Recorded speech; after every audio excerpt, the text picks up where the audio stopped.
Aunt Jane's Nieces. On Vacation by Edith Van Dyne. 1912.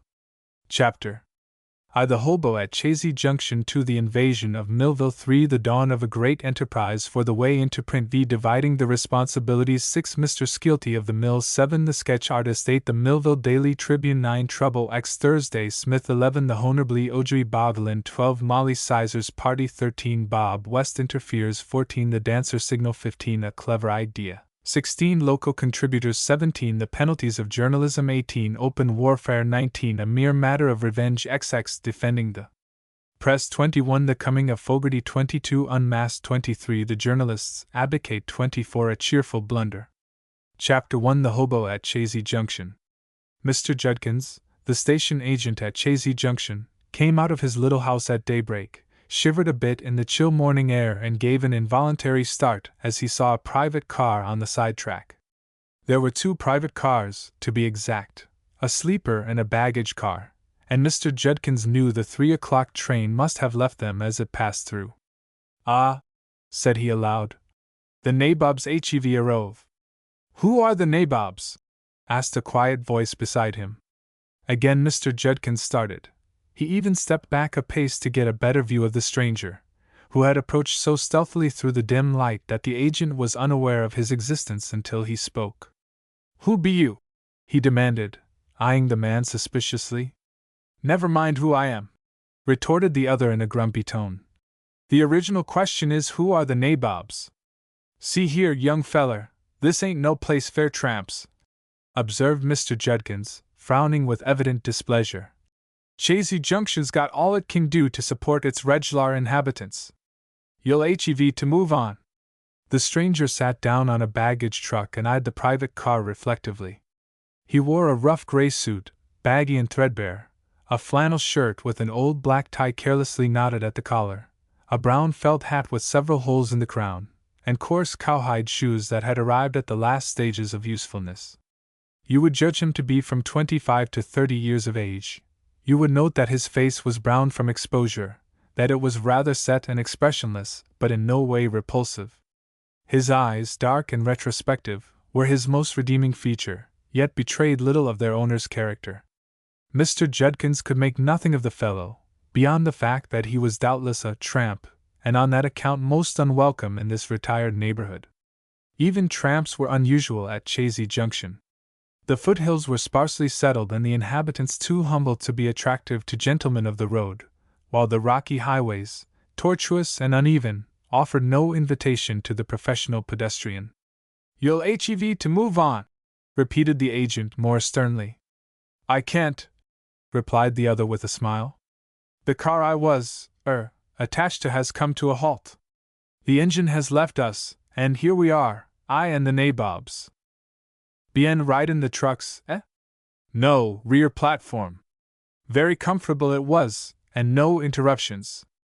The crazy old train stopped so many times during the night that I scarcely woke up when they sidetracked us here, and the first thing I knew I was abandoned in this wilderness. As it grew light I began to examine my surroundings, and discovered you. Glad to meet you, sir." "You needn't be. Don't begrudge me the pleasure, I implore you. I can't blame you for being gruff and unsociable. Were you otherwise you wouldn't reside at. He turned his head to read the half-legible sign on the station house. "At Chazy Junction. I'm familiar with most parts of the United States, but Chazy Junction gets my flutters. Why in the world did it happen?" Mr. Judkins scowled but made no answer. He was wise enough to understand he was no match in conversation for this irresponsible outcast who knew the great world as perfectly as the agent knew his junction. He turned away and stared hard at the silent sleeper, the appearance of which was not wholly unexpected. "You haven't informed me who the nabobs are, nor why they choose to be sidetracked in this forsaken stone quarry," remarked the stranger, eyeing the bleak hills around him in the growing light of dawn. The agent hesitated.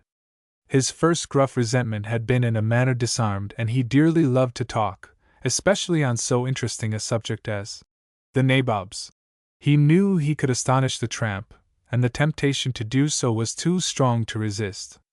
"It's the great John Merrick, who's got millions to burn but don't light many bonfires," he began, not very graciously at first.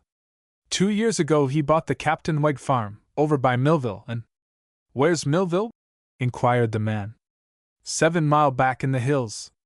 The farm ain't nothin' but cobblestone and pine woods, but— How big is Millville? Quite a town.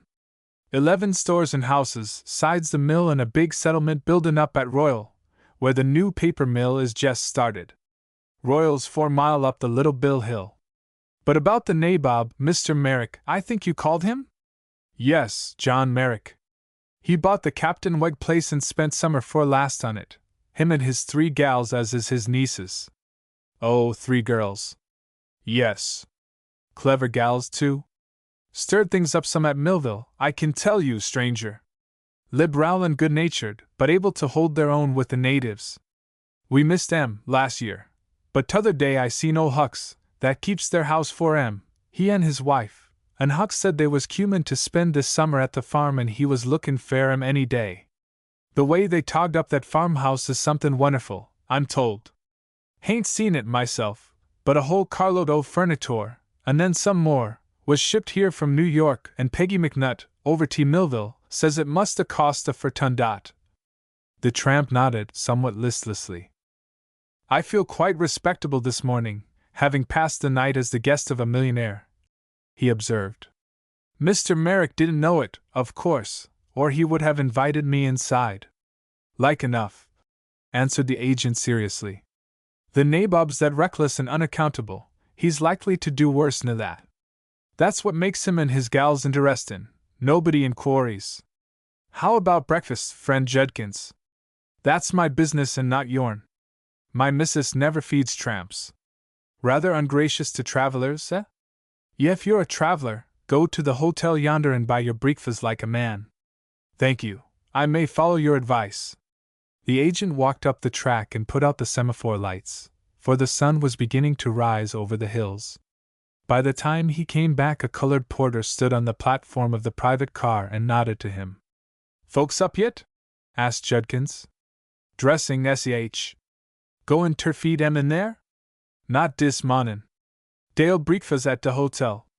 Carriage here yit? Not yit. I s'pose ol' Hucks'll drive over for 'em, said the agent. Dey's 'spectin' someone, S.H. As fair me, I gotta live here all day, and it makes me sick to think of it. Heh! Retorted the agent scornfully. You won't get sick. You're too well paid fair that. The porter grinned, and just then a little old gentleman with a rosy, cheery face pushed him aside and trotted down the steps. Mornin', Judkins! He cried, and shook the agent's hand. What a glorious sunrise, and what crisp, delicious air! Ah, but it's good to be in old Chazy County again. The agent straightened up, his face wreathed with smiles, and cast an "I told you so!" glance toward the man on the truck. But the stranger had disappeared. Chapter 2: The Invasion of Millville. Over the brow of the little hill appeared a 3-seated wagon, drawn by a pair of handsome sorrels, and in a moment the equipage halted beside the sleeper. "Oh, Thomas Hucks, you dear, dear Thomas!" cried a clear, eager voice, and out from the car rushed Miss Patricia Doyle, to throw her arms about the neck of the old, stoop-shouldered and white-haired driver, whose face was illumined by a joyous smile. "Glad to see ye, Miss Patsy, right glad indeed, child," returned the old man. But others were waiting to greet him. Pretty Beth de Graff and dainty Louise Merrick, not Louise Merrick any longer though, but bearing a new name she had recently acquired, and demure Mary, Patsy's little maid and an old friend of Thomas Hucks, and Uncle John with his merry laugh and cordial handshake, and finally, a tall and rather dandified young man who remained an interested spectator in the background until Mr. Merrick seized and dragged him forward. "Here's another for you to know, Thomas," said the little millionaire. "This is the other half of our Louise, Mr. Arthur Weldon, and by you can judge whether he's the better half or not." The aged servant, hat in hand, made a respectful bow to Mr. Weldon. His frank eyes swept the young man from head to foot, but his smile was the same as before. "Miss Louise is wiser nor I be," said the old fellow simply. "I'm safe to trust to her judgment, I guess." There was a general laugh at this, and they began to clamber aboard the wagon and to stow away beneath the seats the luggage the colored porter was bringing out. "Stop at the Junction House, Thomas," said Mr. Merrick as they moved away. "Nora has the breakfast all ready at home, sir," replied Thomas. "Good for Nora! But we can't fast until we reach home, 8 good miles of jolting, so we'll stop at the Junction House for a glass of Mrs. Todd's famous milk." "Very good, sir. Is anyone coming for our trunks and freight?" "There's half a car of truck to be carted over. Ned's on the way, sir, and he'll get the liveryman to help if he can't carry it all." The Junction House was hidden from the station by the tiny hill, as were the half-dozen other buildings tributary to Chazy Junction. As the wagon drew up before the long piazza which extended along the front of the little frame, and they saw a man in shabby gray seated at a small table with some bread and a glass of milk before him. It was their unrecognized guest of the night, the uninvited lodger on the rear platform, but he did not raise his eyes or appear to notice the new arrivals. "Mrs. Todd! Hey, Mrs. Todd!" called Uncle John. "Anybody milked the cow yet?" A frowsy-looking woman came out, all smiles, and nodded pleasantly at the expectant group in the wagon. Behind her loomed the tall, lean form of Lucky Todd, the proprietor, who was serious as a goat, which animal he closely resembled in feature. "Breakfast all round, Mr. Merrick?" asked the woman. "Not this time, Mrs. Todd. Nora has our breakfast waiting for us. But we want some of your delicious milk to last us to the farm. Last night's milkin's half cream by this time," she rejoined, as she briskly re-entered the house. The man at the table held out his empty glass. "Here, fill this up," he said to Lucky Todd. The somber-faced proprietor turned his gaze from the Merrick group to the stranger, eyed him pensively a moment, and then faced the wagon again. The man in gray got up, placed the empty glass in Todd's hand, whirled him around facing the door, and said sternly, "More milk!" The landlord walked in like an automaton, and a suppressed giggle came from the girls in the wagon. Uncle John was likewise amused, and despite the unknown's frazzled apparel the little millionaire addressed him in the same tone he would have used toward an equal. "Don't blame you, sir. Nobody ever tasted better milk than they have at the Junction House."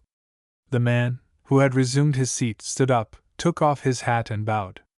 But he made no reply. Out came Mrs. Todd, accompanied by another frowsy woman. Between them they bore a huge jug of milk, a number of thick glasses, and a plate of crackers.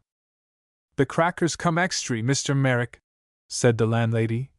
"But seein' as milk's cheap, I thought you might like 'em." The landlord now came out and placed the stranger's glass, about half filled with milk, on the table before him. The man looked at it, frowned, and tossed off the milk in one gulp. "More," he said, holding out the glass. Todd shook his head. "Ain't no more," he declared. His wife overheard him, and pausing in her task of refilling the glasses for the rich man's party, she looked over her shoulder and said, "Give him what he wants, Lucky." The landlord pondered. "Not fair 10 cents, Nancy," he protested. "The feller said he wanted 10 cents with old breakfast, and by Joe he's had it."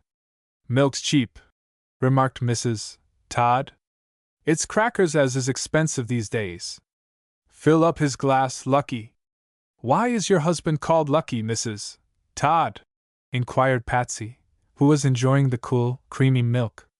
"'Cause he got me to manage him, I guess," was the laughing reply. "Todd ain't much count unless I'm on the spot to order him round."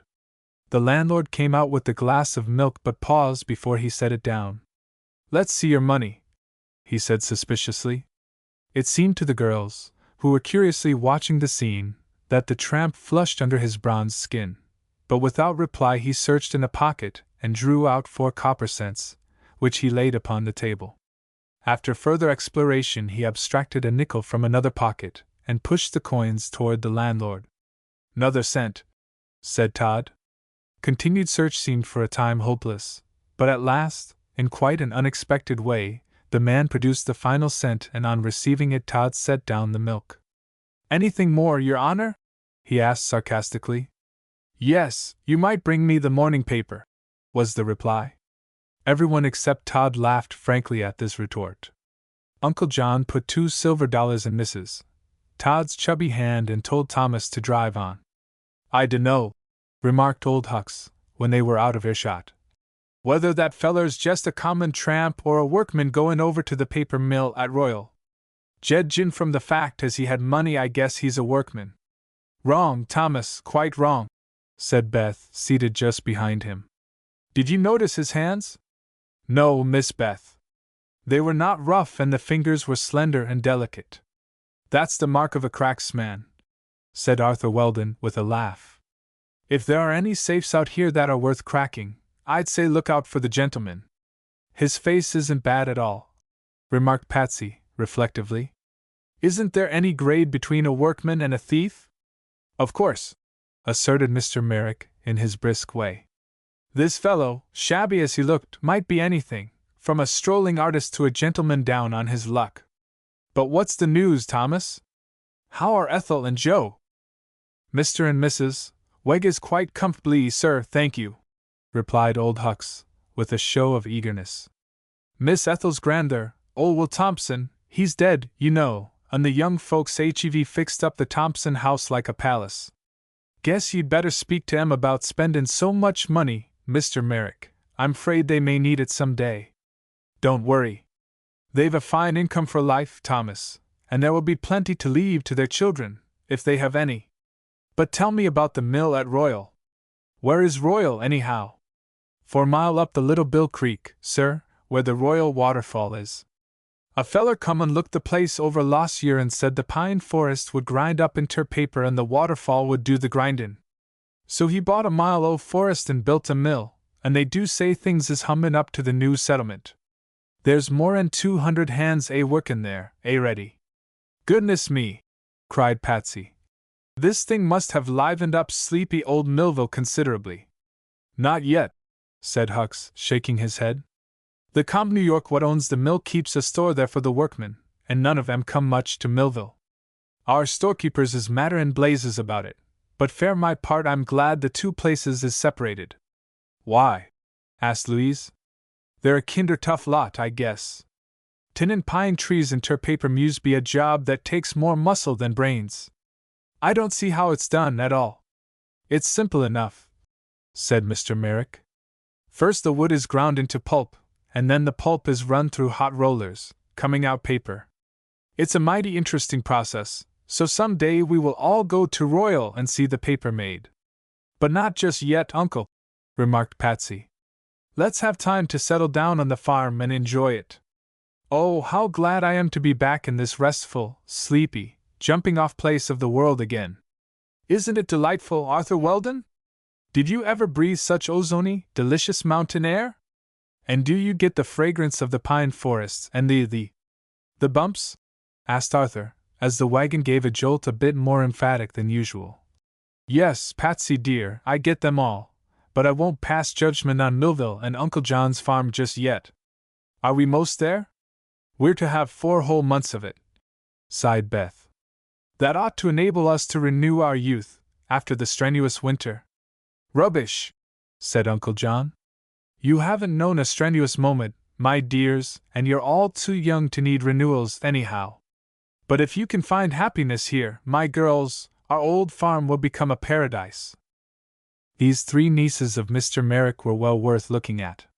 Louise, the eldest, was now 20, entirely too young to be a bride, but having decided to marry Arthur Weldon, the girl would brook no interference, and, having a will of her own, overcame all opposition. Her tall, slender form was exceedingly graceful and willowy, her personality dainty and refined, her temperament under ordinary conditions essentially sweet and agreeable. In crises Louise developed considerable character, in strong contrast with her usual assumption of well-bred composure. That the girl was insincere in little things and cultivated a polished manner to conceal her real feelings, is undeniable, but in spite of this she might be relied upon to prove loyal and true in emergencies. Patricia Doyle was more than 2 years the junior of her cousin Louise and very unlike her. Patsy's old father, Major Gregory Doyle, said she wore her heart on her sleeve, and the girl was frank and outspoken to a fault. Patsy had no figure to speak of, being somewhat dumpy in build, nor were her piquant features at all beautiful. Her nose tipped at the end, her mouth was broad and full-lipped, and her complexion badly freckled. But Patsy's hair was of that indescribable shade that hovers between burnished gold and sunset carmine. Fiery red, she was wont to describe it, and most people considered it, very justly, one of her two claims to distinction. Her other admirable feature was a pair of magnificent deep blue eyes, merry, mischievous, and scintillating as diamonds. Few could resist those eyes, and certain it is that Patsy Doyle was a universal favorite and won friends without a particle of effort. The younger of the three nieces, Elizabeth de Graff, was as beautiful a girl as you will often discover, one of those rarely perfect creations that excite our wonder and compel admiration, as a beautiful picture or a bit of statuary will. Dreamy and reserved in disposition, she lacked the graciousness of Louise and Patsy's compelling good humor, yet you must not think her stupid or disagreeable. Her reserve was really diffidence, her dreamy, expressionless gaze the result of a serious nature and a thoughtful temperament. Beth was quite practical and matter-of-fact, the reverse of Patsy's imaginative instincts or Louise's affected indifference. Those who knew Beth de Graff best loved her dearly, but strangers found her hard to approach and were often repulsed by her unresponsive manner. Underneath all, the girl was a real girl, with many splendid qualities, and Uncle John relied upon Beth's stability more than on that of his other two nieces. Her early life had been a stormy and unhappy one, so she was but now developing her real nature beneath the warmth of her uncle's protecting love. Topping the brow of a little hill, the wagon came to a smooth downward grade where the road met the quaint old bridge that spanned Little Bill Creek, beside which stood the antiquated flour and feed mill that had given Millville its name. The horses were able to maintain their brisk trot across the bridge and through the main street of the town, which was merely a cluster of unimposing frame buildings that lined either side of the highway for the space of an ordinary city block. Then they were in the wilds again and rattling over another cobblestone trail. "This 'ere country's nothin' but pine woods and cobblestones," sighed Old Hucks, as the horses subsided to a walk. "Lord knows what would 'a' happened to us without the trees. They saves our grace, so's to speak." "I think the scenery is beautiful," observed Patsy. "It's so different from other country places." "Not much farming around here, I imagine," said Arthur Weldon. "More than you'd think, sir," replied Thomas. "There's certain crops as thrives in stony land, and a few miles north o' here, towards Huntingdon, the soil's mighty rich and productive. Things ain't never as bad as they seem in this world, sir," he added, turning his persistently smiling face toward the young man. Mr. Merrick sat beside the driver on the front seat. The middle seat was occupied by Patsy and Beth, between whom squeezed little Mary, the maid. Louise and Arthur had the back seat. A quarter of a mile beyond the town they came to a sort of lane running at right angles with the turnpike, and down this lane Old Hucks turned his team. It seemed like a forbidding prospect, for ahead of them loomed only a group of tall pines marking the edge of the forest, yet as they came nearer and made a little bend in the road the Wegg farm suddenly appeared in view. The house seemed so cozy and homelike, set upon its green lawn with the tall pines for a background, that the girls, who knew the place well, exclaimed with delight, and Arthur, who now saw it for the first time, nodded his head approvingly. Uncle John was all excitement over the arrival at his country home. An old-fashioned stile was set in a rail fence which separated the grounds from the lane, and Hucks drew up the wagon so his passengers could all alight upon the step of the stile. Patsy was out at a bound. Louise followed more deliberately, assisted by her boy husband, and Beth came more sedately yet. But Uncle John rode around to the barn with Thomas, being eager to see the cows and pigs and poultry with which the establishment was liberally stocked. The house was of 2 stories, the lower being built of cobblestones and the upper of pine slabs, but it had been artistically done, and the effect was delightful. It was a big, rambling dwelling, and Mr. Merrick had furnished the old place in a lavish manner, so that his nieces would lack no modern comfort when they came there to spend a summer. On the porch stood an old woman clothed in a neat gingham dress and wearing a white apron and cap. Her pleasant face was wreathed in smiles as she turned it toward the laughing, chattering group that came up the path. Patsy spied her and rushed up to give old Nora a hug and kiss, and the other two girls saluted the blind woman with equal cordiality, for long ago she had won the love and devotion of all three.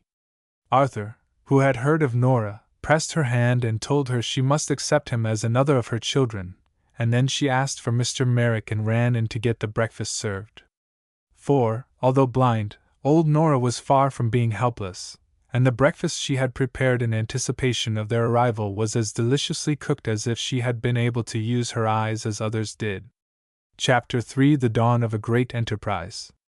The great enterprise was sprung on Mr. Merrick the very morning following his arrival at the farm. Breakfast was over and a group had formed upon the shady front lawn, where chairs, benches and hammocks were scattered in profusion. "Well, Uncle, how do you like it?" asked Louise. "Are you perfectly comfortable and happy, now we've escaped so far from the city that its humming life is a mere memory?" "Happy as a clam," responded Uncle John, leaning back in his chair with his feet on a footrest. "If I only had the morning paper there would be nothing else to wish for." "The paper? That's what that queer tramp at the Junction House asked for," remarked Beth. "The first thought of even a hobo was for a morning paper. I wonder why men are such slaves to those gossipy things." "Phoo!" cried Patsy. "We're all slaves to them.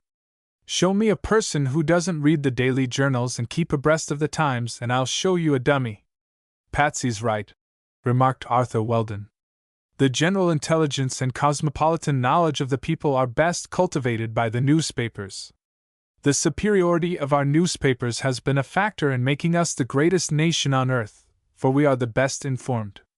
"My, what big words!" exclaimed Louise. "It is quite true," said Uncle John soberly, "that I shall miss our daily paper during our 4 months' retirement in these fascinating wilds. It's the one luxury we can't enjoy in our country retreat." "Why not?" asked Patsy, with startling abruptness, while a queer expression, as of an inspiration, stole over her bright face. "Chump!" said Beth drily. "You know very well why not, Patsy Doyle. Muley cows and the Fourth Estate don't intermingle, so to speak." "They can be made to, though," declared Patsy. "Why hasn't someone thought of it before? Uncle John, girls, I propose we start a daily paper." Louise laughed softly, Beth's lip curled, and Arthur Weldon cast an amused glance at the girl. But Uncle John stared seriously into Patsy's questioning blue eyes. "How?" he asked in a puzzled tone. If anything could interest this eccentric little millionaire more than the usual trend of events, it was an original proposition of this sort. He loved to do things that other people had not attempted, nor even thought of. He hated conversational platitudes and established conventions, and his nieces had endeared themselves to him more by their native originality and frank disregard of ordinary feminine limitations than in any other way. It was generally conceded that Patsy was his favorite because she could advance more odd suggestions than the other girls, and this niece had a practical aptitude for carrying out her whimsical ideas that had long since won her uncle's respect. Not that she could outdo Mr. Merrick in eccentricity, that was admitted to be his special province, in which he had no rival. But the girl was so clever a confederate that she gave her erratic uncle much happiness of the sort he most appreciated. Therefore, this seemingly preposterous proposition to establish a daily paper on a retired country farm did not strike the old gentleman as utterly impossible, and anything within the bounds of possibility was sure to meet his earnest consideration, especially when it was proposed by one of his favorite nieces. "How?" responded Patsy. "Why, it's easy enough, Uncle. We'll buy a press, hire a printer, and Beth and Louise will help me edit the paper. I'm sure I can exhibit literary talents of a high order, once they are encouraged to sprout. Louise writes lovely poetry and stories of human interest, and Beth—" "I can't write even a good letter," asserted that young lady. "But I'd dearly love to edit a newspaper." "Of course," agreed Louise. "We all would. And I think we could turn out a very creditable paper for Millville. But wouldn't it cost a lot of money?" "That isn't the present question," replied Uncle John. "The main thing is, do you girls want to be tied down to such a task? Every day in the week, all during our summer holiday." "Why, you've made our whole lives a holiday, Uncle John," interrupted Patsy. And we've been so coddled and swamped with luxuries that we are just now in serious danger of being spoiled. You don't want 3 spoiled nieces on your hands, do you? And please make allowance for our natural impetuosity and eagerness to be up and doing. We love the farm, but our happiness here would be doubled if we had some occupation to keep us busy, and this philanthropic undertaking would furnish us with no end of fun, even while we were benefiting our fellow man. All jabber, dear, exclaimed Beth. I admit the fun, but where does the philanthropy come in? Don't you see? Asked Patsy. Both Uncle John and that tramp we encountered have met on common ground to bewail the lack of a daily newspaper in our midst, to speak in journalistic parlance. At the paper mill at Royal are over 200 workmen moaning in despair while they lose all track of the world's progress. At Huntingdon, not 5 miles distant, are 400 or 500 people lacking all the educational advantages of an up-to-date, or is down-to-date proper, press. And Millville, good gracious! What would sleepy Millville folks think of having a bright, newsy, metropolitan newspaper left on their doorsteps every morning, or evening, as the case may be? H.M., said Uncle John. I sent a social revolution in the wilds of Chazy County. Let's start it right away, cried Patsy. The Millville Tribune, what do you say, girls? Why Tribune? Asked Louise. Because we 3 will run it, and we're a triumvirate, the future tribunal of the people in this district. Very good, said Uncle John, nodding approval. A clever idea, Patsy. But it's all nonsense, sir, observed Arthur Weldon, in astonishment. Have you any idea of the details of this thing you are proposing? None whatever, said the little millionaire. That's the beauty of the scheme, Arthur. It may lead us into a regular complicated mix-up, and the joy of getting untangled ought to repay us for all our bother. Perhaps so, if you ever untangle, said the young man, smiling at the whimsical speech. Then he turned to his young bride. Do you want to go into this thing, Louise? He asked. Of course I do, she promptly replied. It's the biggest thing in the way of a sensation that Patsy's crazy brain has ever evolved, and I'll stand by the Millville Tribune to the last. You mustn't forget, Arthur, that I shall be able to publish all my verses and stories, which the Century and Harper's so heartlessly turned down. And Beth? Oh, I'm in it too, declared Beth. There's something so delightfully mysterious and bewildering in the idea of our editing and printing a daily paper here in Millville that I can hardly wait to begin the experiment. It's no experiment whatever, asserted Patsy boldly. The daily newspaper is an established factor in civilization, and whatever man has done, man can do, an adage that applies equally to girls. Have you any notion of the cost of an outfit such as is required to print a modern daily? Asked Arthur. Oh, 200 or 300 perhaps, but… You're crazy, child. That wouldn't buy the type.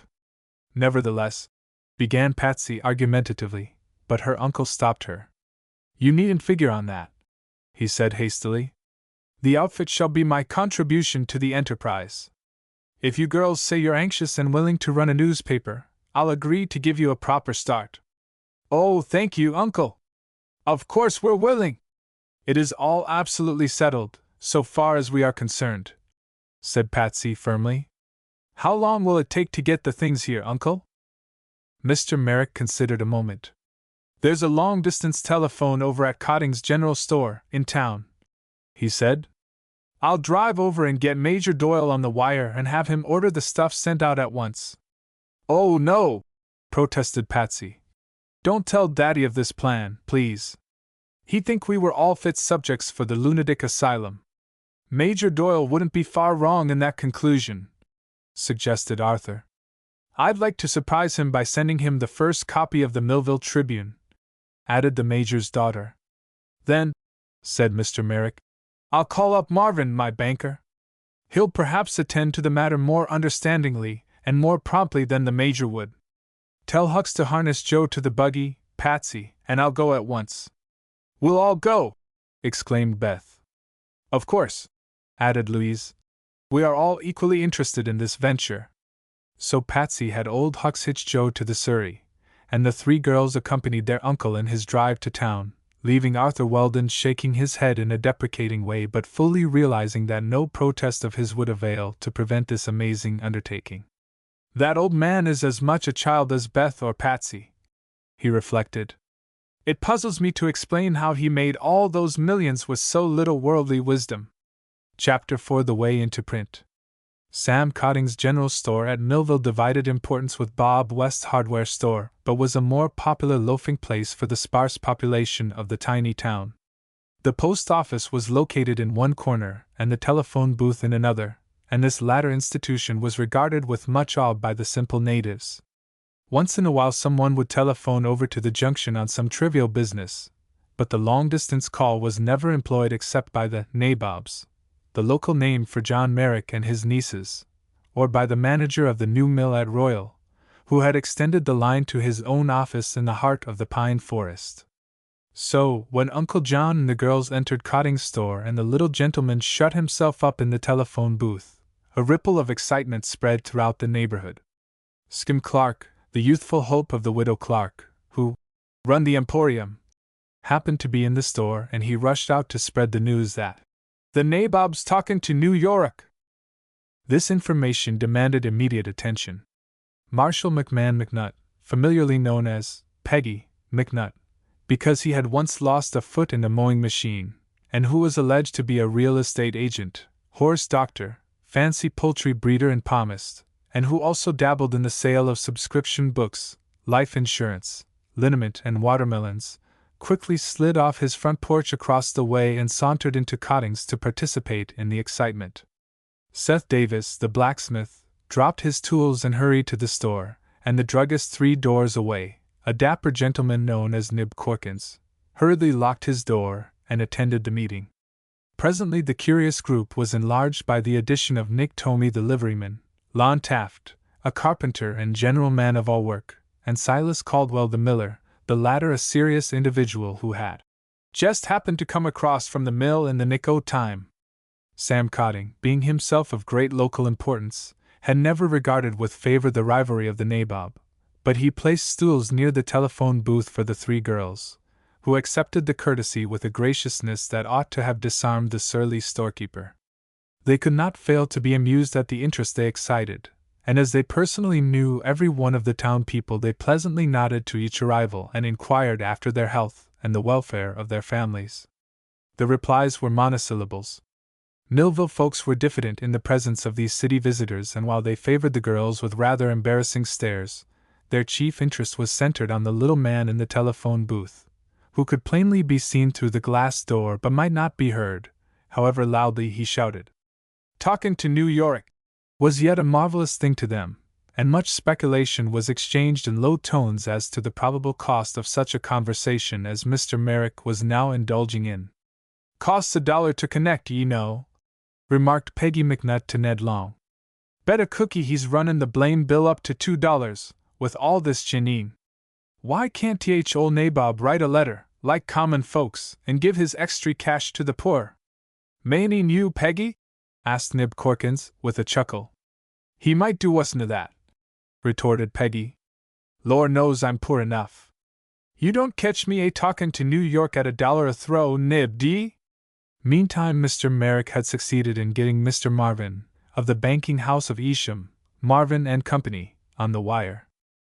Do me a favor, Marvin, he said. Hunt up the best supply house and have them send me a complete outfit to print a daily newspaper. Everything must be modern, you know, and don't let them leave out anything that might come handy. Then go to Corrigan, the superintendent of the railroad, and have him send the freight up here to Chazy Junction by a special engine, for I don't want a moment's delay and the regular freight takes a week or so. Charge everything to my account and impress upon the dealer the need of haste. Understand all that, Marvin? I think I do, sir, was the reply. But that's a pretty big order, Mr. Merrick. The outfit for a modern daily will cost a small fortune. Never mind, send it along. Very well. But you'd better give me some details. How big a newspaper do you want to print? Hold the wire and I'll find out, said Uncle John. Then he opened the door of the booth and said, Patsy, how big a thing do you want to print? How big? Oh, let me see. 4 pages will do, won't it, Louise? Plenty, I should say, for this place, answered Louise. And how many columns to a page? Asked Uncle John. Oh, 6 or 7. That's regular, I guess. Make it 6, proposed Beth. That will keep us busy enough.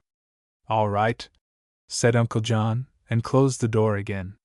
This conversation was of the most startling nature to the assembled villagers, who were all trying to look unconcerned and as if they just dropped in, but were unable to dissemble their curiosity successfully. Of course, much of this interchange of words between the man in the booth and the girls outside was Greek to them all, but to print, and columns, and pages, could apply only to one idea, which, while not fully grasped, was tremendously startling in its suggestion. The Merrick party was noted for doing astonishing things in the past, and evidently, in the words of Peggy McNutt, they were up to some blame foolishness that'll either kill this neighborhood or make it talked about. It's too dead ready to kill, responded Nick Thorne gloomily. Even the paper mill, for a mile away, ain't managed to make Millville wiggle its big toe. Don't you worry over what the nabob'll do, Peggy. He couldn't hurt nothin' if he tried. The door opened again and Mr. Merrick protruded a puzzled countenance. He wants to know about a stereotype plant, Patsy. What'll I tell him? Patsy stared. Louise and Beth shook their heads. If it belongs to the thing we want, Uncle, have them send it along, said Patsy in desperation. All right. A few minutes later the little man again appealed to them. How'll we run the thing, girls, steam or electricity? Patsy's face was a blank. Beth giggled and Louise frowned. Of course it'll have to be run, suggested Mr. Merrick. But how? That's the question. I hadn't given that matter thought, admitted Patsy. What do you think, Uncle? He considered, holding open the door while he thoughtfully regarded the silent but interested group of villagers that eagerly hung upon every word that passed. Cotting, called Mr. Merrick. How do they run the paper mill at Royal? Electricity, sir, answered half a dozen at once. They develops the power from the royal waterfall of the Little Bill, explained Cotting, with slow and pompous deliberation. Mr. Skeelty he told me they had enough electric tide to light up the whole dumb country fair 10 mile in all directions, sides a runnin' of the mill. Who's Skeelty? Manager o' the mill, sir, and part owner, he says. Has he a telephone? Yes, Mr. Merrick. Thank you. Mr. Merrick shut the door and called up Skeelty. 5 minutes of bargaining settled the question, and he then connected with Mr. Marvin again and directed him to have the presses and machinery equipped to run by electricity. Thinking he had now given the banker all the commissions he could attend to with celerity, Uncle John next called up Major Doyle and instructed his brother-in-law to send 4 miles of electric cable, with fittings and transformers, and a crew of men to do the work, and not to waste a moment's time in getting them to Millville. What in blazes are ye up to now, John? Inquired the Major, on receiving this order. None of your business, Gregory. Obey orders. Going to light the farm and turn night into day? Persisted the Major. This is Patsy's secret, and I'm not going to give it away, said Mr. Merrick. Attend to this matter promptly, Major, and you'll see the result when you come to us in July for your vacation. Having attended to all the requirements of the projected Millville Tribune, as he thought, Mr. Merrick called the operator for the amount of his bill and paid it to Sam Cotting, $3.80. The sum fairly made the onlookers gasp, and as the Merrick party passed out, Silas, the miller, said solemnly, Don't anybody tell me talk is cheap arter this. John Merrick may be a millionaire, but ef he keeps this thing up long he'll be a pauper. That's my prophecy. You're off your base, S.I., said McNutt. Joe Wegg told me once that the nabob's earnin's on his money were more 'n he could spend ef he lays awake nights doin' it. Joe says it keeps pillin' up on him, till sometimes it drives him nigh desperate. I had any day I'd ask him to shuck off some of it onto me. I could stand the strain all right, and get plenty o' sleep too. You won't hev no call to stan' it, Peggy, predicted Lon Tate. Millionaires may spend money foolish, but they don't never give none away. I've done several odd jobs, fair Mr. Merrick, but he's never give me more'n just wages.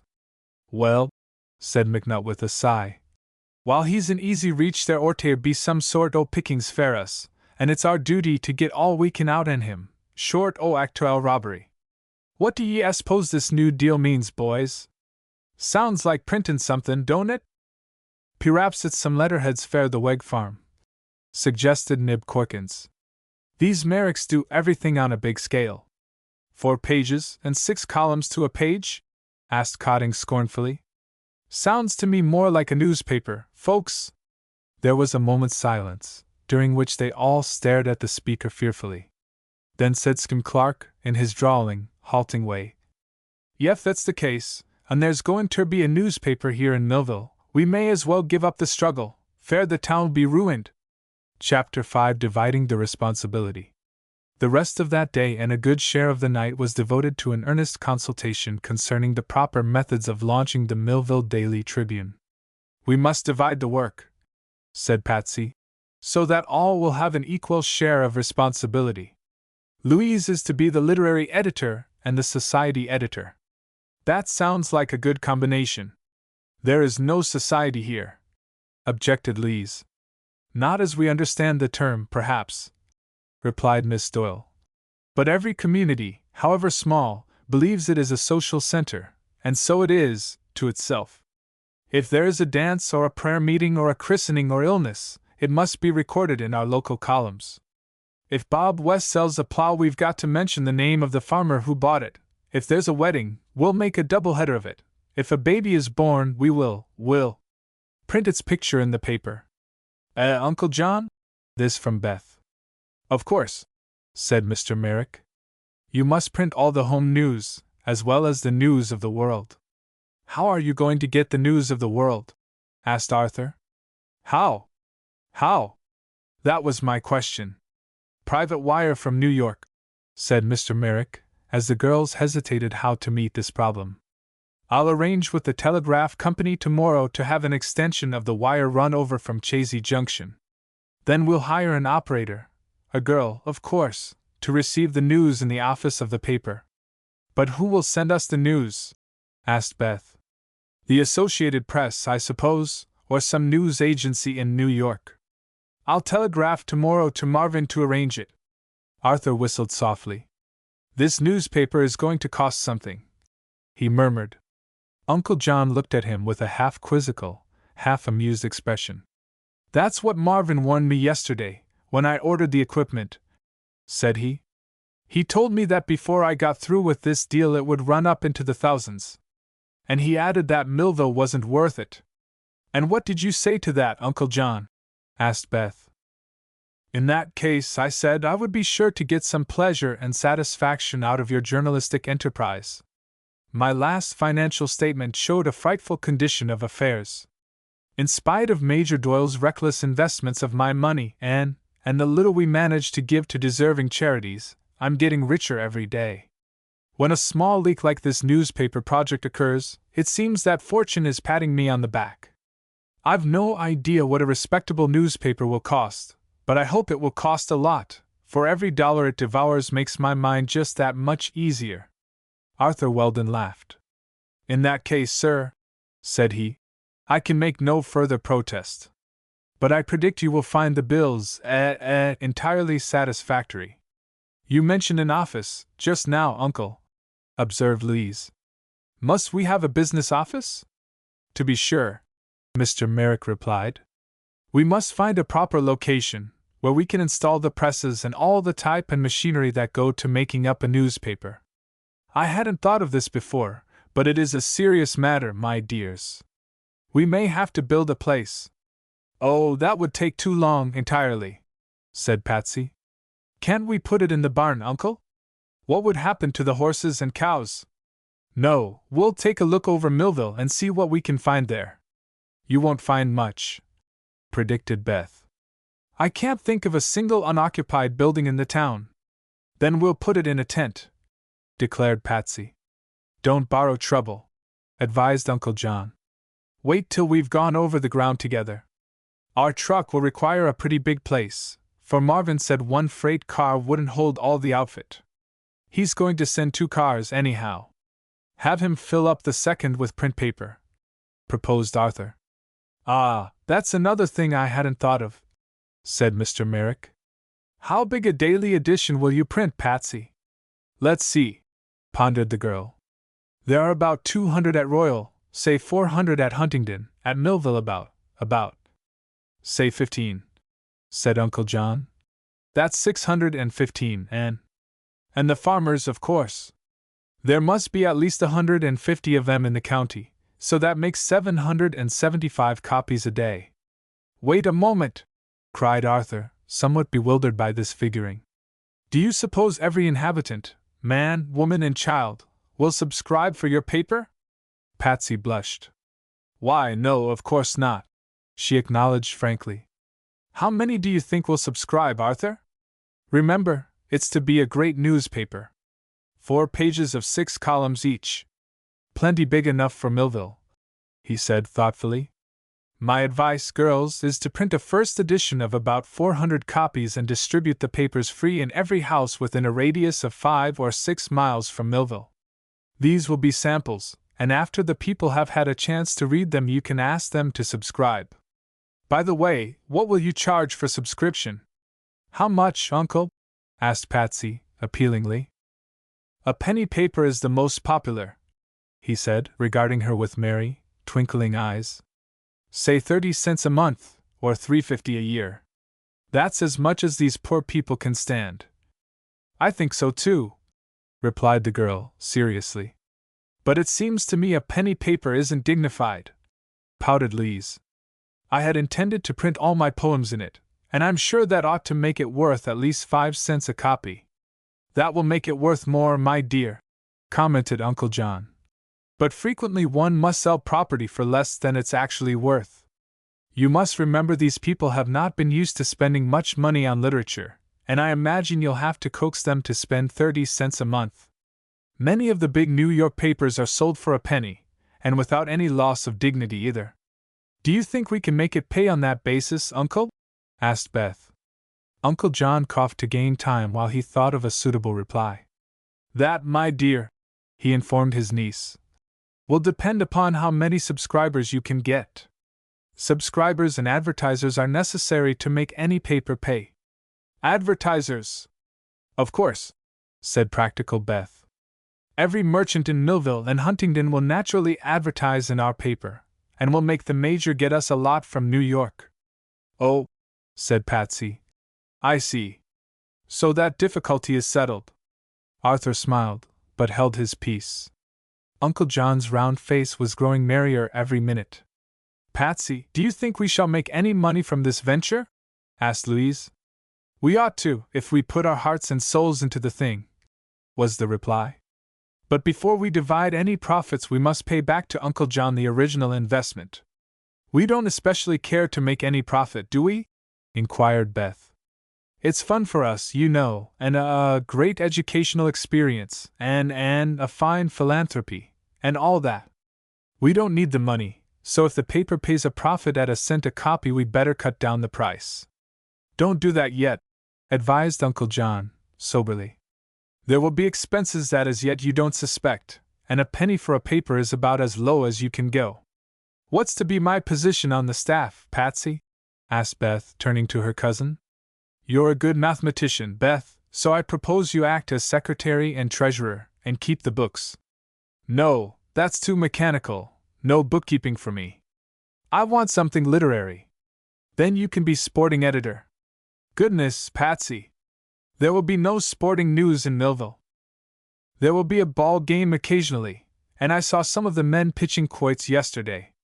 But this is to be a newspaper reflecting the excitement of the entire world, Beth, and all the telegraphic news of a sporting character you must edit and arrange for our reading columns." "Oh, yes, and you'll take care of the religious items, too. We must have a Sunday sermon, by some famous preacher, Uncle. We'll print that every Saturday, so those who can't go to church may get as good a talk as if they did, and perhaps a better one." "That will be fine," he agreed. "How about murders, crimes, and divorces?" "All barred. Nothing that sends a cold chill down your back will be allowed in our paper." These people are delightfully simple. We don't want to spoil them. Cut out the cold chills and you'll spoil your newspaper, suggested Arthur. People like to read of other folks' horrors, for it makes them more contented with their own lot in life. False philosophy, sir, cried Patsy firmly.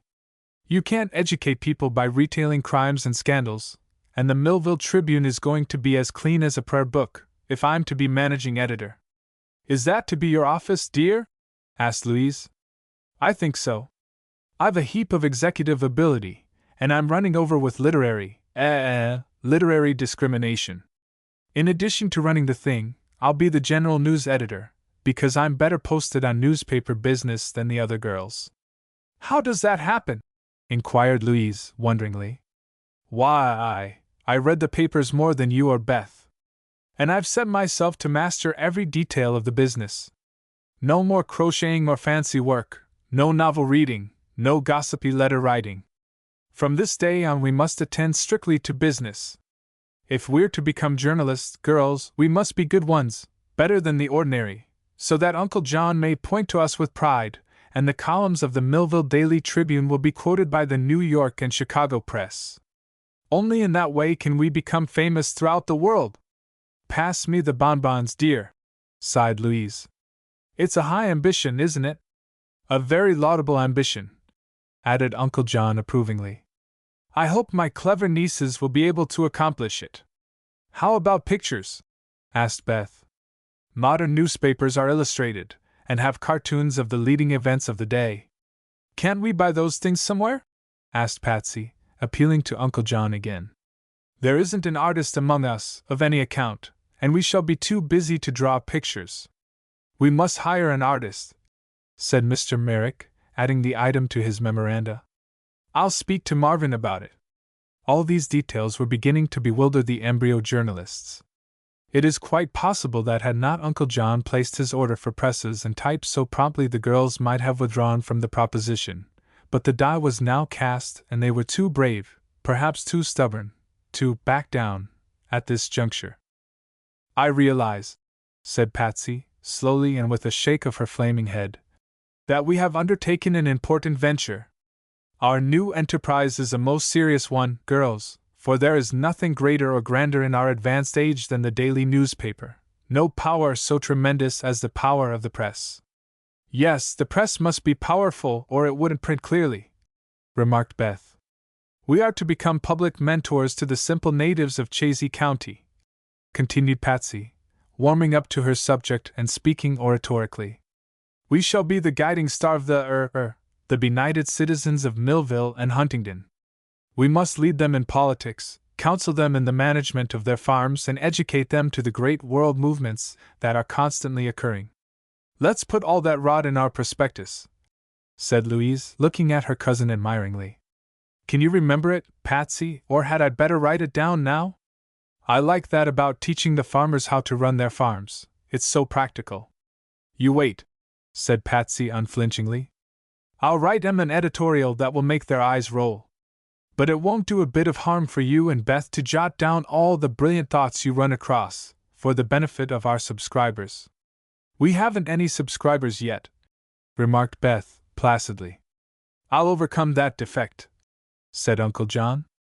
I want to subscribe right now for 10 copies, to be mailed to friends of mine in the city who need educating. I'll pay in advance and collect of my friends when I see 'em. This was certainly encouraging and Patsy smiled benignantly. I'll take 5 more yearly subscriptions, said Arthur. Oh, but you're going to be on the staff, cried Patsy. Am I? Certainly. I've been thinking over our organization, and while it is quite proper for 3 girls to run paper, there ought to be a man to pose as the editor-in-chief. That'll be you, Arthur. But you won't print my name? Oh, yes, we shall. Don't groan, sir, it's no disgrace. Wait till you see the Millville Tribune. Also, we shall print our own names, in that case giving credit to whom credit is due. The announcement will run something like this: Arthur Weldon, General Manager and Editor-in-Chief, P. Doyle, General News Editor, L. Merrick Weldon, Society and Literary Editor, E. DeGraff, Sporting Editor, Secretary and Treasurer, U.C., By using our initials only, no one will ever suspect we are girls. The Millville people may," said Arthur slyly, "and perhaps the disguise will be penetrated by outsiders. That will depend on the paper. I don't like that combination of sporting editor and secretary and treasurer," objected Beth. "It isn't the usual thing in journalism, I'm sure. Suppose you call me editor of special features, and let it go at that?" "Have we any special features?" asked Louise. "Oh, yes," said Arthur. "There's Beth's eyebrows, Patsy's nose, and—" "Do be sensible," cried Patsy. "This isn't a joking matter, sir. Our newspaper will have plenty of special features, and Beth's suggestion is a good one. It sounds impressive. You see, Arthur, we've got to use you as a figurehead, but so you won't loaf on your job, I've decided to appoint you solicitor of advertising and subscriptions." "Thank you, my dear," he said, grinning in an amused way. "You and Louise, who still like to be together, can drive all over the county getting subscriptions, and you can write letters on our new stationery to all the big manufacturers of soaps and breakfast foods and beauty powders and to all the correspondence schools and get their advertisements for the Tribune. If you get a good many, we may have to enlarge the paper. Don't worry, Miss Doyle, I'll try to keep within bounds." And so they went on, laying plans and discussing details in such an earnest way that Uncle John became as enthusiastic as any of them and declared in no uncertain tone that the Millville Daily Tribune was bound to be a howling success. After the girls had retired for the night and the men sat smoking together in Uncle John's own room, Arthur said, "Tell me, sir, why you have encouraged this mad project." The little millionaire puffed his pipe in silence a moment. Then he replied, "I'm educating my girls to be energetic and self-reliant. I want to bring out and develop every spark of latent ability there is in them. Whether the Millville Tribune succeeds or fails is not important. It will at least keep them busy for a time, along new lines, and tax their best resources of intellect and business ability. In other words, this experience is bound to do 'em good, and in that way I figure it will be worth all it costs, and more. I like the originality of the idea. I'm pleased with the difficulties I see looming ahead. I'm quite sure my girls will rise to every occasion and prove their grit." He paused to knock the ashes from his pipe. "I'm worth a lot of money, Arthur," he continued meekly, "and some day these 3 girls will inherit immense fortunes. It is my duty to train them in all practical business ways to take care of their property." "I follow your line of reasoning, sir," observed Arthur Weldon. "But this absurd journalistic venture is bound to result in heavy financial loss." "I know it, my boy. I'm sure of it. But can't you see that the lesson they will learn will render them more cautious in making future investments? I'm going to supply a complete newspaper outfit, to the last detail, and give them a good running start. Then I shall sit back and watch results. If they lose money on running expenses, as they surely will, they'll first take it out of their allowances, then sell their jewelry, and finally come to me for help. See? The lesson will be worthwhile, Arthur, and aside from that, think of the fun they'll have." Chapter 6 Mr. Skeelty of the Mill. The next morning they drove to town again, passing slowly up the street of the little village to examine each building that might be a possible location for a newspaper office. Here is a map that Patsy drew of Millville, which gives a fair idea of its arrangement. Illustration: Village Street. Counting the dwellings, there were exactly 12 buildings, and they all seemed occupied. When they reached the hardware store, opposite Cotting's, Mr. West, the proprietor, was standing on the broad platform in front of it. In many respects Bob West was the most important citizen of Millville. Tall and gaunt, with great horn spectacles covering a pair of cold gray eyes, he was usually as reserved and silent as his neighbors were confiding and talkative. A widower of long standing, without children or near relatives, he occupied a suite of well-appointed rooms over the hardware store and took his meals at the hotel. Before Mr. Merrick appeared on the scene, West had been considered a very wealthy man, as it was known he had many interests outside of his store, but compared with the multimillionaire old Bob had come to be regarded more modestly, although still admitted to be the village's warmest citizen. He was an authority in the town, too, and a man of real importance. Mr. Merrick stopped his horse to speak with the hardware man, an old acquaintance. West, said he, my girls are going to start a newspaper in Millville. The merchant bowed gravely, perhaps to cover the trace of a smile he was unable to repress. It's to be a daily paper, you know, continued Mr. Merrick, and it seems there's a lot of machinery in the outfit.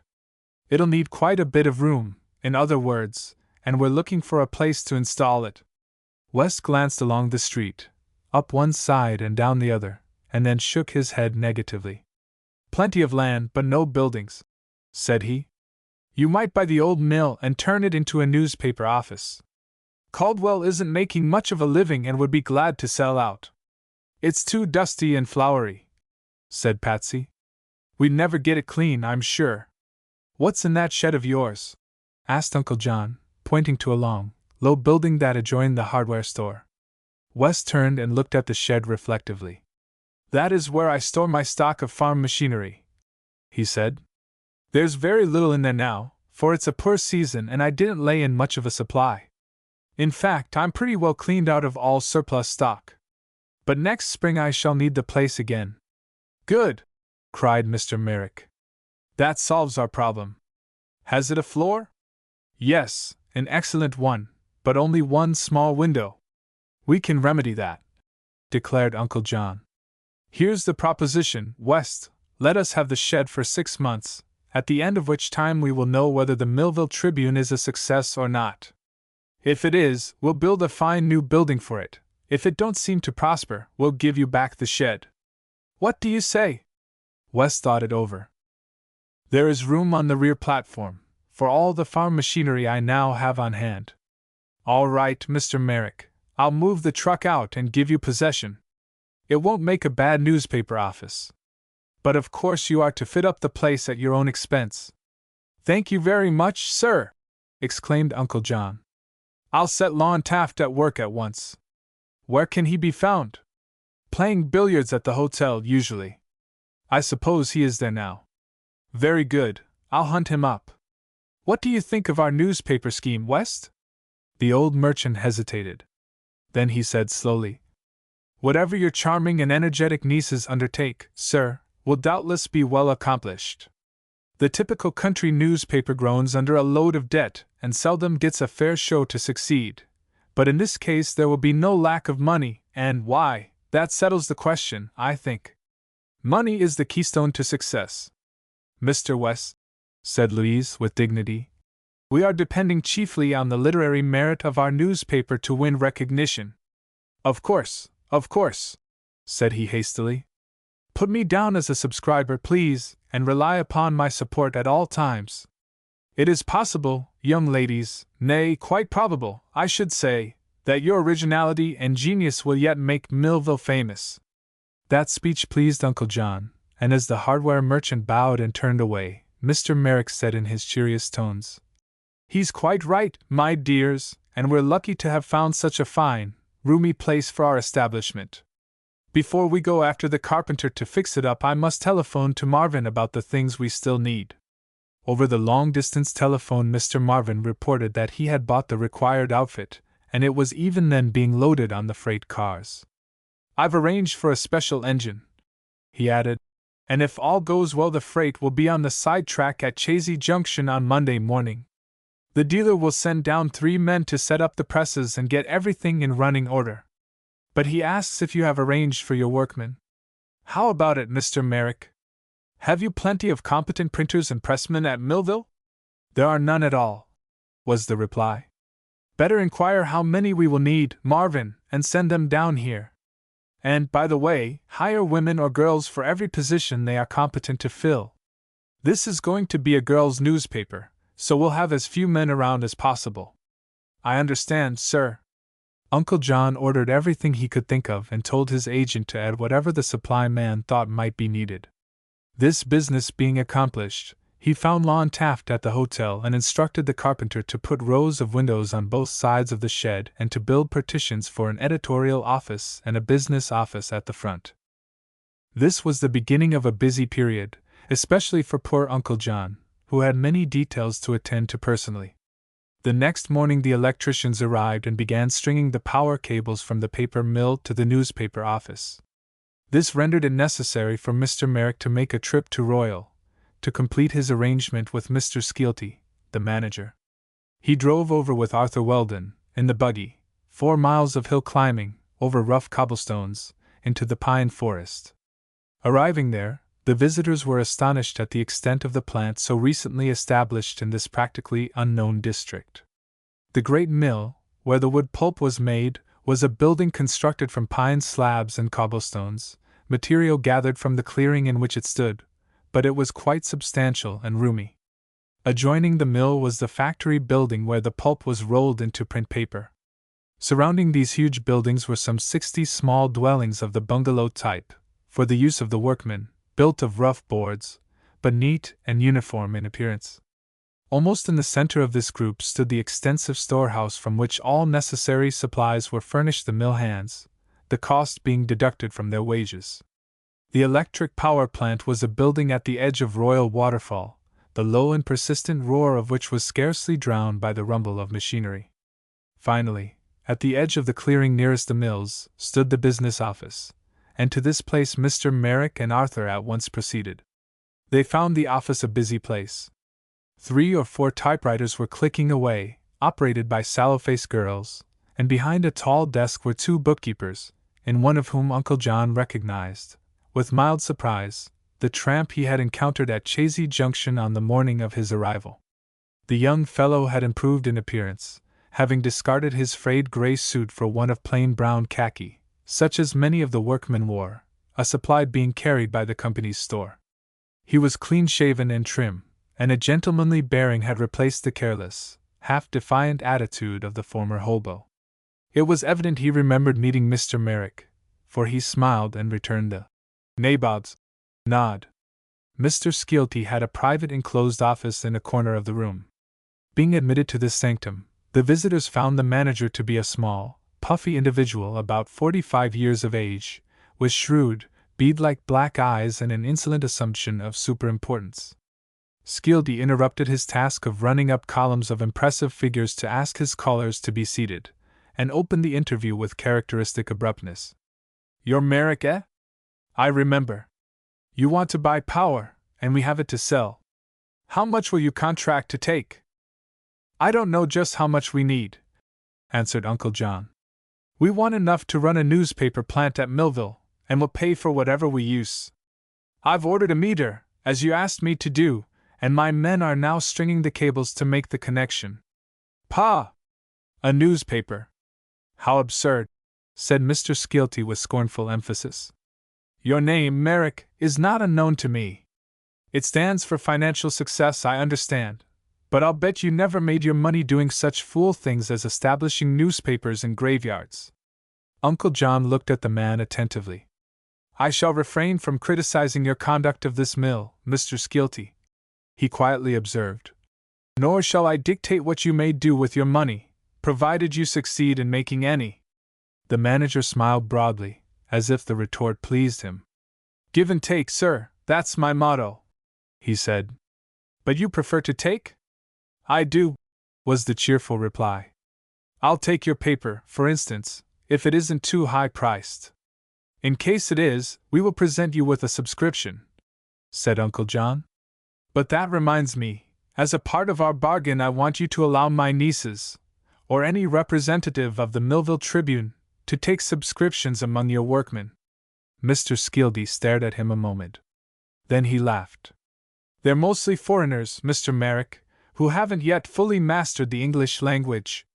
But," he added thoughtfully, "a few among them might subscribe, if your country sheet contains any news of interest at all.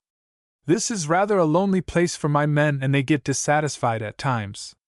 All workmen seem chronically dissatisfied, and their women constantly urge them to rebellion.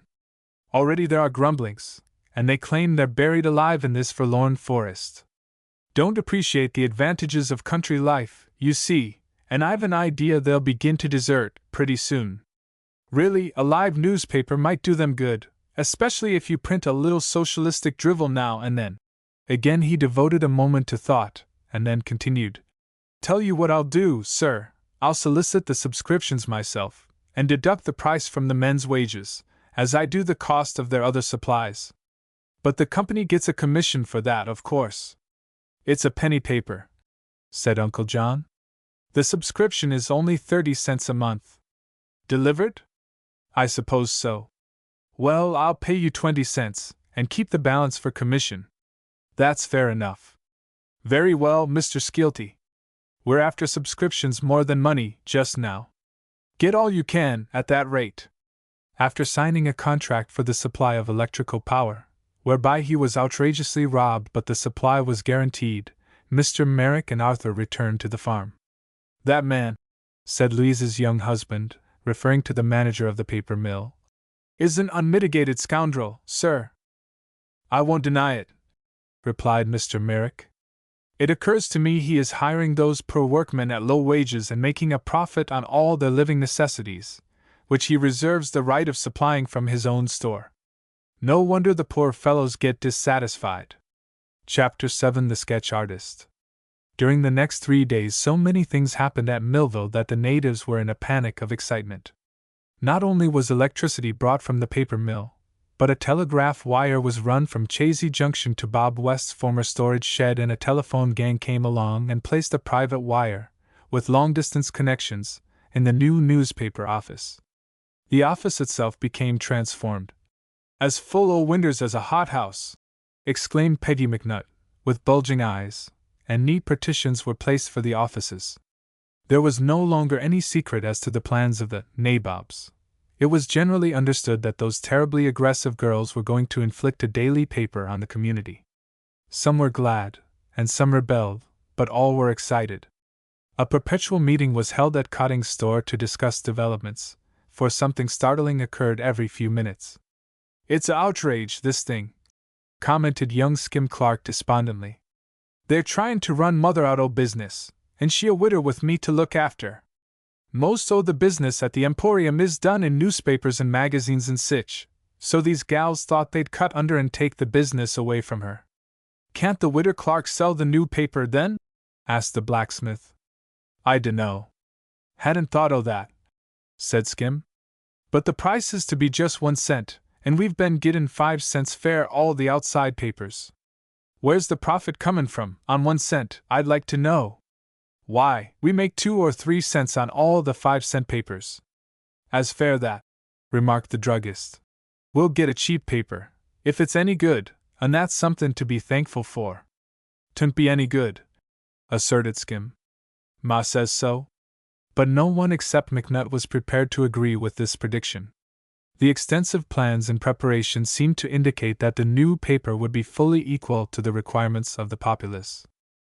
On Monday, when the news spread that 2 big freight cars had arrived at the junction, and Nick Thorne began working 3 teams to haul the outfit to Millville, the rest of the town abandoned all business other than watching the arrival of the drays. Workmen and machinists arrived from the city and began unpacking and setting up the presses, type cases, and all other paraphernalia, every motion being watched by eager faces that lined the windows. These workmen were lodged at the hotel, which had never entertained so many guests at one time in all its past history. The 3 girls, even more excited and full of awe than the townspeople, were at the office early and late, taking note of everything installed and getting by degrees a fair idea of the extent of their new plaything. It almost takes my breath away, Uncle, said Patsy. You've given the Tribune such a splendid start that we must hustle to make good and prove we are worthy your generosity. I sat up last night and wrote a poem for the first page of the first number, announced Louise earnestly. Poems don't go on the first page, observed Patsy, but they're needed to fill in with. What's it about, dear? It's called Ode to a Mignonette, answered Louise. It begins this way. We brown blossom, humble and sweet, content on my bosom lying, who would guess from your quiet dress the beauty there is lying under the rust?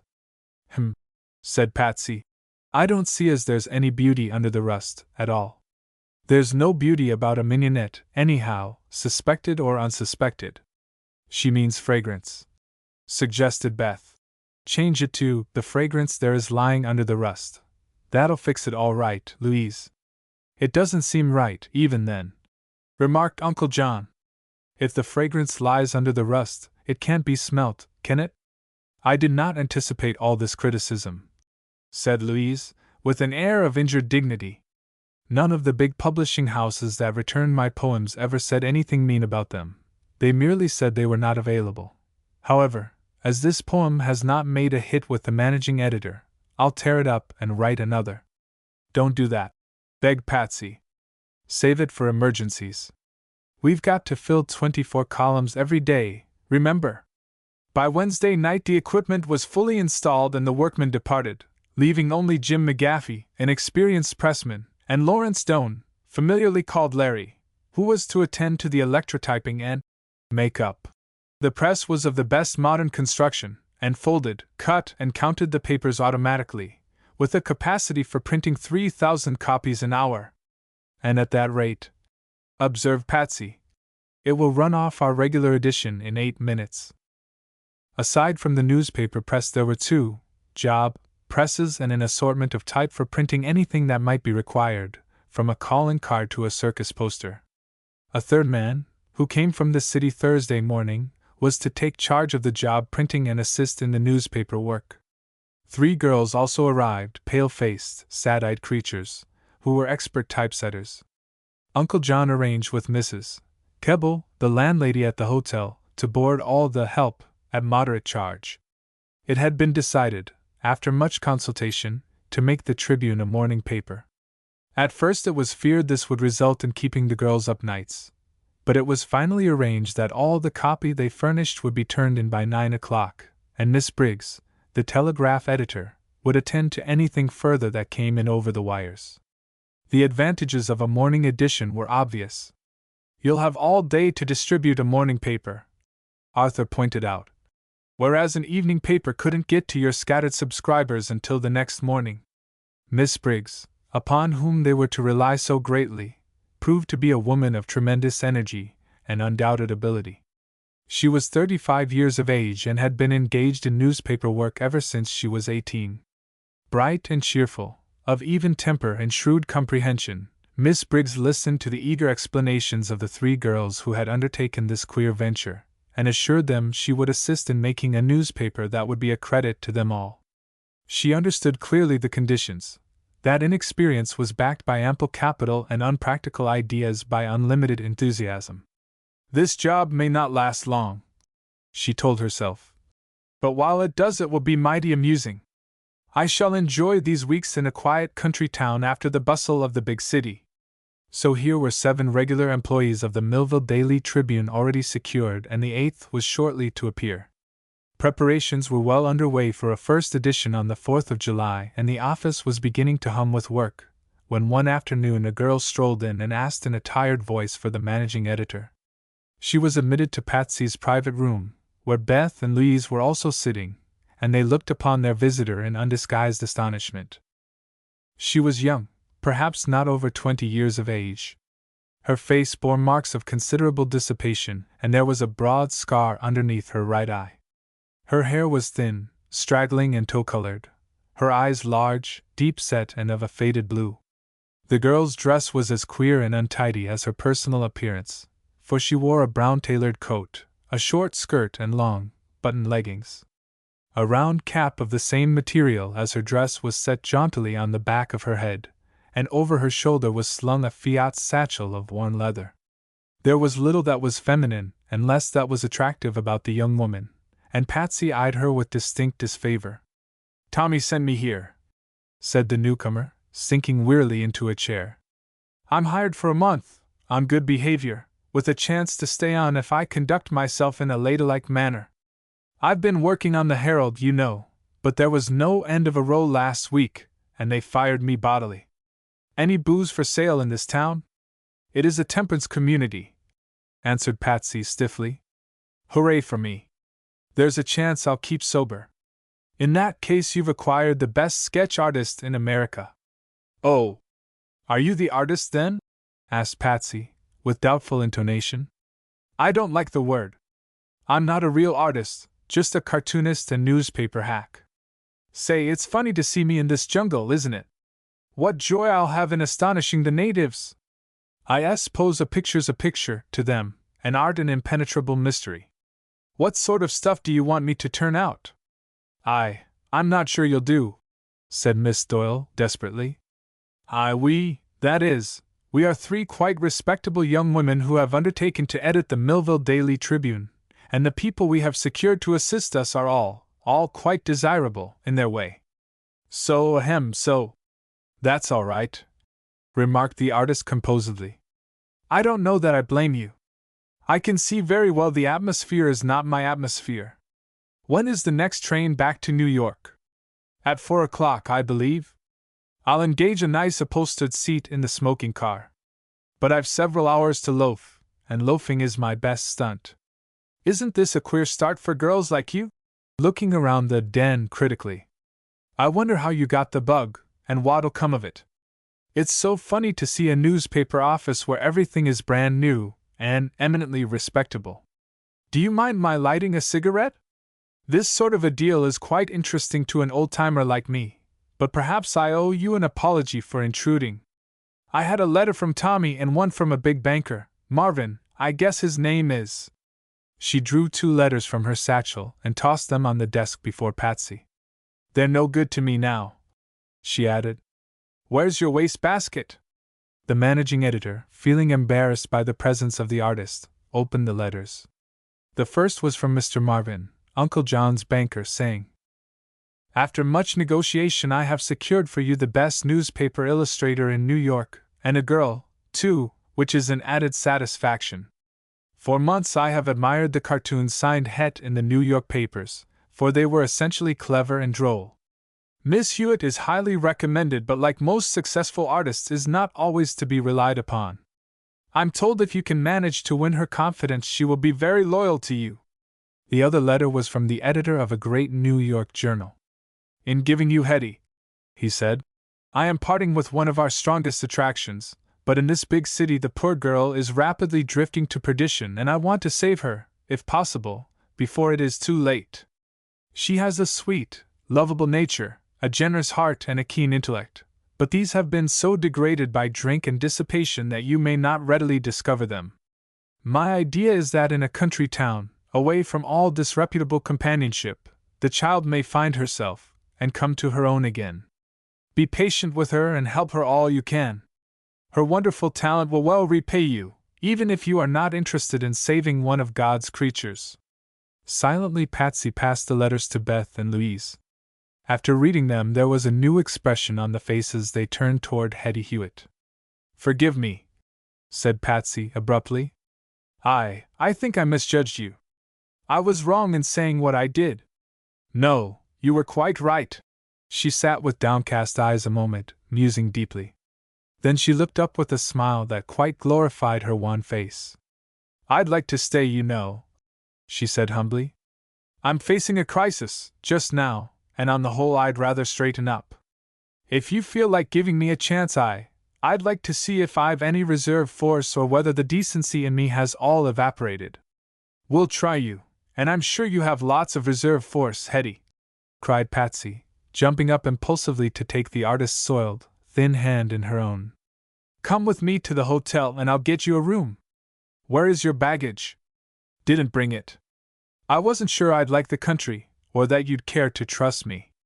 In New York they know me for what I'm worth, and I get lots of work and good advice, mixed with curses. We'll send for your trunk, said Patsy, leading the girl up the street. No, it's in hock. But I won't need it. With no booze to buy I can invest my earnings in wearing apparel. What a picturesque place this is.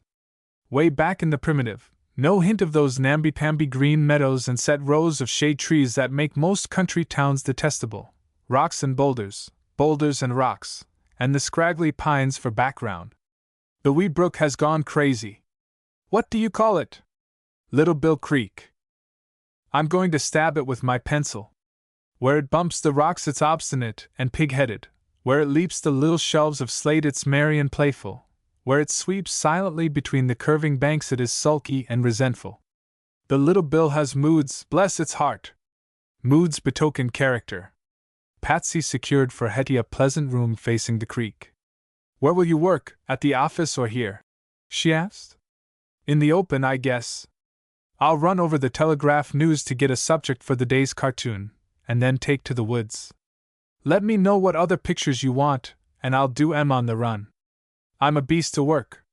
Arthur Weldon, in his capacity as advertising manager, wrote to all the national advertisers asking their patronage for the Millville Daily Tribune. The letters were typewritten by the office stenographer on newly printed letterheads that Fitzgerald, the job printer, had prepared. Some of the advertisers were interested enough in Arthur's novel proposition to reply with questions as to the circulation of the new paper, where it was distributed, and the advertising rates. The voting man answered frankly that they had 27 subscribers already and were going to distribute 400 free copies every day, for a time, as samples, with the hope of increasing the subscription list. I am not sure you will derive any benefit at all from advertising in our paper, he added, but we would like to have you try it, and you can pay us whatever you consider the results warrant. To his astonishment, the advertisements arrived, a great many from very prominent firms, who accepted his proposal with amusement at his originality and a desire to help the new venture along. Our square statement of facts has given us a good start, he told the girls. I'm really amazed at our success, and it's up to you to make a paper that will circulate and make trade for these trustful advertisers. With the local merchants, the results were less satisfying. Bob West put in a card advertising his hardware business, and Nib Corkins cautiously invested $50 to promote his drug store and stock of tarnished cheap jewelry. But Sam Cotting said everybody knew what he had for sale and advertising wouldn't help him any. Arthur drove to Huntingdon with Louise, and while the society editor picked up items, her husband interviewed the merchants. The Huntingdon people were more interested in the new paper than the Millville folk, and Arthur quoted such low prices that several advertisements were secured. 2 bright boys of this thriving village were also employed to ride over to Millville each morning, get a supply of tribunes, and distribute a sample copy to every house in the neighborhood. Fitz set up the ads in impressive type, and the columns of the first edition began to fill up days before the 4th of July arrived. Louise had a story and 2 poems set in type and read over the proofs dozens of times with much pride and satisfaction, while Beth prepared an article on the history of baseball and the probable future of our national game. They did not see much of their artist during the first days following her arrival, but one afternoon she brought Patsy a sketch and asked, "Who is this?" Patsy glanced at it and laughed gleefully. It was Peggy McNutt, the fish-eyed poobah of Millville, who was represented sitting on his front porch engaged in painting his wooden foot. This was one of McNutt's recognized amusements. He kept a supply of paints of many colors, and every few days appeared with his rudely carved wooden foot glistening with a new coat of paint and elaborately striped. Sometimes it would be blue with yellow stripes, then green with red stripes, and anon a lovely pink decorated with purple. One drawback to Peggy's delight in these transformations was the fact that it took the paint a night and a day to dry thoroughly, and during this period of waiting he would sit upon his porch with the wooden foot tenderly resting upon the rail, a helpless prisoner. "Some folks," he would say, "likes pretty neckties, and some wears fancy socks, but fair my part I'd ruther show a handsome foot in anything. It don't cost as much as wearin' socks and neckties, and it's more artistic-like."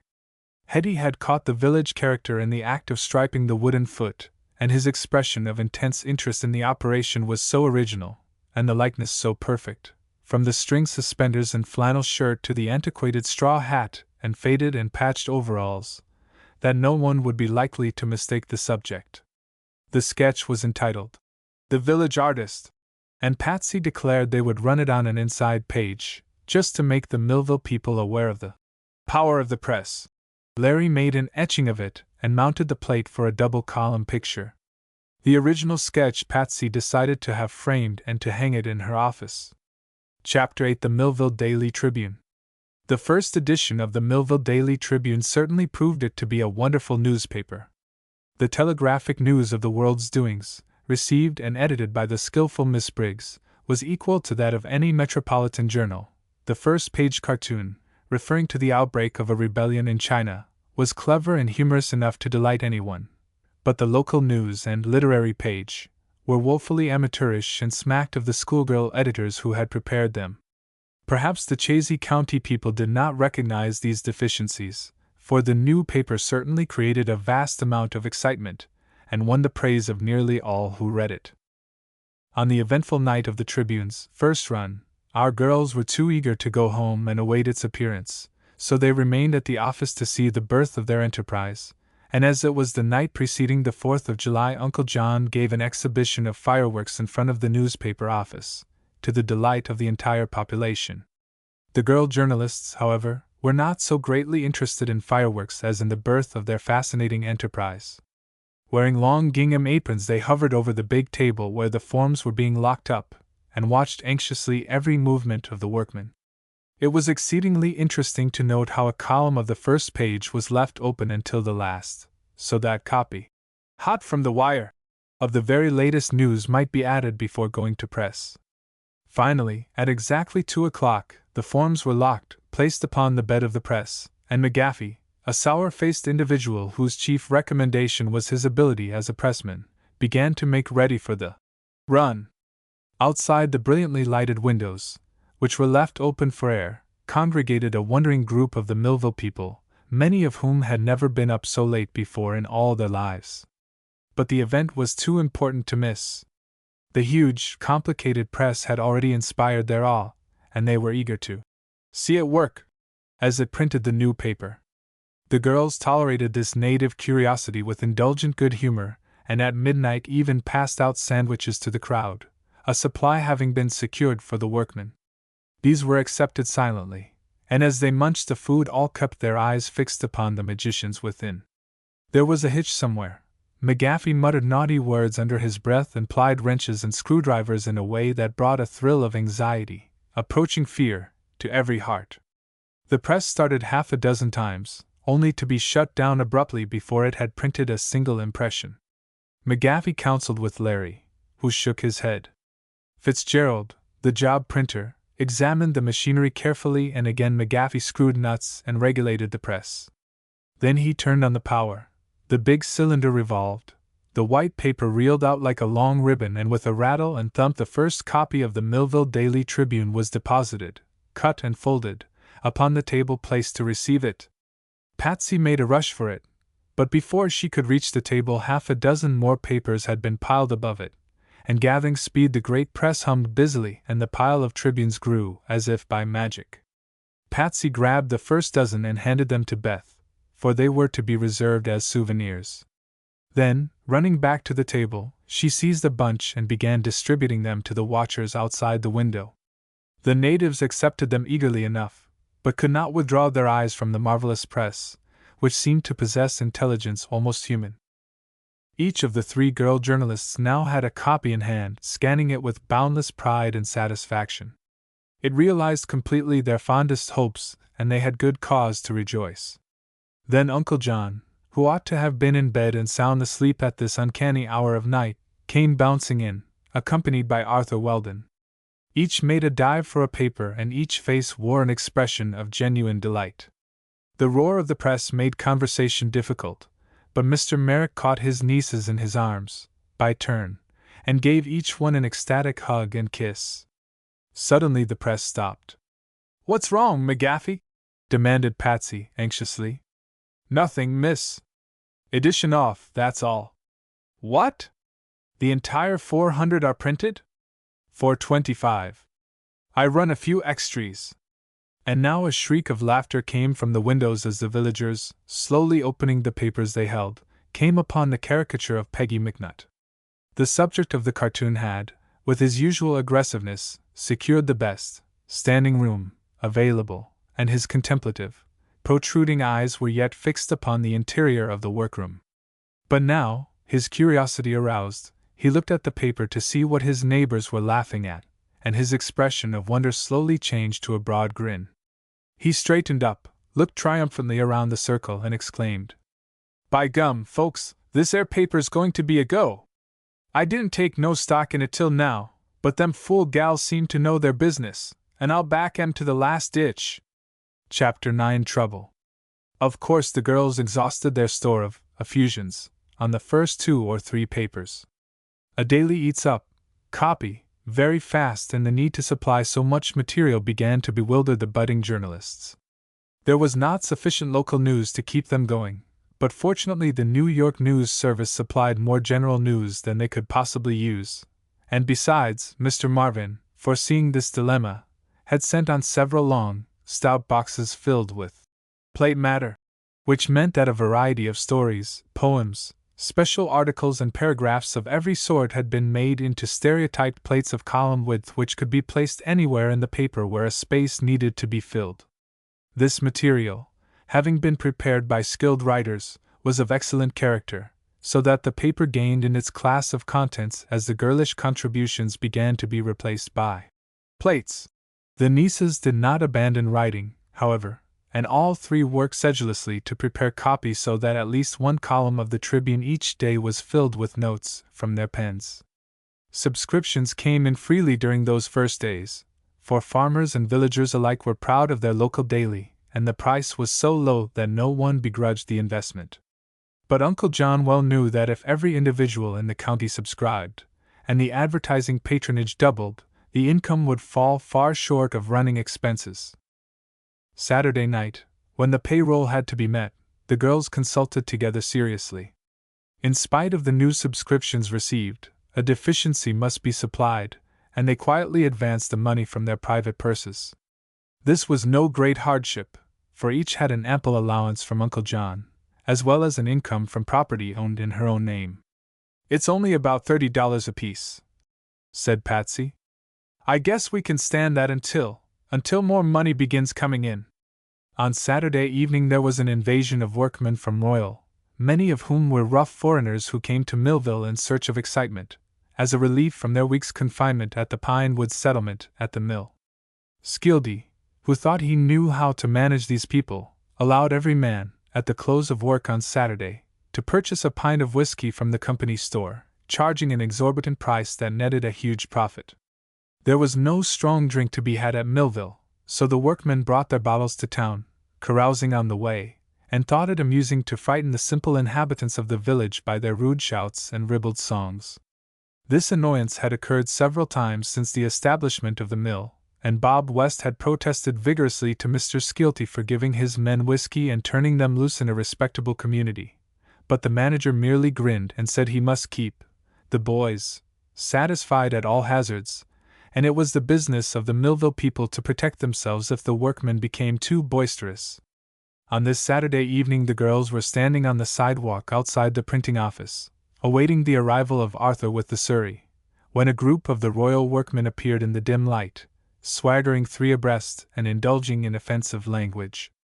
Uncle John's nieces withdrew to the protection of the doorway, but a big bearded fellow in a red shirt discovered them, and lurching forward, pushed his evil countenance in Patsy's face, calling to his fellows in harsh tones that he had found a partner for a dance.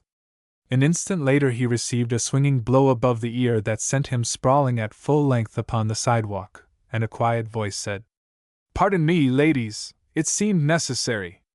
All three at once recognized the supposed tramp whom they had seen the morning of their arrival, but whom Uncle John had reported to be one of the bookkeepers at the paper mill.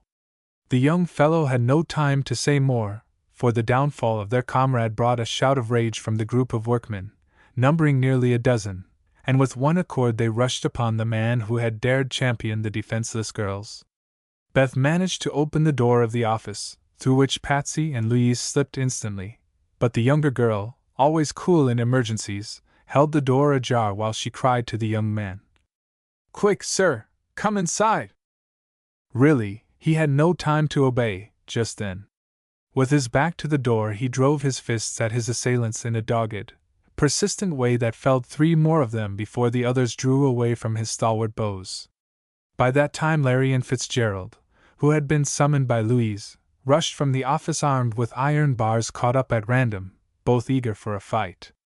The workmen, seeing the reinforcements, beat a retreat, carrying their sadly pummeled comrades with them, but their insulting language was not restricted until they had passed out of hearing.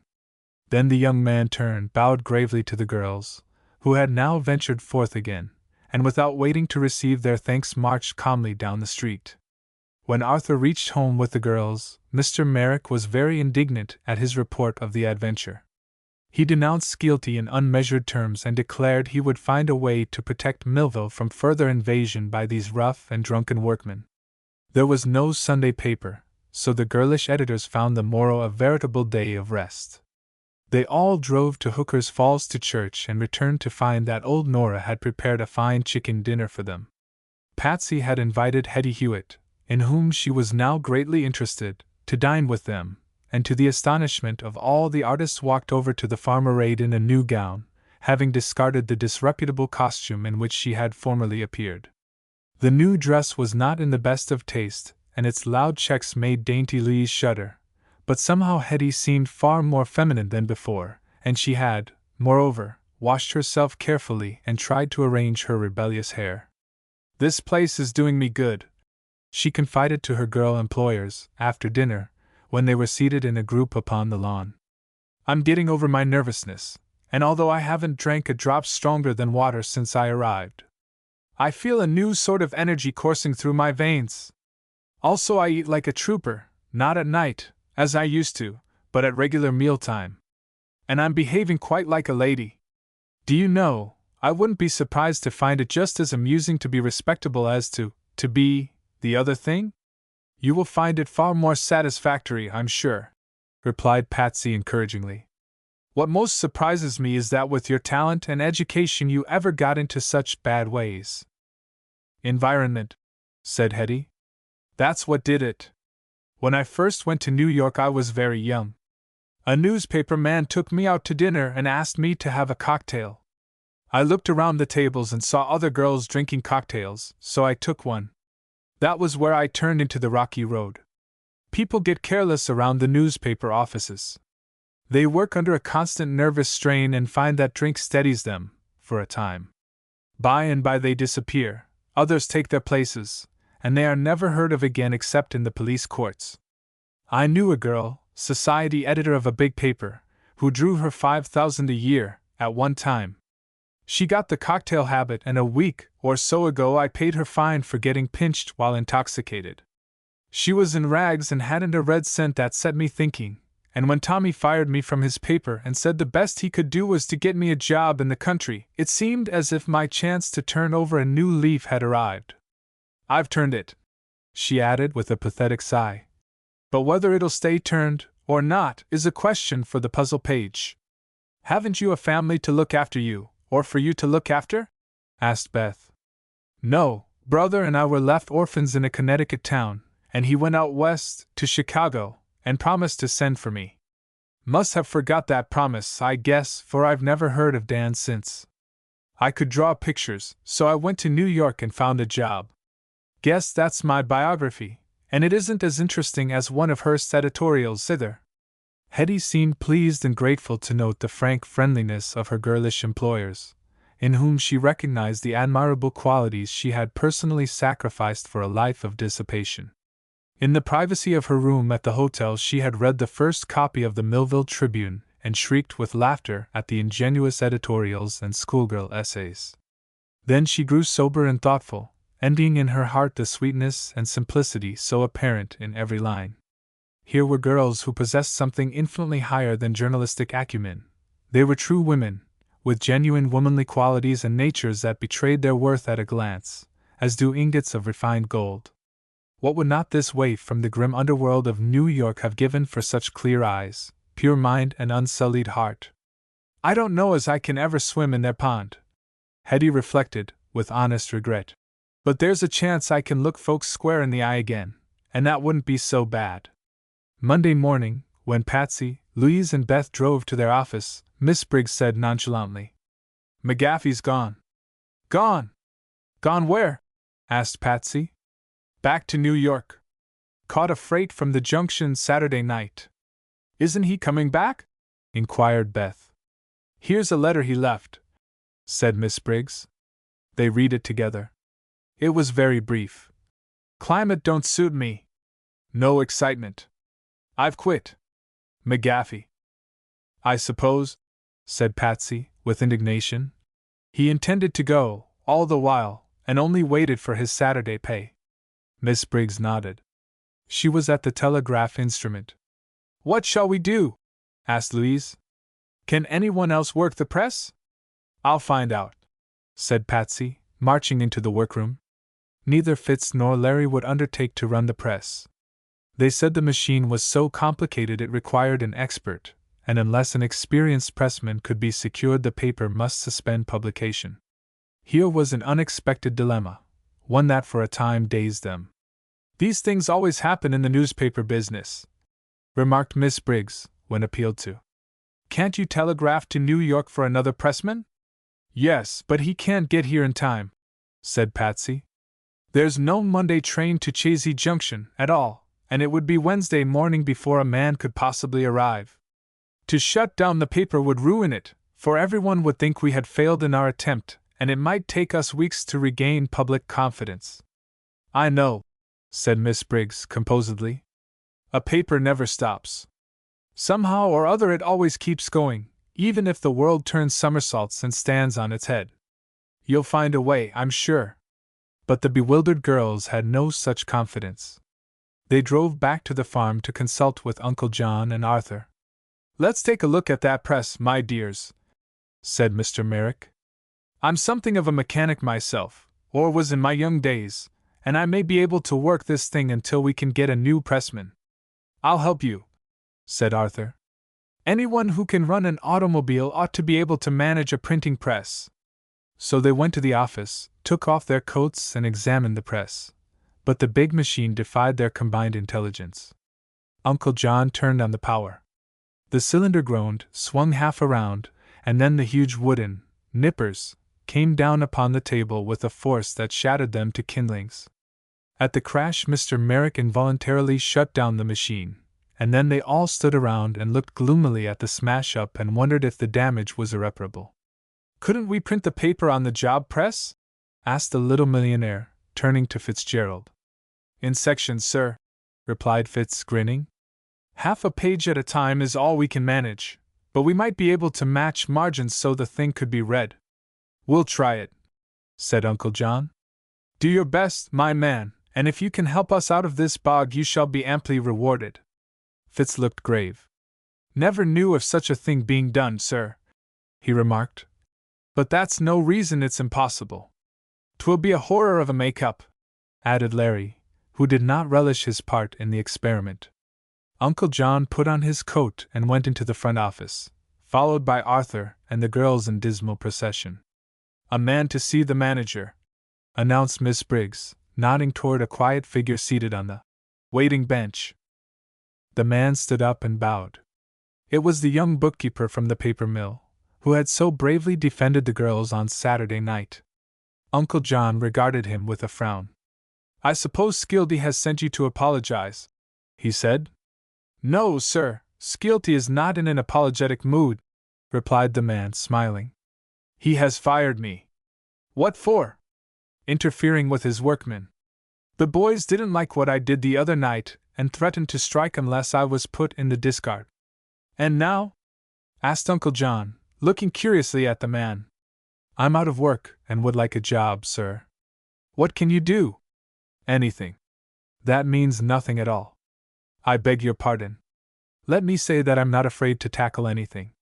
Can you run a power printing press? Yes, sir. Ever had any experience? The young man hesitated. I'm not sure, he replied slowly, but I think I have. This statement would not have been encouraging under ordinary circumstances, but in this emergency Uncle John accepted it. What is your name? He asked. Another moment's hesitation. Call me Smith, please. First name? The man smiled. Thursday, he said. All his hearers seemed astonished at this peculiar name, but Mr. Merrick said abruptly, Follow me, Thursday Smith. The man obeyed, and the girls and Arthur trotted after them back to the pressroom. Our pressman has deserted us without warning, explained Mr. Merrick. None of our other employees is able to run the thing. If you can master it so as to run off the paper tonight, the job is yours. Thursday Smith took off his jacket, a cheap khaki affair, and rolled up his sleeves.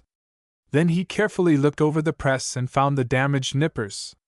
Without a word he picked up a wrench, released the stub ends of the broken fingers, gathered the pieces in his hand and asked, Where is there a carpenter shop? Can you operate this press? Asked Mr. Merrick. Yes, sir. The carpenter's shop is a little shanty back of the hotel. You'll find Lon Taft there. Smith walked away, and Mr. Merrick drew a long breath of relief.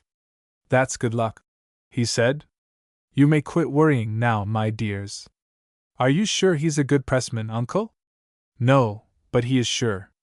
I've an idea he wouldn't attempt the thing otherwise. Mr. Merrick returned to the farm, while Arthur drove Louise over to Huntingdon to gather items for the paper, and Patsy and Beth sat in the office arranging copy. In an hour Smith came back with new nippers, which he fitted to the steel frame.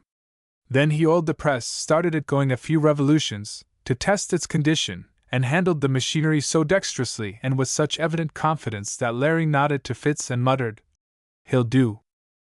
McGaffey, knowing he was about to decamp, had not kept the press very clean, but Thursday Smith put in the afternoon and evening removing grease, polishing and rubbing, until the huge machine shone resplendent. The girls went home at dinner time, but they sent Arthur to the office at midnight to see if the new pressman was proving capable. The Tuesday morning Tribune greeted them at the breakfast table, and the presswork was remarkably clean and distinct. Chapter 10 Thursday Smith. In a day or so Mr. Merrick received a letter from Mr. Skeelty, the manager of the paper mill. He said, "I understand you have employed one of my discharged workmen, who is named Thursday Smith. My men don't want him in this neighborhood, and have made a strong protest. I therefore desire you to discharge the fellow at once, and in case you refuse to accede to this reasonable demand I shall shut off your power." Mr. Merrick replied, "Shut off the power and I'll sue you for damages. My contract with you fully protects me. Permit me a request in turn, that you mind your own business. The Millville Tribune will employ whomsoever it chooses." Uncle John said nothing to the girls concerning this correspondence, nor did he mention it to the new pressman. On Wednesday Larry and Fitz sent in their resignations, to take effect Saturday night. They told Patsy, who promptly interviewed them, that the town was altogether too slow for men accustomed to the city, but to Smith they admitted they feared trouble from the men at the mill. "I talked with one of the mill hands last night," said Larry, "and they're up to mischief. If you stay here, my boy, you'd better watch out, for it's you they're after, in the first place, and Skeelty has told them he wouldn't be annoyed if they wiped out the whole newspaper plant at the same time." Thursday nodded but said nothing. He began watching the work of the two men with comprehensive care. When Mr. Merrick came down to the office during the forenoon to consult with his nieces about replacing the two men who had resigned, Smith asked him for a private interview. "Come into the office," said Uncle John. When the man found the three girl journalists present he hesitated, but Mr. Merrick declared they were the ones most interested in anything an employee of the paper might have to say to his principals. "I am told, sir," Thursday began, "that the people at the mill have boycotted this paper." "They've cancelled all their subscriptions," replied Beth. "But as they had not paid for them, it won't hurt us any." "It seems the trouble started through your employing me," resumed the young man. "So it will be best for you to let me go." "Never!" cried Mr. Merrick firmly. "Do you suppose I'll allow that rascal Skeelty to dictate to us for a single minute? Not by a jug full.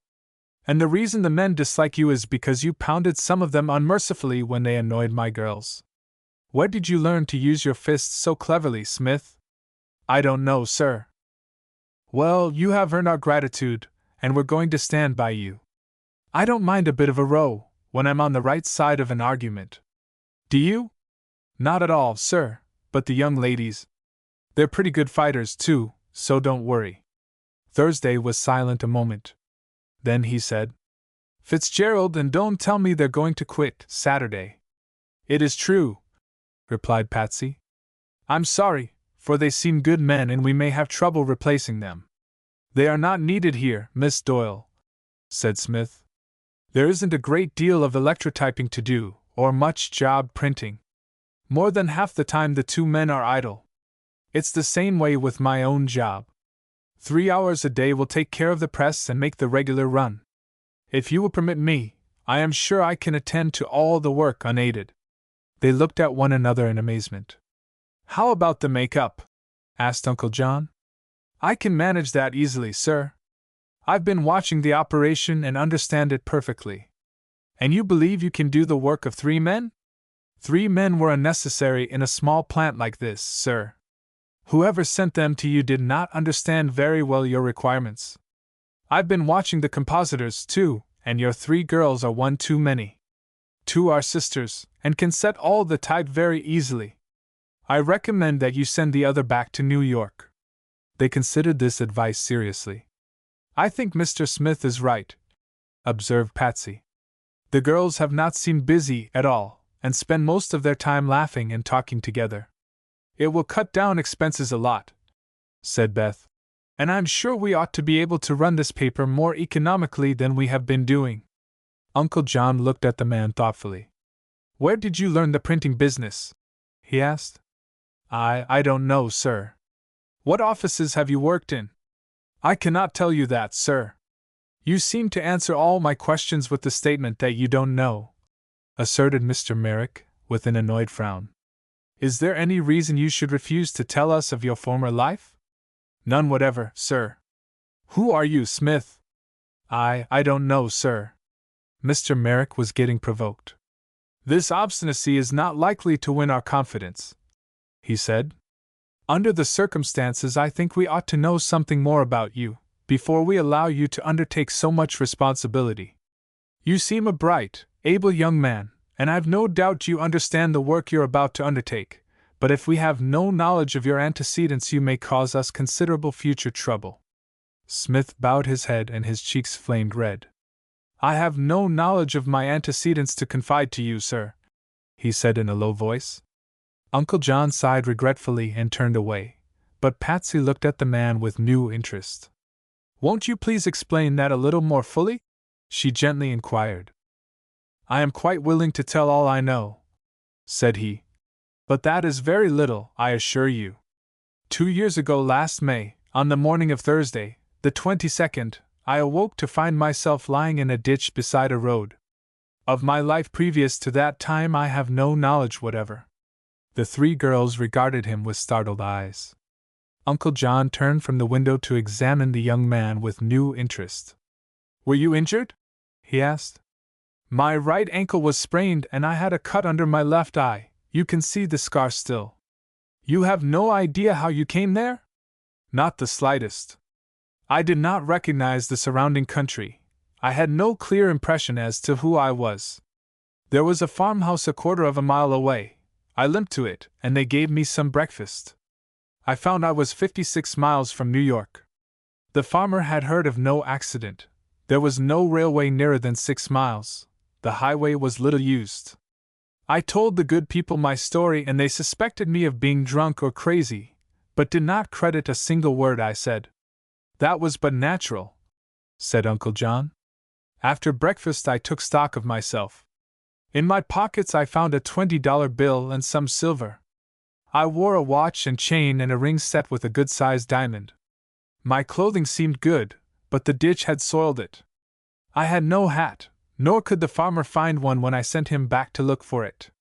My mind was not wholly a blank. I seemed to have a fair knowledge of life, and when the farmer mentioned New York, this city seemed familiar to me. But in regard to myself, my past history, even my name, I was totally ignorant. All personal consciousness dated from the moment I woke up in the ditch. How wonderful! Exclaimed Louise. And you haven't solved the mystery yet, after 2 years? Asked Patsy. No, Miss Doyle. I hired the farmer to drive me to the railway station, where I took the train to New York. I seemed to know the city, but no recollection guided me to home or friends. I went to a small hotel, took a room, and began to read all the newspapers, seeking to discover if anyone was reported missing. The sight of automobiles led me to conceive the theory that I had been riding in one of those machines along a country road when something threw me out. My head might have struck a stump or stone and the blow rendered me insensible. Something in the nature of the thing, or in my physical condition, deprived me of all knowledge of the past. Since then I have read of several similar cases. The curious thing about my own experience was that I could find no reference to my disappearance, in any way, nor could I learn of any automobile accident that might account for it. I walked the streets day after day, hoping some acquaintance would accost me. I waited patiently for some impulse to direct me to my former haunts. I searched the newspapers persistently for a clue, but nothing rewarded me. After spending all my money and the proceeds of my watch and diamond, I began to seek employment, but no one would employ a man without recommendations or antecedents. I did not know what work I was capable of doing.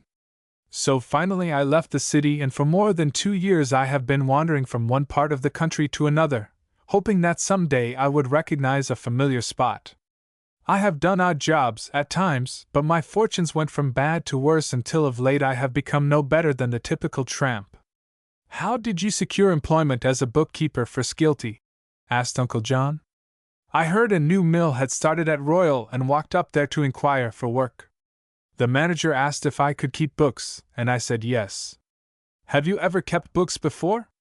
Not that I know of, but I did it very well.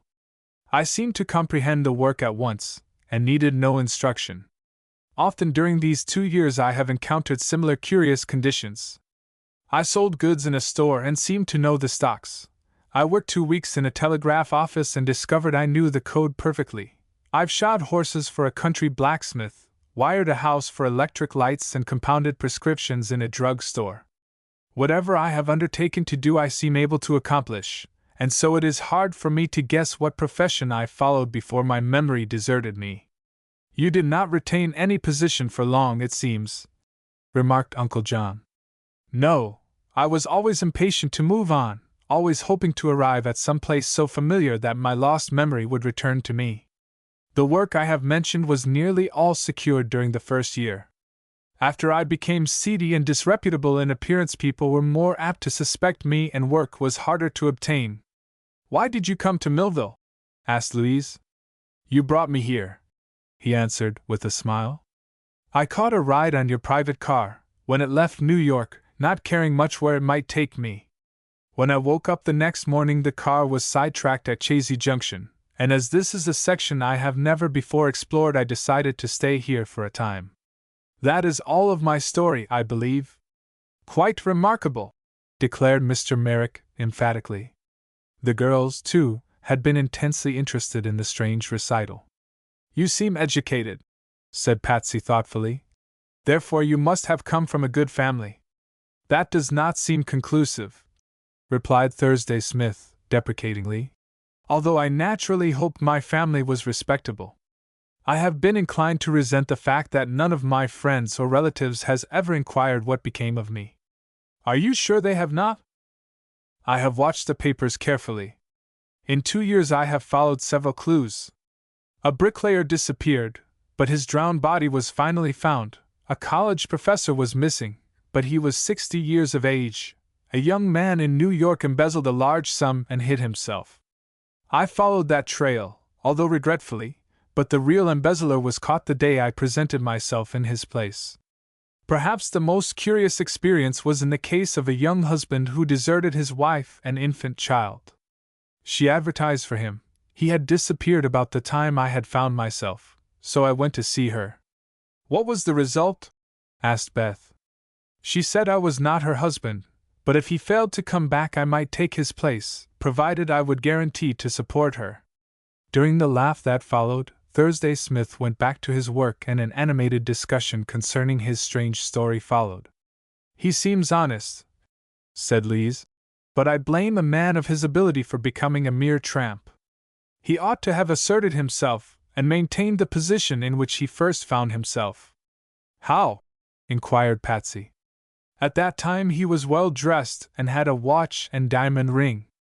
If he had gone to someone and frankly told his story, he could surely have obtained a position to correspond with his personality. But instead of this he wasted his time and the little capital he possessed in doing nothing that was sensible.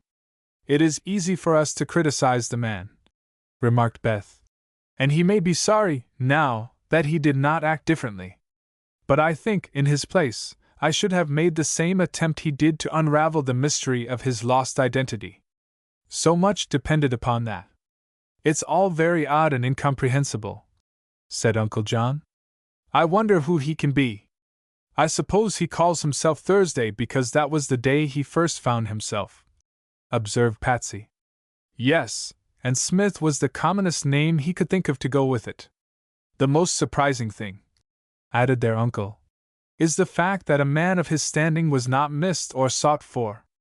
Perhaps, suggested Louise, he had been insane and escaped from some asylum. Then how did he come to be lying in a ditch? Questioned Patsy.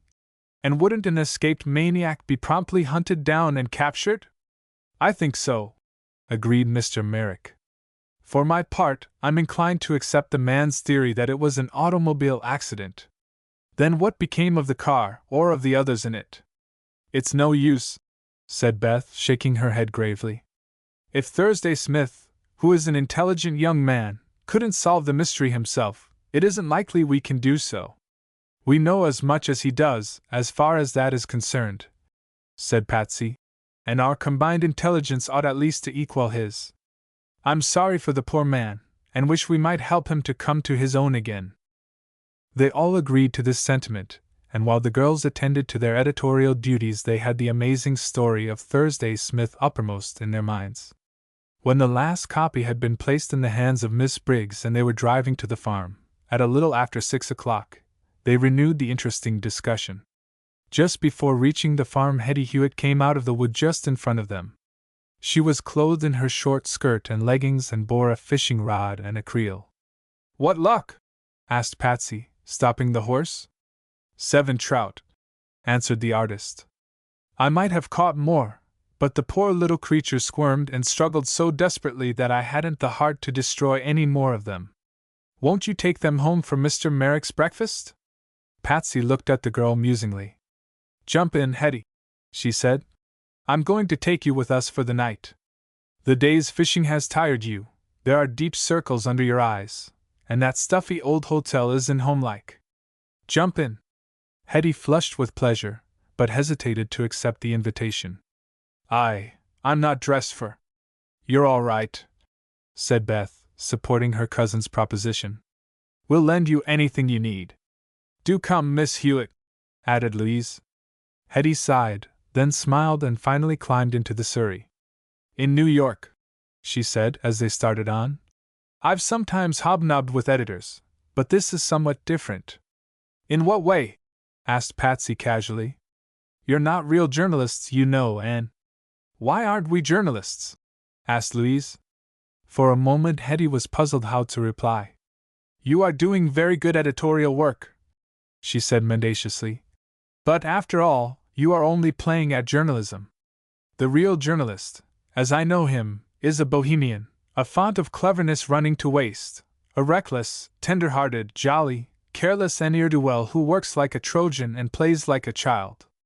He is very sophisticated at his desk and very artless when he dives into the underworld for rest and recreation. He lives at high tension, scintillates, burns his red fire without discrimination and is shortly extinguished. You are not like that. You can't even sympathize with that sort of person. But I can, for I'm cut from a remnant of the same cloth. Scintillate all you want to, Hetty, cried Patsy with a laugh. But you're not going to be extinguished. For we, the imitation journalists, have taken you under our wings. There's no underworld at Millville, and the only excitement we can furnish just now is a night with us at the old farm. That, replied Hetty, is indeed a real excitement. You can't quite understand it, perhaps, but it's so very different from what I'm accustomed to. Uncle John welcomed the girl artist cordially, and under his hospitable roof the waif soon felt at ease. At dinner the conversation turned upon Thursday Smith and his peculiar experience. Beth asked Hetty if she knew the man.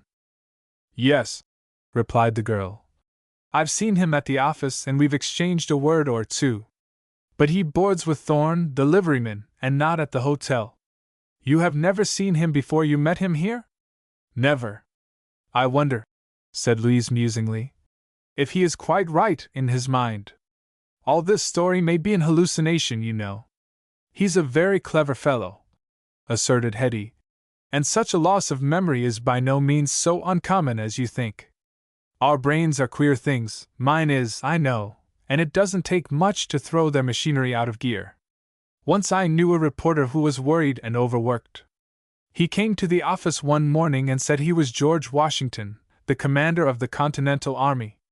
In all other ways he was sane enough, and we humored him and called him General. At the end of 3 months the idea quit him as suddenly as it had come on, and he was not only normal but greatly restored in strength of intellect through the experience. Perhaps some of the overworked brain cells had taken a rest and renewed their energy. It would not surprise me if someday Thursday Smith suddenly remembered who he was.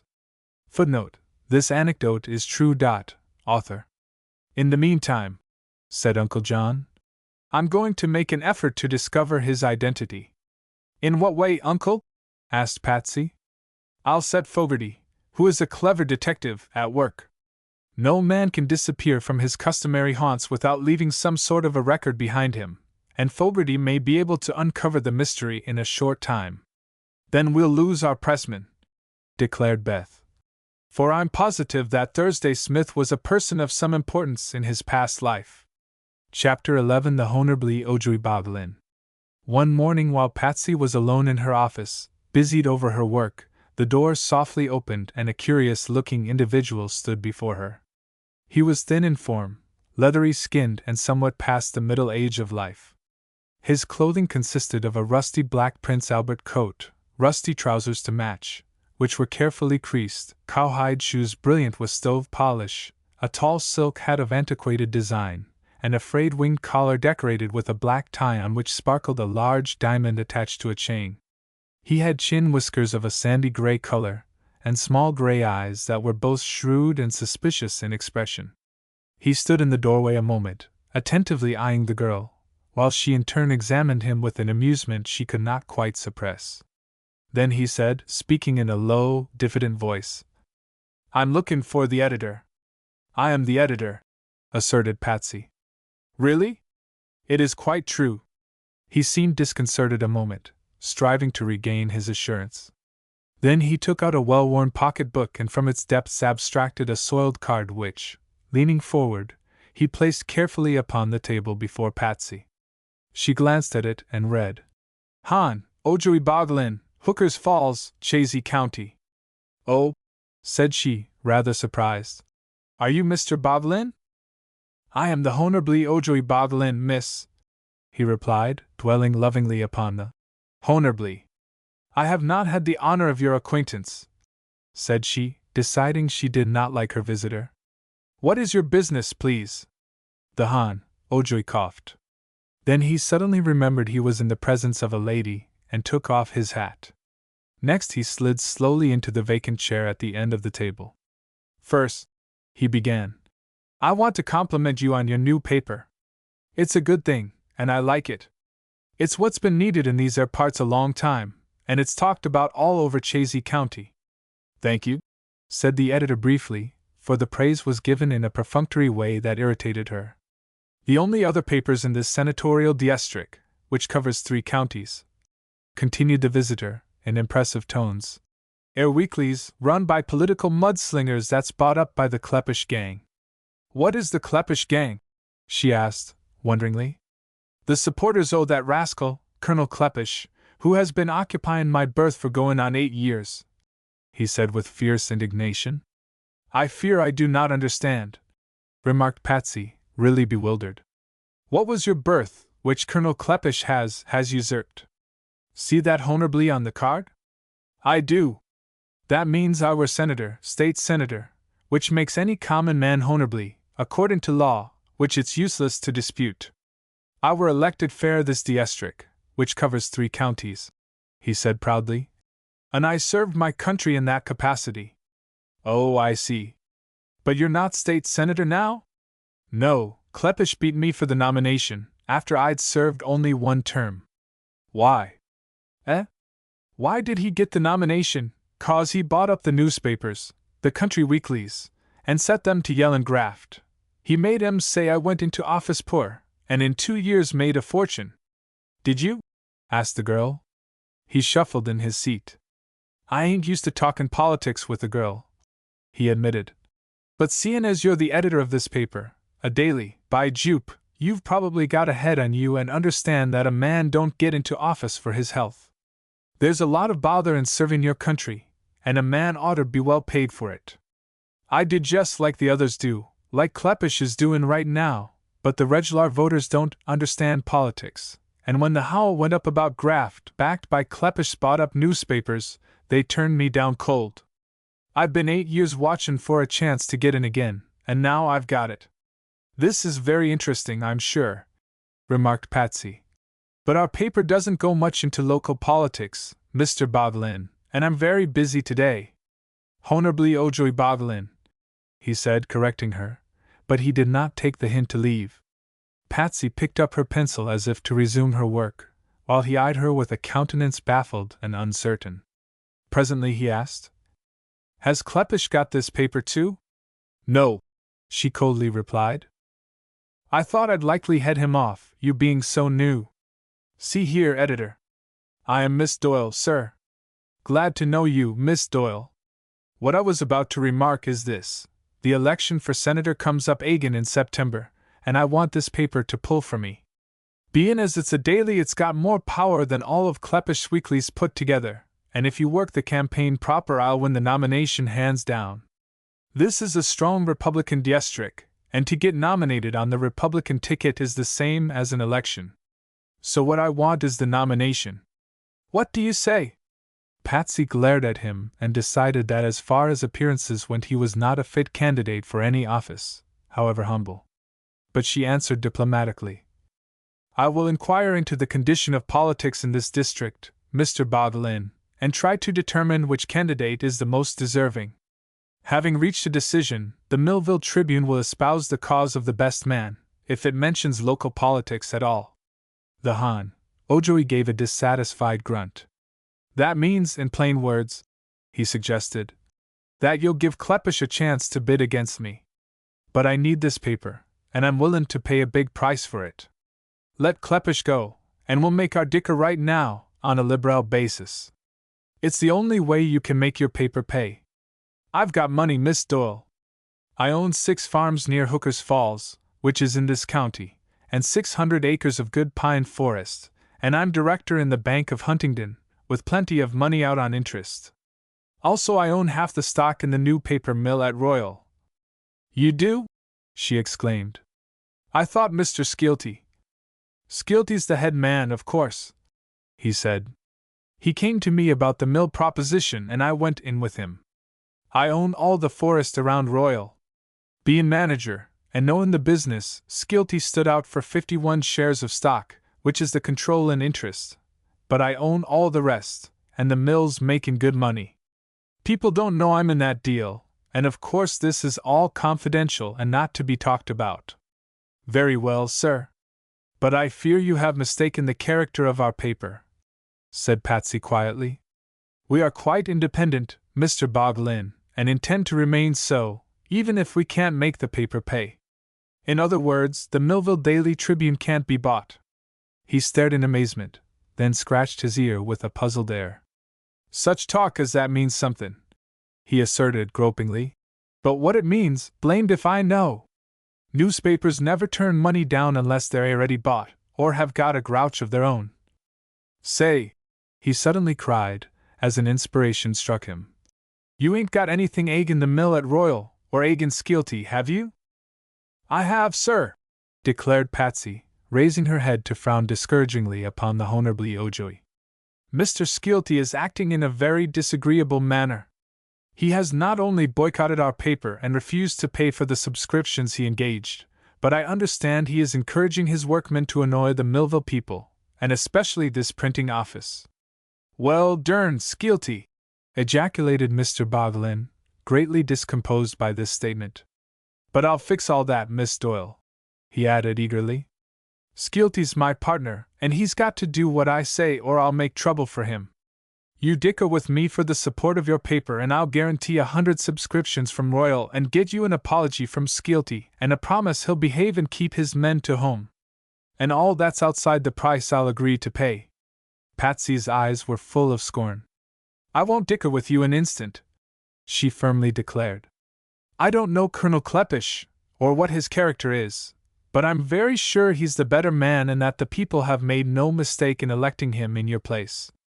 No respectable candidate for office would attempt to buy the support of a newspaper, and I advise you to change the wording on your card. Instead of honorable, it should read Dishonorable Ojoi Boglin. Good day, sir. Mr. Boglin's face turned white with rage. He half rose from his seat, but sat down again with a vicious snarl. I've coaxed so far, young woman, he said grimly, but I guess it's time I showed my hand. You'll either run this paper in my interest or I'll push Skilby on to make the town too hot to hold you. I've got power in this county, even if I ain't senator, and you'll feel that power if you dare oppose me.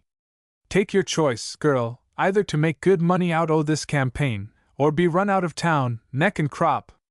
It's up to you to decide. In 30 seconds, said Patsy, her face as white as was Boglin's, I shall ring this bell to summon my men to throw you out. The Honorable Ojoi slowly rose and put on his hat. Look out, he said warningly. I will, snapped Patsy. This ain't the end of it, girl. There are 10 seconds left, she said. He picked up his card, turned his back and walked out, leaving his opponent trembling betwixt agitation and righteous indignation. A few moments later Bob West came in and looked at the girl editor curiously. Ojoi Boglin has been here, he said.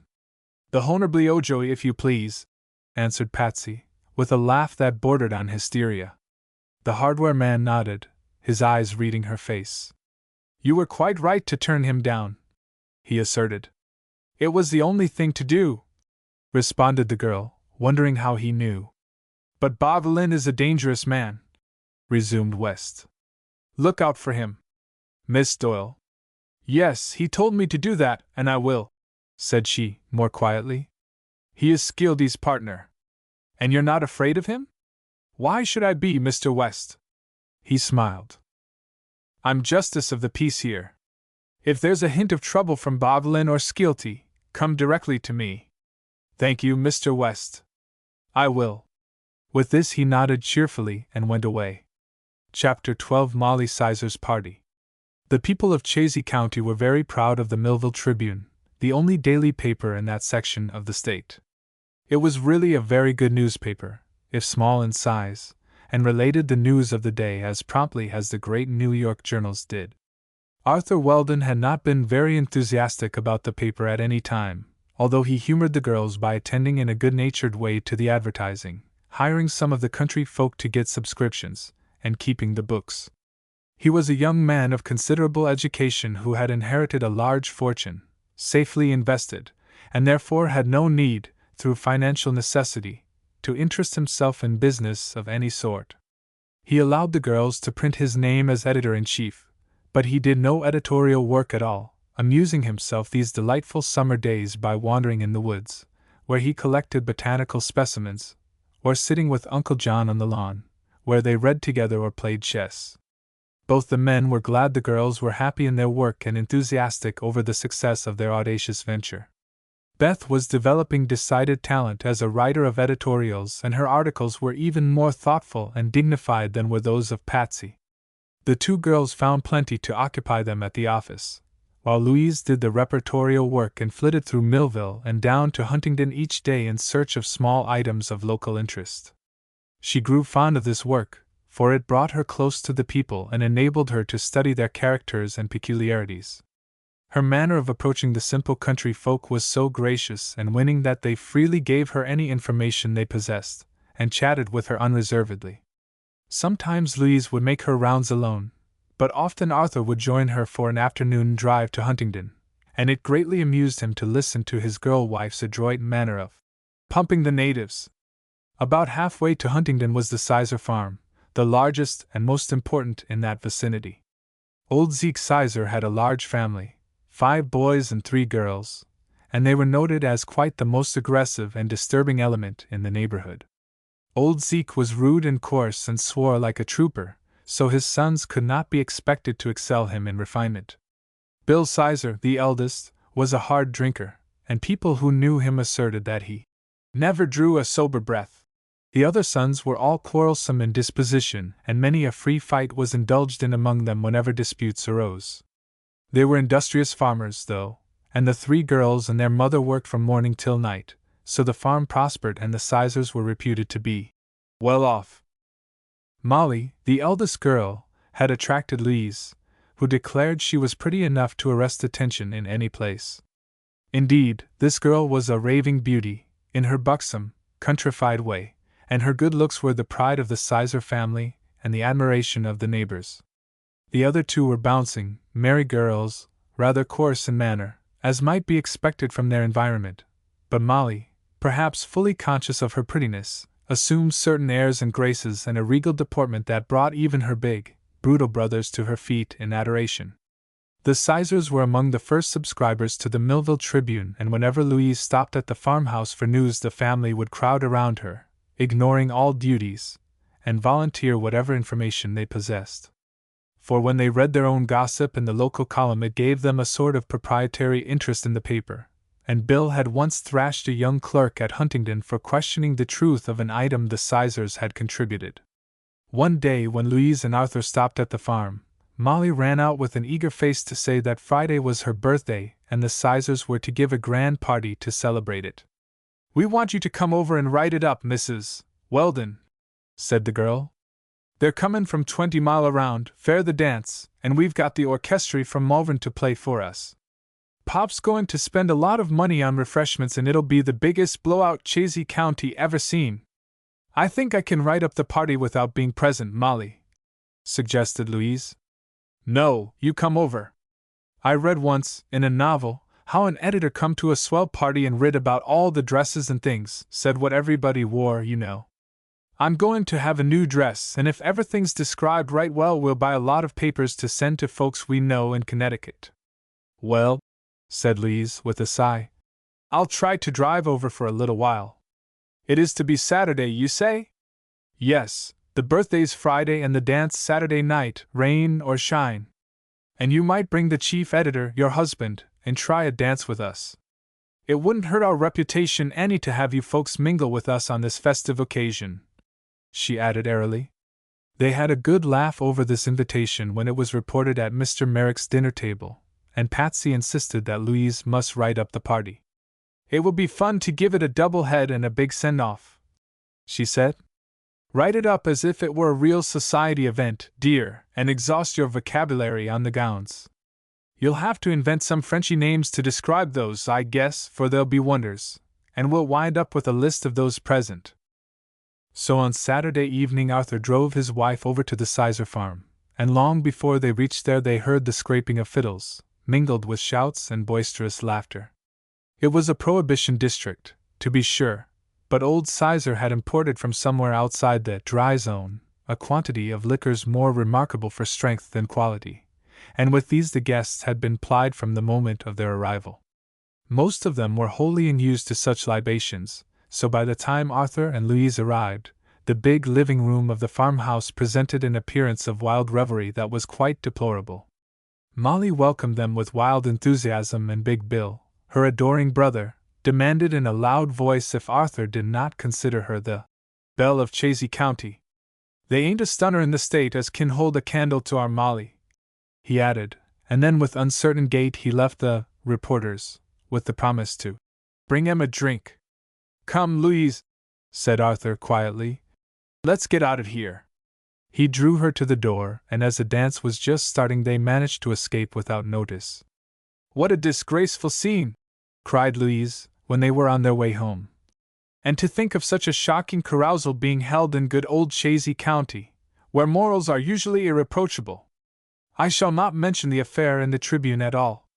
But Patsy, who had a managing editor's respect for news of any sort, combated this determination and begged Louise to write up Molly Sizer's party without referring to its deplorable features.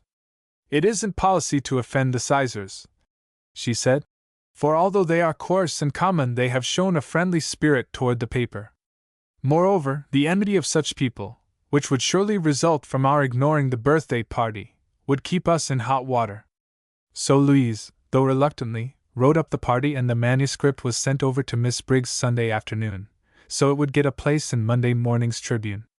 Uncle John had the paper at breakfast on Monday, and he gave an amused laugh as his eye caught the report of the Sizer party.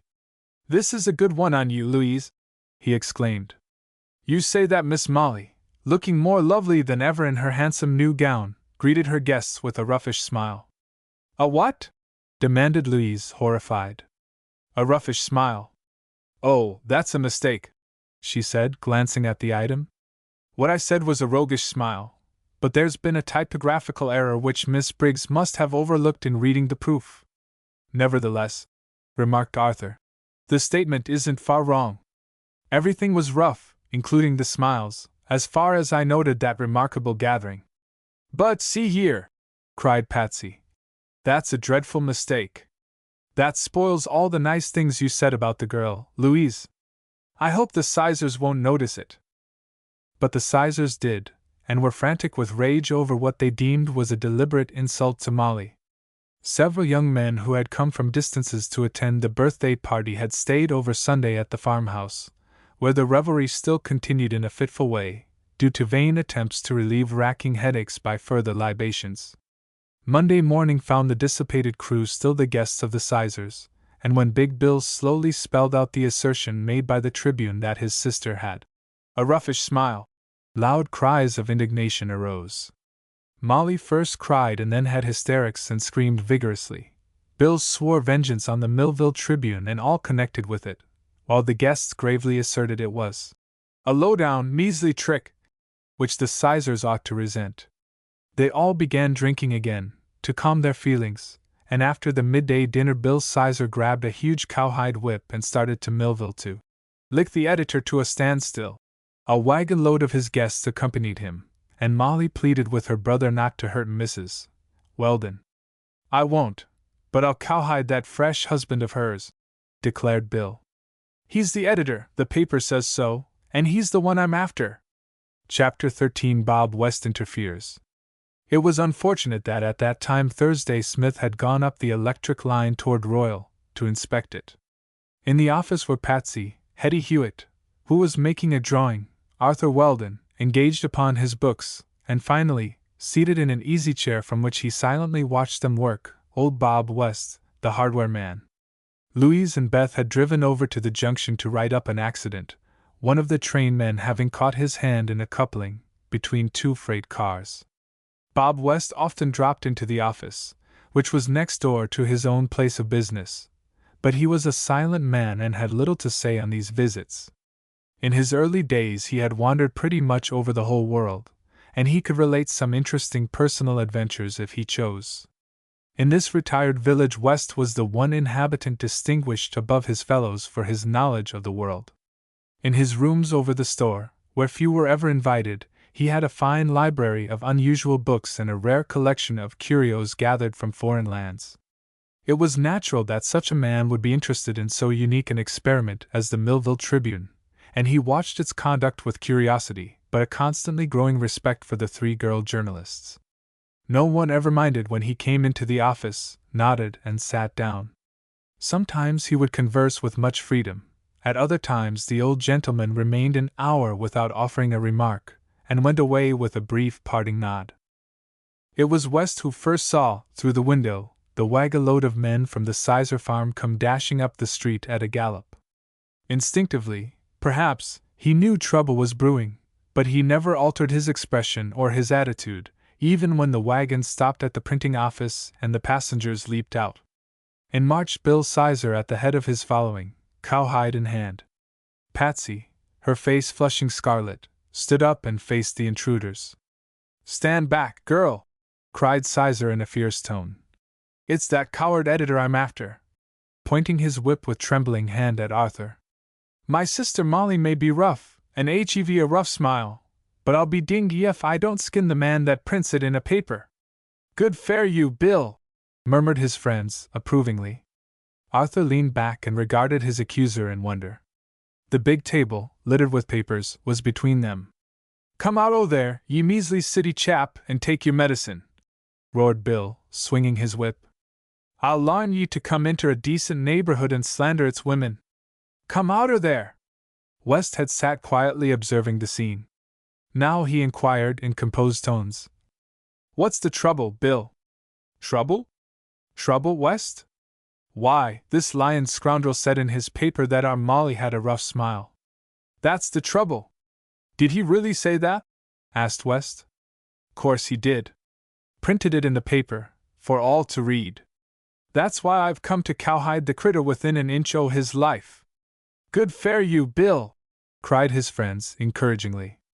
But wait a moment, commanded West, as the maddened, half-drunken young farmer was about to leap over the table to grasp his victim. You're not going at this thing right, Bill Sizer. Why ain't I, Bob West? Because, answered West, in calm, even tones, this insult is too great to be avenged by a mere cowhiding. Nothing but blood will wipe away the dreadful stain on your sister's character. Oh, Mr. West, cried Patsy, horrified by such a statement. Eh? Blood? Said Bill, stupefied by the suggestion. Of course, returned West.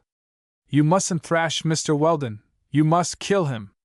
A delighted chorus of approval came from Sizer's supporters. All right then, said the bully, glaring around. I'll kill the scandler.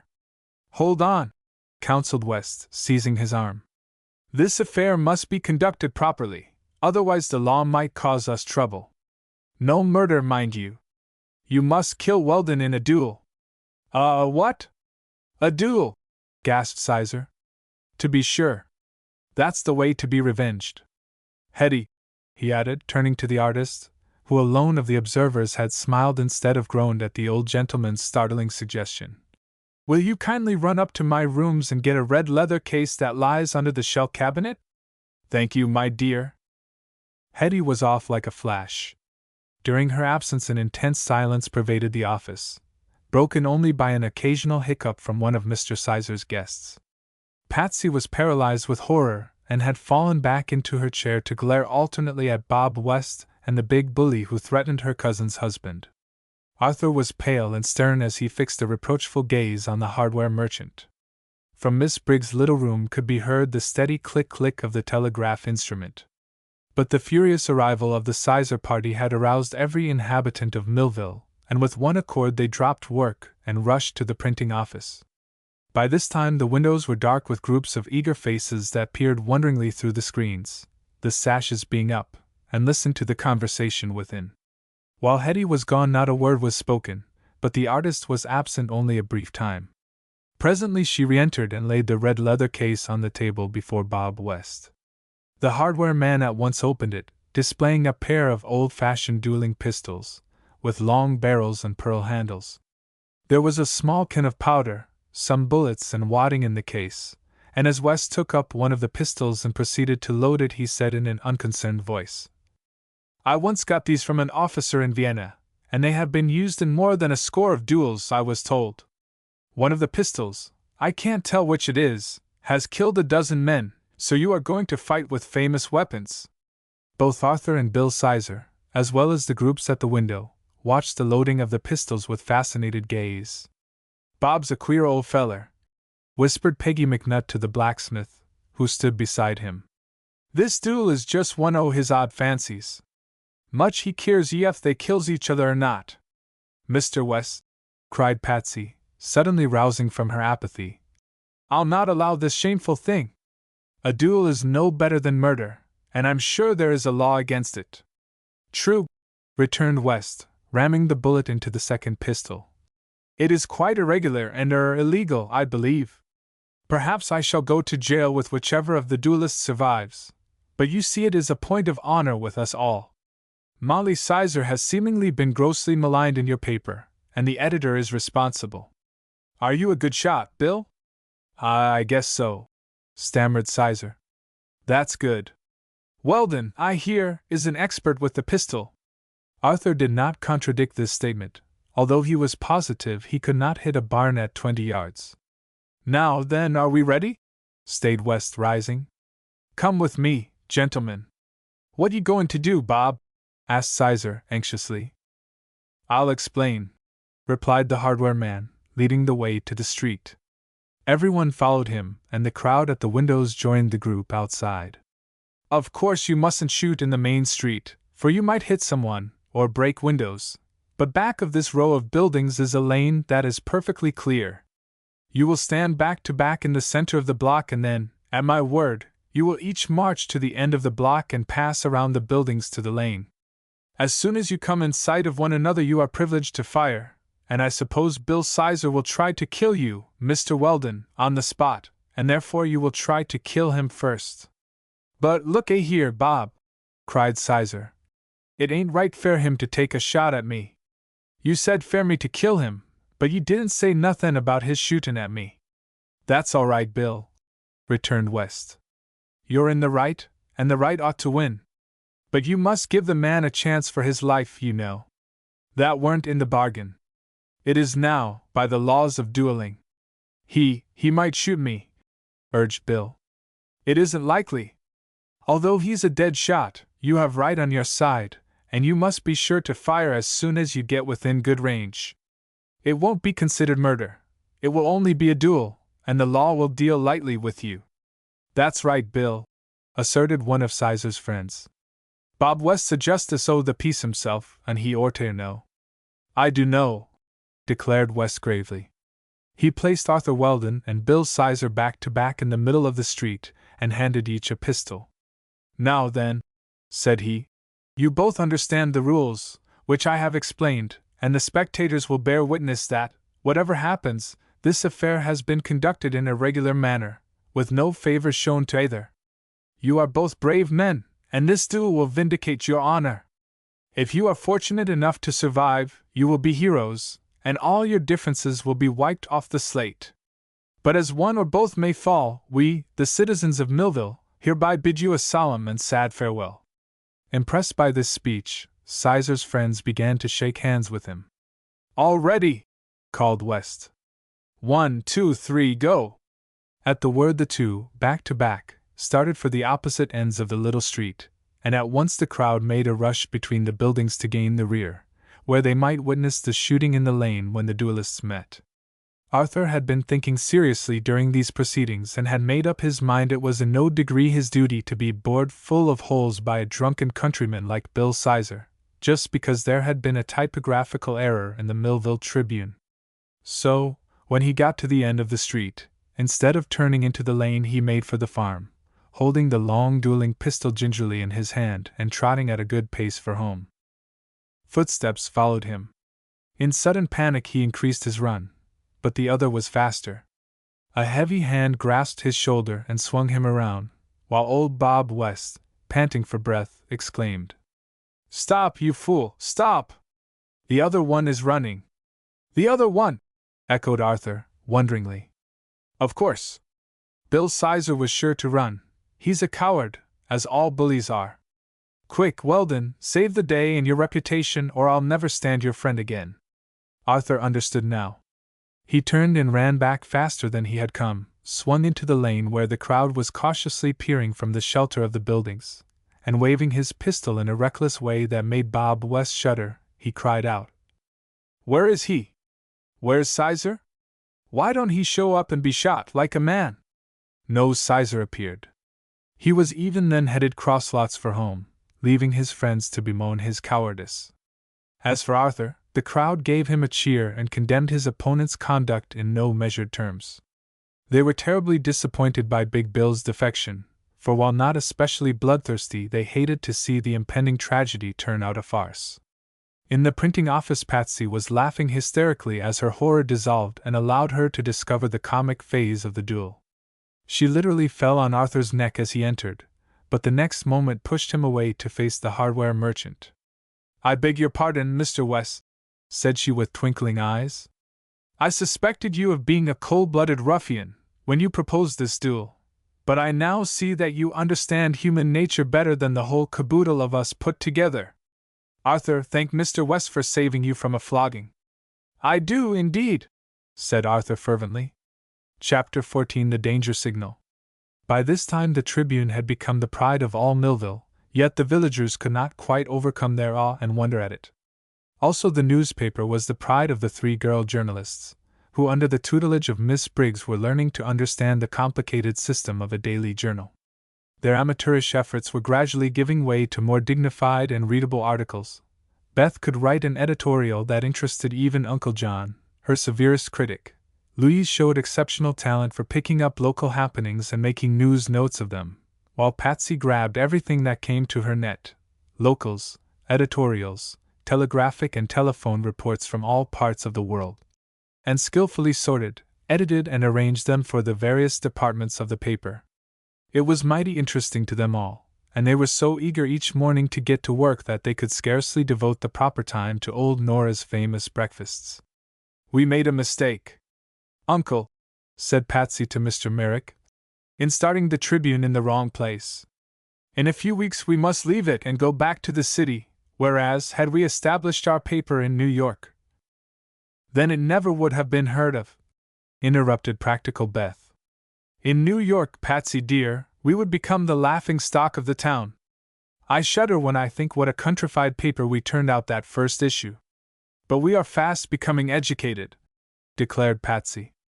"I'm not ashamed of the Tribune now, even in comparison with the best New York dailies." Beth laughed, but Uncle John said judicially, "For Millville, it's certainly a marvel. I get the world news more concisely and more pleasantly from its 4 pages than when I wade through 20 or 30 of the big pages of a metropolitan newspaper. You are doing famously, my dears. I congratulate you. But we are running behind dreadfully," suggested Arthur, the bookkeeper. "Even since Thursday Smith enabled us to cut down expenses so greatly. The money that comes in never equals what we pay out. How long can you keep this up, girls?" They made no reply, nor did Uncle John discuss the financial condition of the newspaper. He was himself paying some heavy expenses that did not appear on the books, such as the Associated Press franchise, the telegraph bills, and the electric power, but he was quite delighted to take care of these items and regretted he had not assumed more of the paper's obligations. He knew the expenses were eating big holes in the incomes of his 3 nieces, yet they never complained nor allowed their enthusiasm to flag. Mr. Merrick, who had tested these girls in more ways than one, was watching them carefully, and fully approved their spirit and courage under such trying conditions. Major Doyle, Patsy's father, when the first copy of the Millville Tribune was laid on his desk in the city, was astounded at the audacity of this rash venture. When he could command his temper to write calmly, he sent a letter to Mr. Merrick which read: "Taken altogether, John, you're the craziest bunch of irresponsibles outside an asylum. No wonder you kept this folly a secret from me until you had accomplished your nefarious designs. The Millville Daily Tribune is a corker and no mistake, for our Patsy's at the head of your lunatic gang. I'll go farther, and say the paper's a wonder. I believe it is the first daily newspaper published in a town of 6 inhabitants that has ever carried the Associated Press dispatches. But allow me to ask why? The lonely inhabitants of the desert of Chazy County don't need a daily, or a weekly, or a monthly. A semi-annual would about hit their gate, and be more than they deserve. So I've decided it's merely a silly way to spend money, and an easy way, too, I'll be bound. Oblige me by explaining this incomprehensible eccentricity." To this, a mild protest for the Major, Uncle John replied: "Dear Major Doyle, yours received. Have you no business of your own to attend to? Affectionately yours, John Merrick." The Major took the hint. He made no further complaint but read the paper religiously every day, gloating over Patsy's name as managing editor and preserving the files with great care. He really enjoyed the Millville Tribune, and as his summer vacation was shortly due, he anticipated with pleasure a visit to the farm and a peep at the workings of our Patsy's famous newspaper. The other girls he ignored. If Patsy was connected with the thing, her adoring parent was quite sure she was responsible for all the good there was in it. The paper printed no mention of the famous duel. But Hetty made a cartoon of it, showing the lane, with its fringe of spectators, Arthur Weldon standing manfully to await his antagonist, and Big Bill Sizer, in the distance, sprinting across the fields in the direction of home. This cartoon was highly prized by those who had witnessed the adventure, and Peggy McNutt pinned it on the wall of his real estate office beside the one Hetty had made of himself. Bill Sizer promptly stopped the paper, that being the only vengeance at hand, and when Bob West sent a boy to him demanding the return of the pistol, Bill dispatched with the weapon the following characteristic note, which he had penned with much labor: "Bob West, sir, you beat me out UV my reaving and made me look like a bag UV beans. But I will square this thing someday, and you and that editor had better watch out. I don't stand fair no throwdown like that W.M. Sizer. However, the bully received scant sympathy, even from his most intimate friends, and his prestige in the community was henceforth destroyed. Arthur did not crow for his part. He told the girls frankly of his attempt to run away and evade the meeting, which sensible intention was only frustrated by Bob West's interference, and they all agreed he was thoroughly justified. The young man had proved to them his courage years before, and none of the girls was disposed to accuse him of cowardice for not wishing to shoot or be shot by such a person as Bill Sizer. A few days following the duel, another incident occurred which was of a nature so startling that it drove the Sizer comedy from all minds. This time Thursday Smith was the hero. Hetty Hewitt, it seems, was having a desperate struggle to quell the longings of her heart for the allurements of the great city. She had been for years a thorough bohemian, frequenting cafes, theaters, and dance halls, smoking and drinking with men and women of her class, and, by degrees, losing every womanly quality with which nature had generously endowed her. But the girl was not really bad. She was essentially nervous and craved excitement, so she had drifted into this sort of life because no counteracting influence of good had been injected into her pliable disposition. None, that is, until the friendly editor for whom she worked, anticipating her final downfall, had sought to save her by sending her to a country newspaper. He talked to the girl artist very frankly before she left for Millville, and Hetty knew he was right, and was truly grateful for the opportunity to redeem herself. The sweet girl journalists with whom she was thrown in contact were so different from any young women she had heretofore known, and proved so kindly sympathetic, that Hetty speedily became ashamed of her wasted life and formed a brave resolution to merit the friendship so generously extended her. But it was hard work at first. She could get through the days easily enough by wandering in the woods and taking long walks along the rugged country roads, but in the evenings came the insistent call of the cafes, the cheap orchestras, vaudeville, midnight suppers, and the like. She strenuously fought this yearning and found it was growing less and less powerful to influence her. But her nights were yet restless and her nerves throbbing from the effects of past dissipations. Often she would find herself unable to sleep and would go out into the moonlight when all others were in bed, and prowl around with the cats, as she expressed it, until the wee hours of morning. Often she told Patsy she wished there was more work she could do. The drawings required by the paper never occupied her more than a couple of hours each day. Sometimes she made one of her cleverest cartoons in 15 or 20 minutes. "Can I do something else?" she begged. "Let me set type, or run the ticker. I can receive telegrams fairly well, or even write a column of local comment. I'm no journalist, so you'll not be envious." But Patsy shook her head. "Really, Hetty, there's nothing else you can do, and your pictures are very important to us. Rest and enjoy yourself, and get strong and well. You are improving wonderfully in health since you came here." Often at midnight Hetty would wander into the press room and watch Thursday Smith run off the edition on the wonderful press, which seemed to possess an intelligence of its own, so perfectly did it perform its functions. At such times she sat listlessly by and said little, for Thursday was no voluble talker, especially when busied over his press. But a certain spirit of comradeship grew up between these two, and it was not unusual for the pressman, after his work was finished and the papers were neatly piled for distribution to the carriers at daybreak, to walk with Hetty to the hotel before proceeding to his own lodgings in the little wing of Nick Thorne's house, which stood quite at the end of the street. To be sure, the hotel adjoined the printing office, with only a vacant lot between, but Hetty seemed to appreciate this courtesy, and would exchange a brief good night with Smith before going to her own room. Afterward she not infrequently stole out again, because sleep would not come to her, and then the moon watched her wanderings until it dipped behind the hills.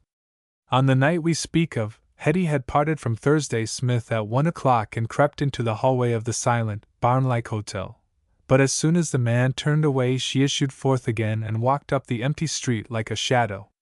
Almost to Thompson's Crossing she strolled, deep in thought, and then turned and retraced her steps. But when she again reached the hotel she was wide-eyed as ever, so she passed the building, thinking she would go on to Little Bill Creek and sit by the old mill for a time. The girl was just opposite the printing office when her attention was attracted by a queer grating noise, as if one of the windows was being pried up. She stopped short a moment and then crept closer to the building. Two men were at a side window of the press room, which they had just succeeded in opening. As Hetty gained her point of observation, one of the men slipped inside, but a moment later hastily reappeared and joined his fellow. At once both turned and stole along the side of the shed directly toward the place where the girl stood. Her first impulse was to run, but recollecting that she wore a dark gown and stood in deep shadow, she merely flattened herself against the building and remained motionless. The men were chuckling as they passed her, and she recognized them as mill hands from Royal. "Guess that'll do the job," said one in a low tone. "If it don't, nothin' will," was the reply. They were gone, then, stealing across the road and beating a hasty retreat under the shadows of the houses. Hetty stood motionless a moment, wondering what to do. Then with sudden resolve she ran to Thorne's house and rapped sharply at the window of the wing where she knew Thursday Smith slept. She heard him leap from bed and open the blind. "What is it?" he asked. "It's me, Thursday, Hetty," she said. "Two men have just broken into the press room, through a window. They were men from Royal, and they didn't steal anything, but ran away in great haste. I'm afraid something is wrong, Thursday." Even while she spoke, he was rapidly dressing. "Wait," he called to her. In a few moments he opened the door and joined her. Without hesitation he began walking rapidly toward the office, and the girl kept step with him. He asked no questions whatever, but as soon as she had led him to the open window he leaped through it and switched on an electric light.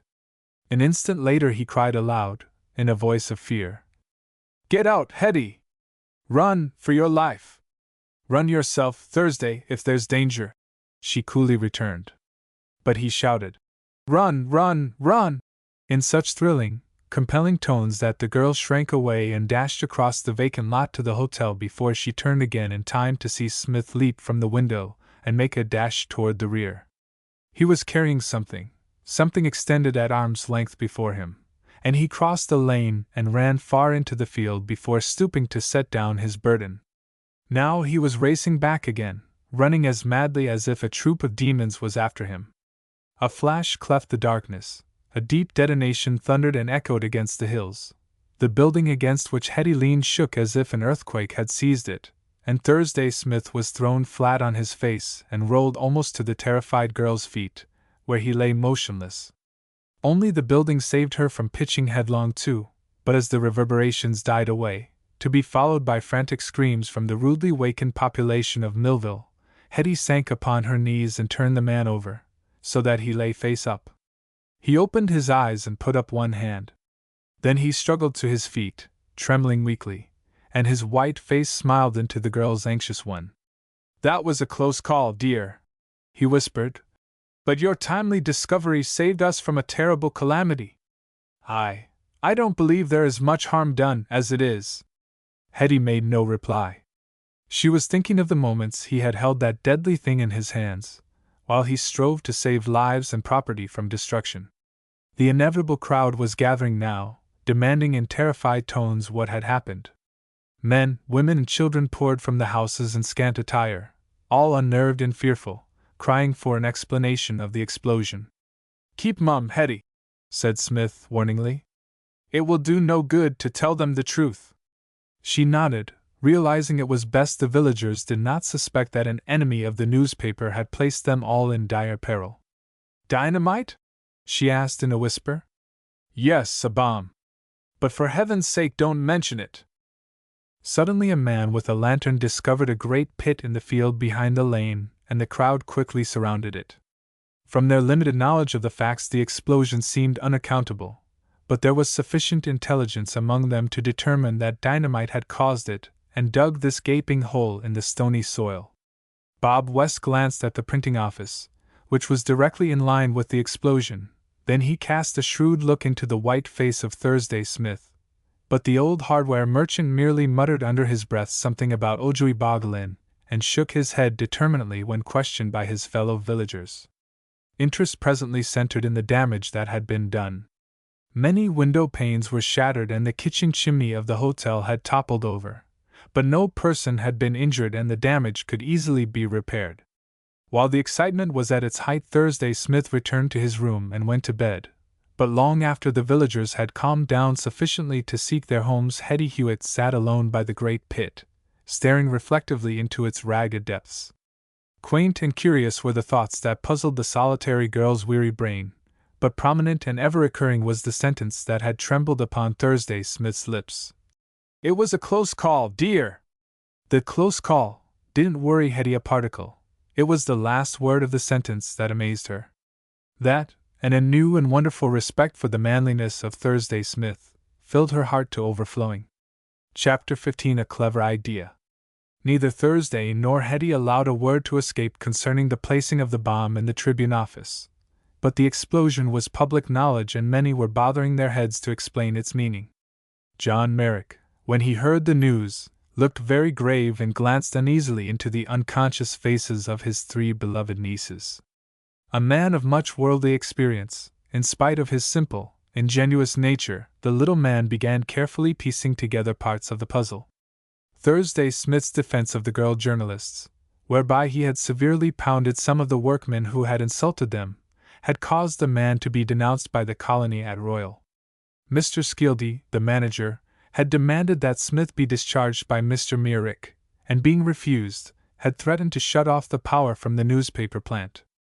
Skeelty dared not carry out this threat, for fear of a lawsuit, but his men, who had urged the matter of Smith's discharge upon their manager, were of the class that seeks revenge at any cost.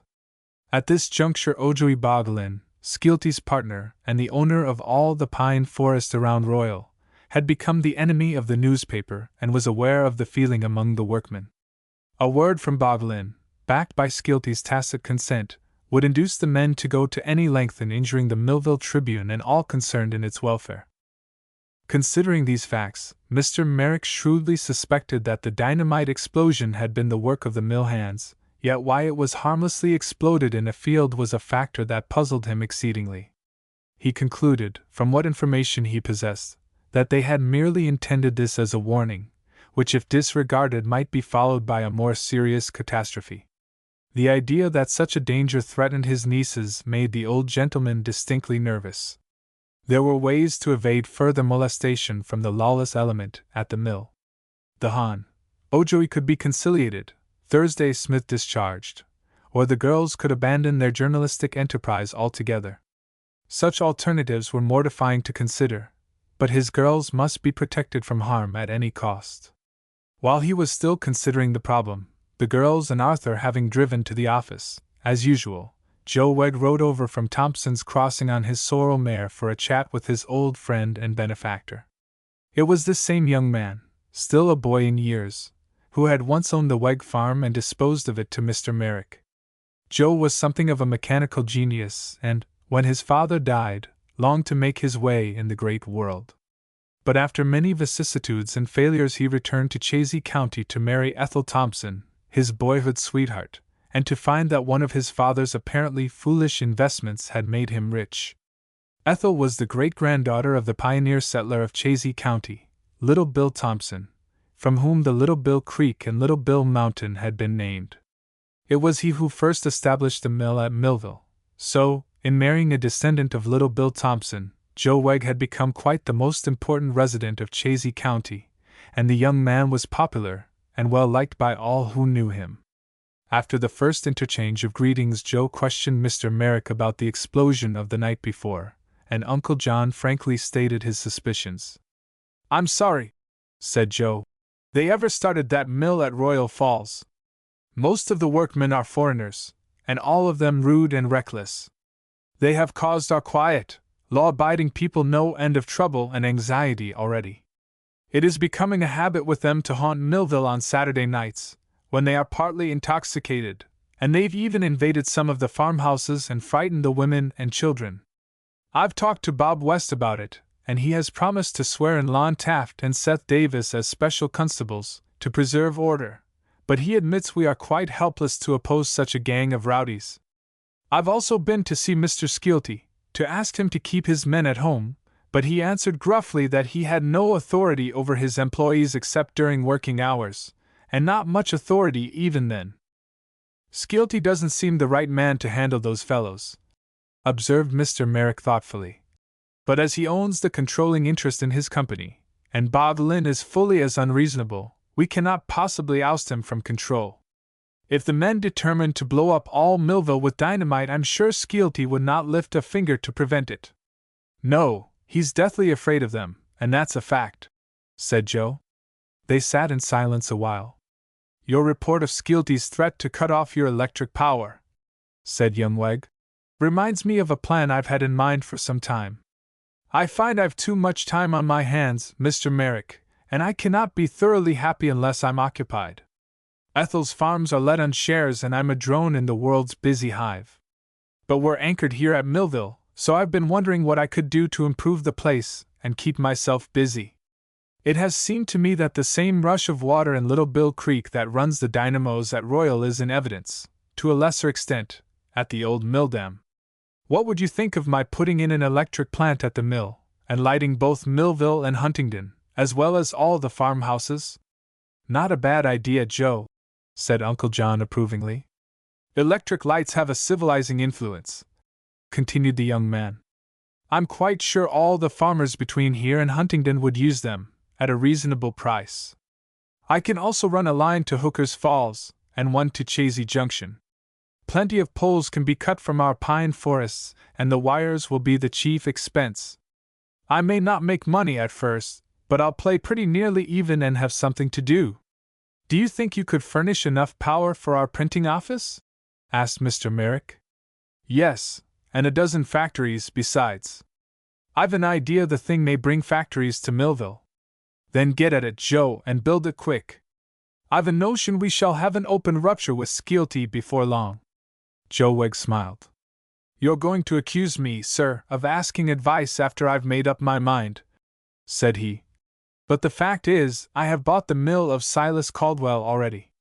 He's been wanting to dispose of the property for some time. Good! Exclaimed Uncle John.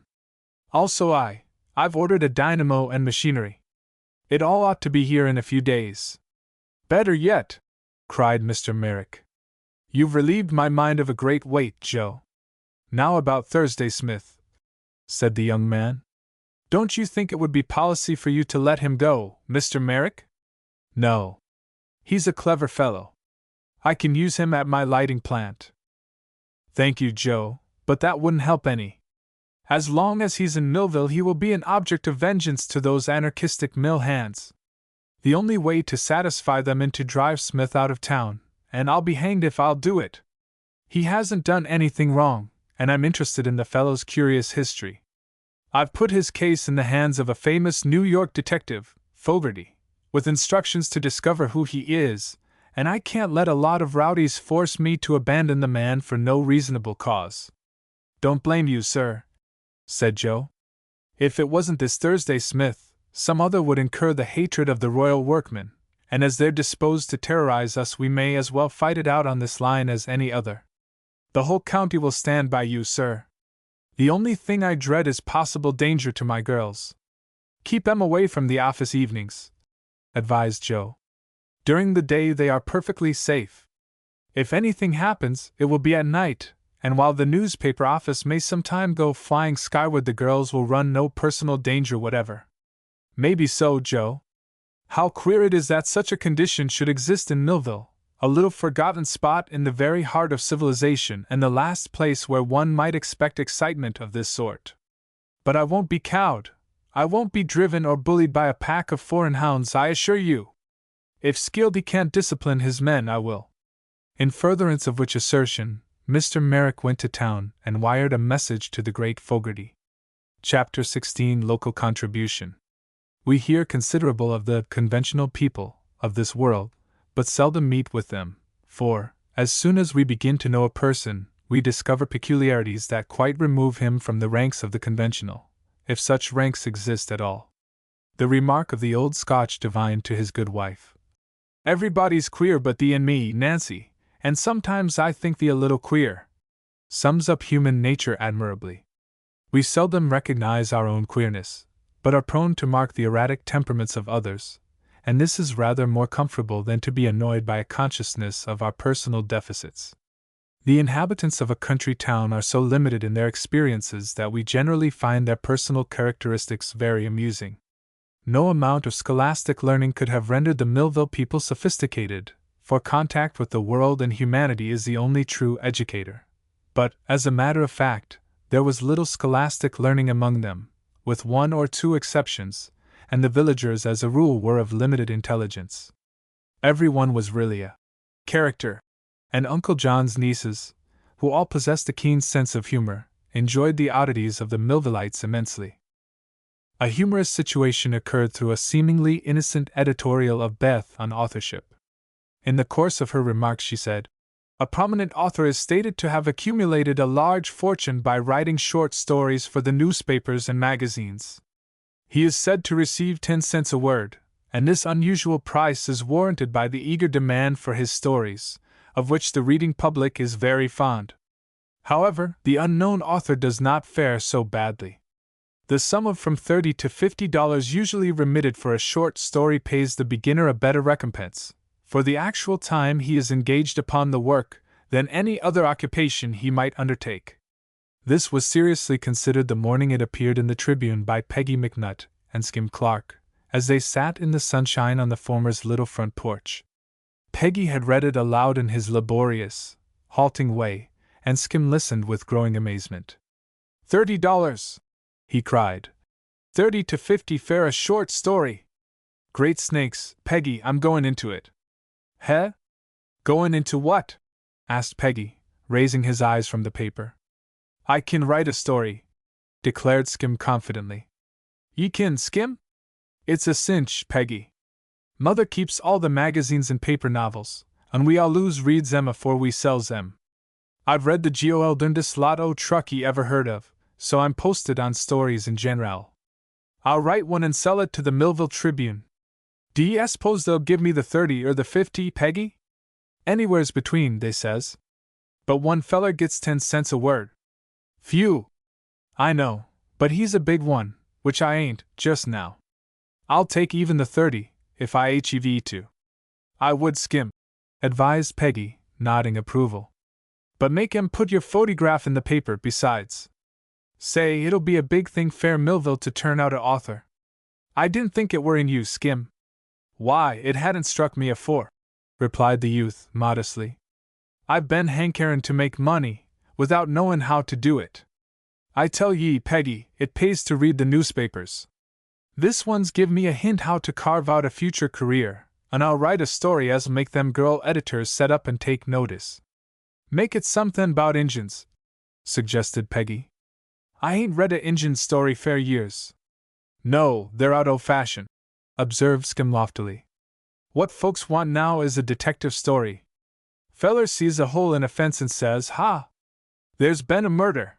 Somebody asks what makes him think so, and the detective feller says, "Taking out a magnifying glass that holds a bullet hole, and the traces o' blood around the edges shows the bullet went through a human body afore it went through the fence."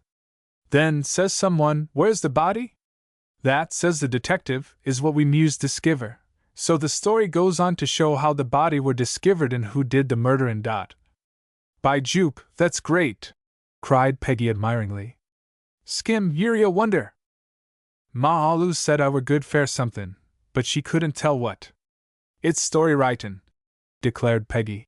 Say, Skim, I put ye onto this deal. Don't I get a rake off on that $50? Not a cent, said Skim indignantly. You didn't tell me to write a story. I said myself as I could do it. And I know where to use the money, Peggy, every dollar of it, whether it's 30 or 50. Peggy sighed. I read a poem once, he said. Wonder yef they'd pay fair a poem? What were it like?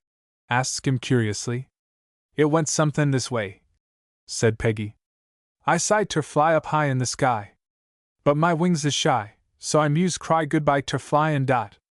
Shoo, said Skim disdainfully. That ain't no real poem, Peggy. It makes rhymes, don't it? All but the last line. Meb it does, replied Skim, with assumption of superior wisdom. But it don't mean nothin'. It would if I got paid for it, observed Peggy. Skim went home to his mother's tiny emporium, took some note paper out of stock, opened a new bottle of ink, and sat down at the sitting room table to write his story. The widow Clark looked in and asked what he meant by squanderin' profits that way. Shet up, Mar. Gi me elbow room, said her dutiful son. I'm writin' a $50 story for the Tribune. $50. 30 anyhow, meb 50, replied Skim. What's a good name for a detective, Mar? The widow sat down and wiped her damp hands on her apron, looking upon her hopeful with an expression of mingled awe and pride. Can you do it, Skim? She asked softly. I suppose I can turn out one a day by hard work, he said confidently.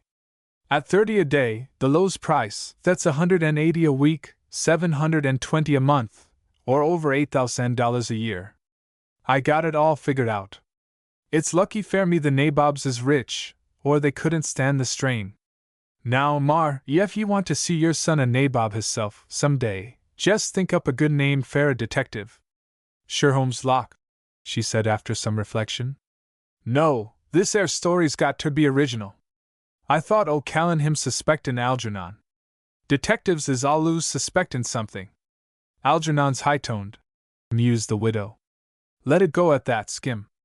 All that day and far into the evening he sat at his task, pausing now and then for inspiration, but most of the time diligently pushing his pen over the strongly lined note paper and hopelessly straying from the lines. Meantime, Mrs. Clark walked around on tiptoe, so as not to disturb him, and was reluctant even to call him to his meals in the kitchen. When Skim went to bed his story had got into an aggravating muddle, but during the next forenoon he managed to bring it to a triumphant ending. When I get used to the thing, Mar, he said, I can do one a day easy. I had to be particular over this one, it bein' the first. The widow read the story carefully, guessing at the words that were hopelessly indistinct. My! But it's a thriller, Skim, she said with maternal enthusiasm. But you don't say why he killed the girl. That don't matter so long's he did it. The spellin' don't allus seem quite right, she added doubtfully. I guess the spellin's as good as the readin'll be, he retorted, with evident irritation. I bet I spell as well as any o' the folks that takes the paper. And some words I can't make out. Oh, the editor'll fix that. Say, air ye tryin' to queer my story, Mar? Do ye set up to know more'n I do about story writin'? No, she said. I ain't talented, Skim, and you be. What I orter hev, he continued reflectively, is a typewriter. When I get 200 or 300 ahead, perhaps I'll buy one, second hand. Can ye buy one that'll spell, Skim? She asked, as she made a neat roll of the manuscript and tied a pink hair ribbon around it. Skim put on a collar and necktie and took his story across to the newspaper office. I got a contribution for the paper, he said to Patsy, who asked him his business. What, something original, Skim? She asked in surprise. You've hit it right, Miss Doyle, it's a story. Oh, a detective story? Dear me! Then you'll have to see Mrs. Weldon, who is our literary editor. Louise, who was sitting close by, looked up and held out her hand for the beribboned roll. I don't just know, remarked Skim, as he handed it across the table, whether it's a $30 deal or a $50. Having forgotten Beth's editorial, Louise did not understand this remark, but she calmly unrolled Skim's manuscript and glanced at the scrawled heading with an amused smile. Suspecting Algernon, she read aloud. It were a dark and teedious night in the early springtime while the snow were falling soft over the moonlit landscape. Why, Skim, how came you to write this? It were the money, he said boldly. I can do one a day like this, at $30 apiece, and never feel the wear and tear. Patsy giggled, but Louise stared with a wondering, puzzled expression at the crabbed writing, the misspelled words and dreadful grammar. Indeed, she was a little embarrassed how to handle so delicate a situation. I'm afraid we cannot use your story, Mr. Clark, she said gently, and remembering the formula that usually accompanied her own rejected manuscripts, she added, This does not necessarily imply a lack of merit in your contribution, but is due to the fact that it is at present unavailable for our use. Skim stared at her in utter dismay. You mean you won't take it? He asked with trembling lips. We have so much material on hand, just now, that we cannot possibly purchase more, she said firmly, but feeling intensely sorry for the boy. It may be a good story. It's the best story I ever heard of, declared Skim. But we have no place for it in the Millville Tribune, she added, handing him back the roll. Skim was terribly disappointed. Never, for a single moment, had he expected such a throwdown as this. Seems to me like a bunco game, he muttered savagely. First ye say in your blamed old paper a story's worth $30 to $50, and then when I bring ye a story ye won't pay a red cent for it. Stories, suggested Louise, are of various qualities depending on the experience and talent of the author. An excellent story is often refused because the periodical to which it is offered is overstocked with similar material. Such conditions are often trying, Skim. I've had a good many manuscripts rejected myself. But the boy would not be conciliated. I'll send it to Munsey's, that's what I'll do, and then you'll be derned sorry, he said, almost ready to cry. Do, urged Louise sweetly. And if they print it, Mr. Clark, I'll agree to purchase your next story for $50. All right, the 50's mine. I got witnesses, mind ye. And he flounced out of the room like an angry schoolboy. Oh, Louise, exclaimed Patsy, reproachfully. Why didn't you let me see the thing? It would have been better than a circus. Poor boy, said the literary editor, with a sigh. I didn't want to humiliate him more than I could help. I wonder if he really will have the audacity to send it to Munsey's? And now the door opened to admit Peggy McNutt, who had been watching his chance to stump across to the printing office as soon as Skim left there. For Peggy had reasoned, not unjustly, that if Skim Clark could make a fortune as an author he, Marshall McMahon McNutt, had a show to corral a few dollars in literature himself. After lying awake half the night thinking it over, he arose this morning with the firm intention of competing with Skim for the village laurels. He well knew he could not write a shuddery detective story, such as Skim had outlined, but that early poem of his, which the boy had seemed to regard so disdainfully, was considered by Peggy a rather clever production. He repeated it over and over to himself, dwelling joyously on its perfect rhyme, until he was convinced it was a good poem, and that Skim had enviously slandered it. So he wrote it out in big letters on a sheet of foolscap and determined to offer it to them newspaper gals. I got a poem, Miss Patsy, he said, with unusual diffidence, for he was by no means sure that gals would not agree with Skim's criticism. What? Another contributor? She exclaimed playfully. Has the whole town suddenly turned literary, Peggy? No, just me and Skim. Skim says my poem's no good, but I sort o' like it myself. Let me see it, said Patsy, ignoring this time the literary editor, who was glad to be relieved of the responsibility of disappointing another budding author. Peggy handed over the foolscap, and Patsy eagerly read the poem. Listen, Louise! Listen, Beth! She called delightedly. Here is certainly a real poem, and on aviation, the latest fad. Sky High by Marshall McMahon McNutt of Millville, dealer in real estate, spring chickens and c. 1. I sigh to fly up high in the sky. 2. But my wings are shy and so I cry a sad goodbye to fly ing. A chorus of hilarious laughter followed the reading, and then Patsy wiped her eyes and exclaimed, Peggy, you are not only a poet but a humorist. This is one of the best short poems I ever read. It's short 'cause I run out o' rhymes, admitted Peggy. But it's a gem, what there is of it. Don't, dear, remonstrated Louise. Don't poke fun at the poor man. Poke fun? Why, I'm going to print that poem in the Tribune, as sure as my name's Patricia Doyle. It's too good for oblivion. I dunno, remarked Peggy uncertainly, whether it's worth $50 or about 49 less, said Patsy. A poem of that length brings about 50 cents in open market, but I'll be liberal. You shall have a whole $1, and there it is, solid cash. Thankee, returned Peggy, pocketing the silver. It ain't what I expected, but what, sir? But it's like findin' it, for I didn't expect nothin'. I wish I could do more of 'em at the same price. But I did that poem when I were young and had more ambition. I couldn't think of another like it to save my neck. I am glad of that, Peggy. One of this kind is all a paper dare print. We mustn't get too popular, you know. I suppose you'll print my name as the one what did it? He inquired anxiously. I shall print it just as it's written, advertisement and all. She did, and Peggy bought 2 extra copies, at a cent apiece. He framed all 3 and hung one in his office, one in the sitting room and a third in his bedroom, where he could see it the first thing when he wakened each morning. His fellow villagers were very proud of him, in spite of the knocking of the clerks.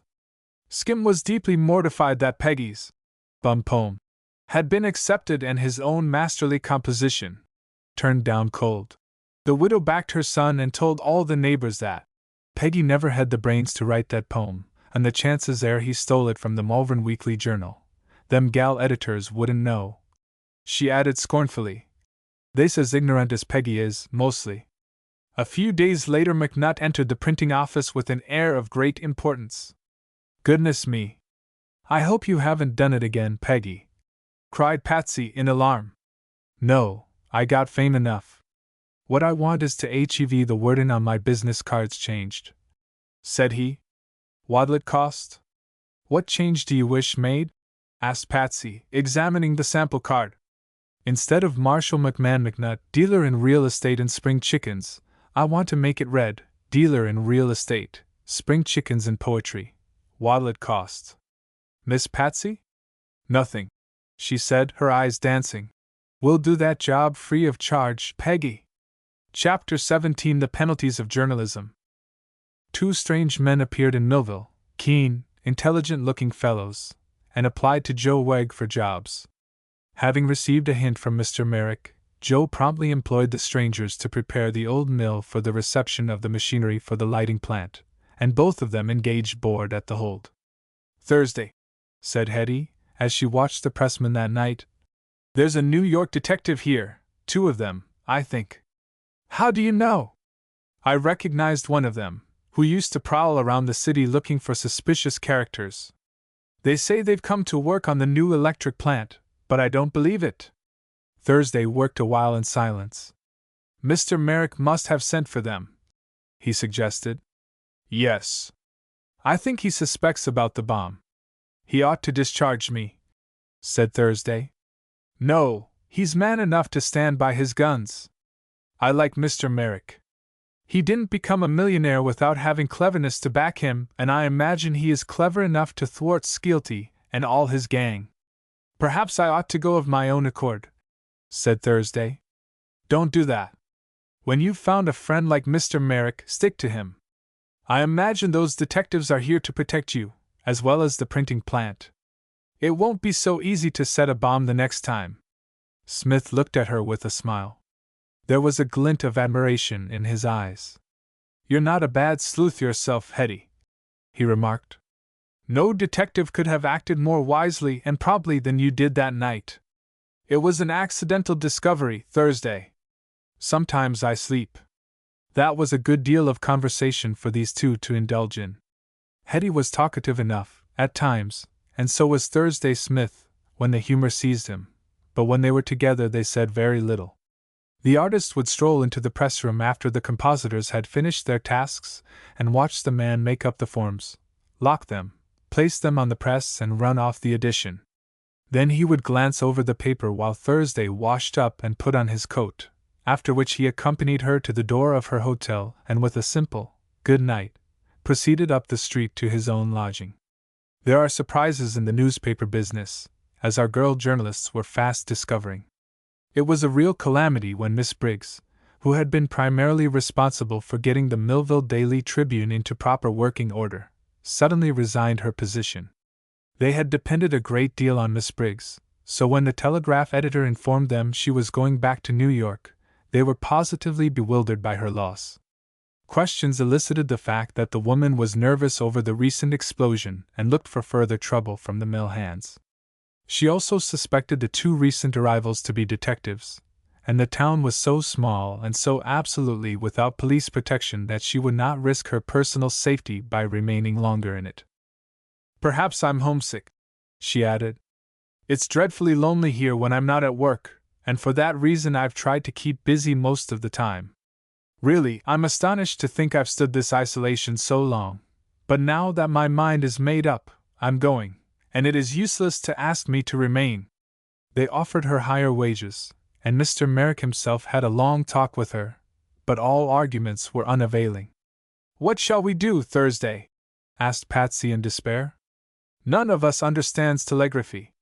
"Hetty Hewitt does," he suggested. "Hetty! I'm afraid if I asked her to assume this work she also would leave us." "No, she'll stay," he said positively. "But she can't edit the telegraph news. Suppose she took the messages, who would get the night news in shape for the compositors? My uncle would not like to have me remain here until midnight, but even if he would permit it, I have not yet mastered the art of condensing the dispatches and selecting just such items as are suitable for the Tribune." "I'll do that, Miss Doyle," promised Smith. "I've been paying especial attention to the work of Miss Briggs, for I had an idea she was getting uneasy. And I can take all the day messages, too. If Hetty will look after the wires evenings, I can do the rest of the telegraph editor's work, and my own, too." "Good gracious, Thursday!" exclaimed Patsy. "You'll be running the whole paper, presently." "No, I can't do the typesetting.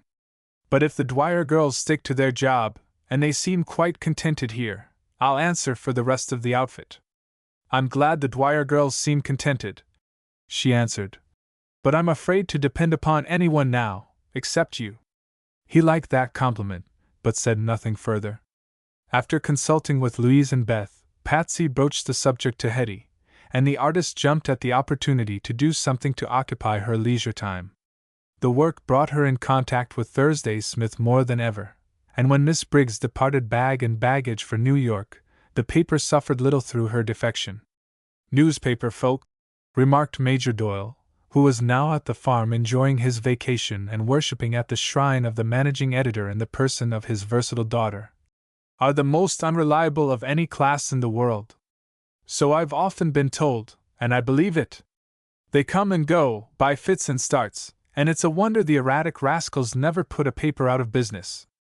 But they don't. You never heard of a newspaper that failed to appear just because the mechanical force deserted and left it in the lurch.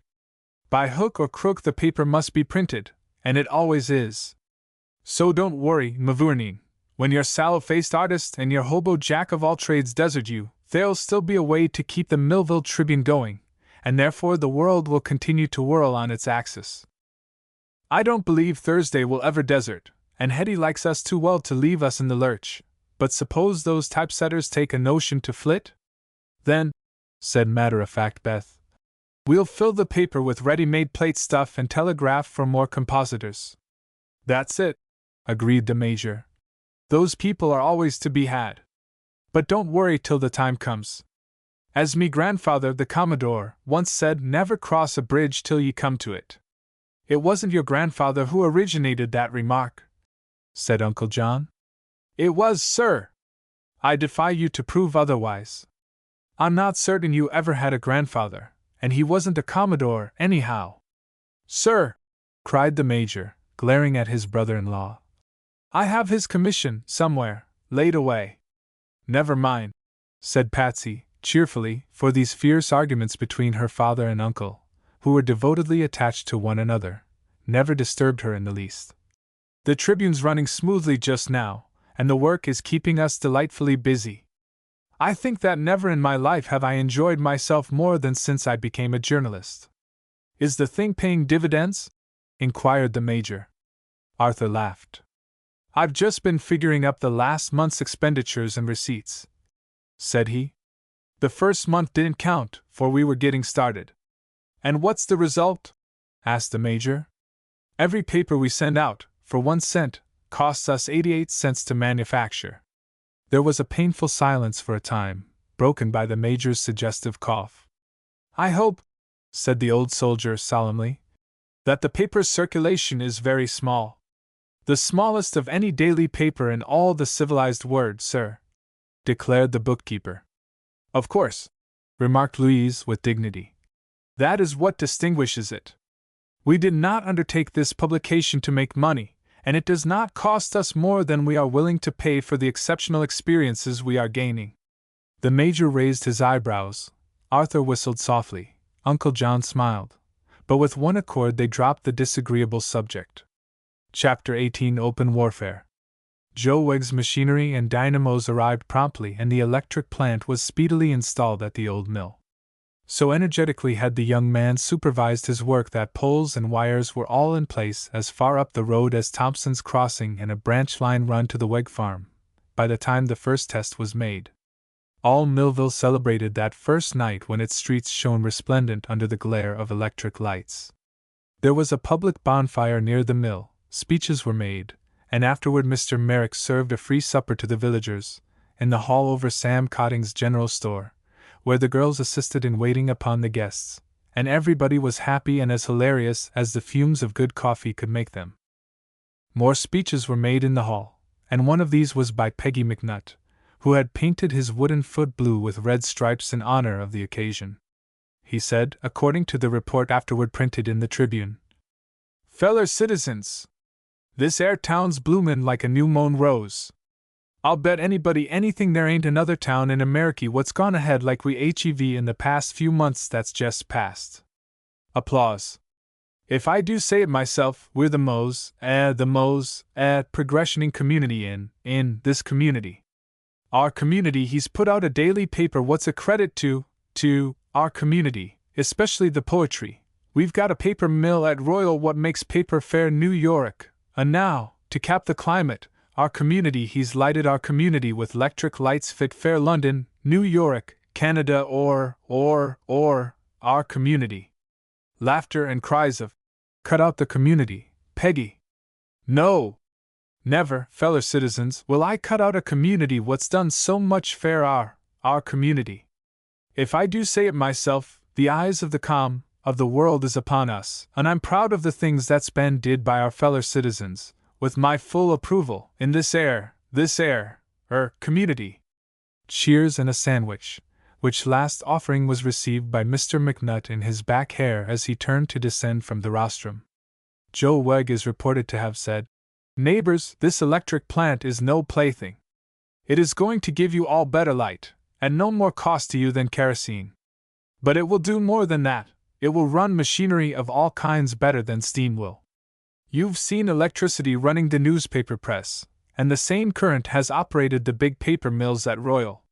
Here in this audience is a gentleman from Connecticut who has accepted my invitation to look over our village with a view to building a factory here, using the power I shall hereafter be able to furnish. I am in correspondence with 2 other manufacturers, whom I hope to induce to locate in Millville." Enthusiastic cheers. "Job Fisher, who used to live at Malvern, is planning to start a lumber mill, to cut the pine just north of here, so you see we are about to arouse from our long sleep and have a great future before us if we keep wide awake. Another item of news merits your attention. Bartlett has sold 60 acres of his farm to Dr. Adam Matthews, for many years a prominent physician of Boston, who is going to build a good house on the land and become a citizen of Millville. We've always had to go to Huntington for a doctor, but now Dr. Matthews has promised to look after the health of the Millville people, although he has retired from city practice. More people will come here from time to time, attracted by our enterprise and the rugged beauty of our county. Real estate will become more valuable, trade will prosper, and every one of the old inhabitants will find opportunities to make money." Great applause. A general discussion followed concerning the doings of Joe Wegg, and the prophecies he had made. Opinions seemed divided as to whether the promised boom was desirable for Millville or not. Some of the good villagers were averse to personal activity and feared the new order of things might disturb their comfort. In others a mild ambition had been awakened. But while they feasted at Mr. Merrick's expense and gravely canvassed the situation, the newly installed electric lights suddenly failed. Darkness fell upon the assemblage, and there was an awed hush until Sam Cotting lighted the old reliable kerosene lamps. Joe Wegg was as much astonished as anyone. "There has been an accident to the machinery," he said to Mr. Merrick. I'll run over to the mill and see what has happened. I will go with you, said Arthur Weldon, and Major Doyle also decided to accompany the young man.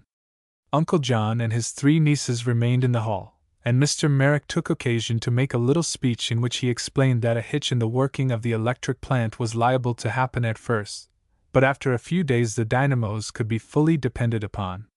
He had scarcely finished this explanation when Arthur came running back into the hall in much excitement. He approached Mr. Merrick and said in a low voice, "The machinery is all right, sir. Someone has cut the wires." "Cut the wires?" "Yes. Joe thinks it's the work of the mill hands. The wires are cut in all directions, and several of the men from Royal have been seen loitering around by Cox and Booth, the detectives." The girls overheard this assertion, and Patsy exclaimed, "I'm going to the office, to make sure our power hasn't been tampered with." The meeting broke up at once and the villagers trooped out to investigate. Mr. Merrick and Arthur walked with the girls to the printing office, where they found Thursday Smith and Hetty working by the light of tallow candles. "The power is off," said Smith quietly. "Then the wire from Royal has also been cut," said Patsy. "What shall we do? His paper must come out tomorrow morning, in spite of anything and everything." "Do you know who cut the wires?" inquired Thursday. "We think the mill hands must have done it. Not with Skeelty's consent, I'll be bound," said Mr. Merrick. "The manager is too fearful of a damaged suit to play any tricks." "A cut wire may be repaired," suggested the pressman, and even as he spoke Joe Wegg came in, accompanied by the 2 detectives and the major. "Cox has interviewed one of the workmen from Royal," said Joe, "and the fellow says there's a strike at the mill and everything is closed down. Skeelty is barricaded in his office building, wild with fear, for the men have captured the company's store and helped themselves to the stock of liquors. The man Cox spoke with, who seems to be a well-disposed fellow, predicts all kinds of trouble, and perhaps rioting, before this thing is ended." They listened to this report in amazement. "I conjecture," said the major, "that the rascally manager has given his men too much leeway. He's encouraged them in mischief until they've taken the bit between their teeth and turned against even their master.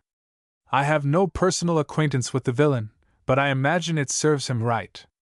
"But dear me!" cried Patsy, wringing her hands. "What'll become of the paper? It's nearly 10 o'clock now." Thursday turned to Joe Wegg. "Can't we connect our supply wire with your new plant, so as to use your power?" he asked. "Easily. An hour's work will serve to make the connection. But unless we watch the wire every minute, those fellows will cut it again. The town's full of the rascals, and they're not exactly sober either." "Watch the wire, that's the idea," said Uncle John. "It's only a short distance to the mill, and I'm sure the villagers will volunteer for this duty." "Of course," said Joe. "Major Doyle, will you mount guard over my men at the dynamos, to see they're not interfered with, while I look after the wire?" "Sure enough, it'll remind me of the old war times," said the major readily. "Where is Arthur?" asked Louise. "We left him at the mill." They left the office at once, Joe to get his linemen at work, and the major to join Weldon in guarding the dynamos. One of the detectives went with Mr. Wegg, but the other, whose name was Booth, remained to guard the printing office.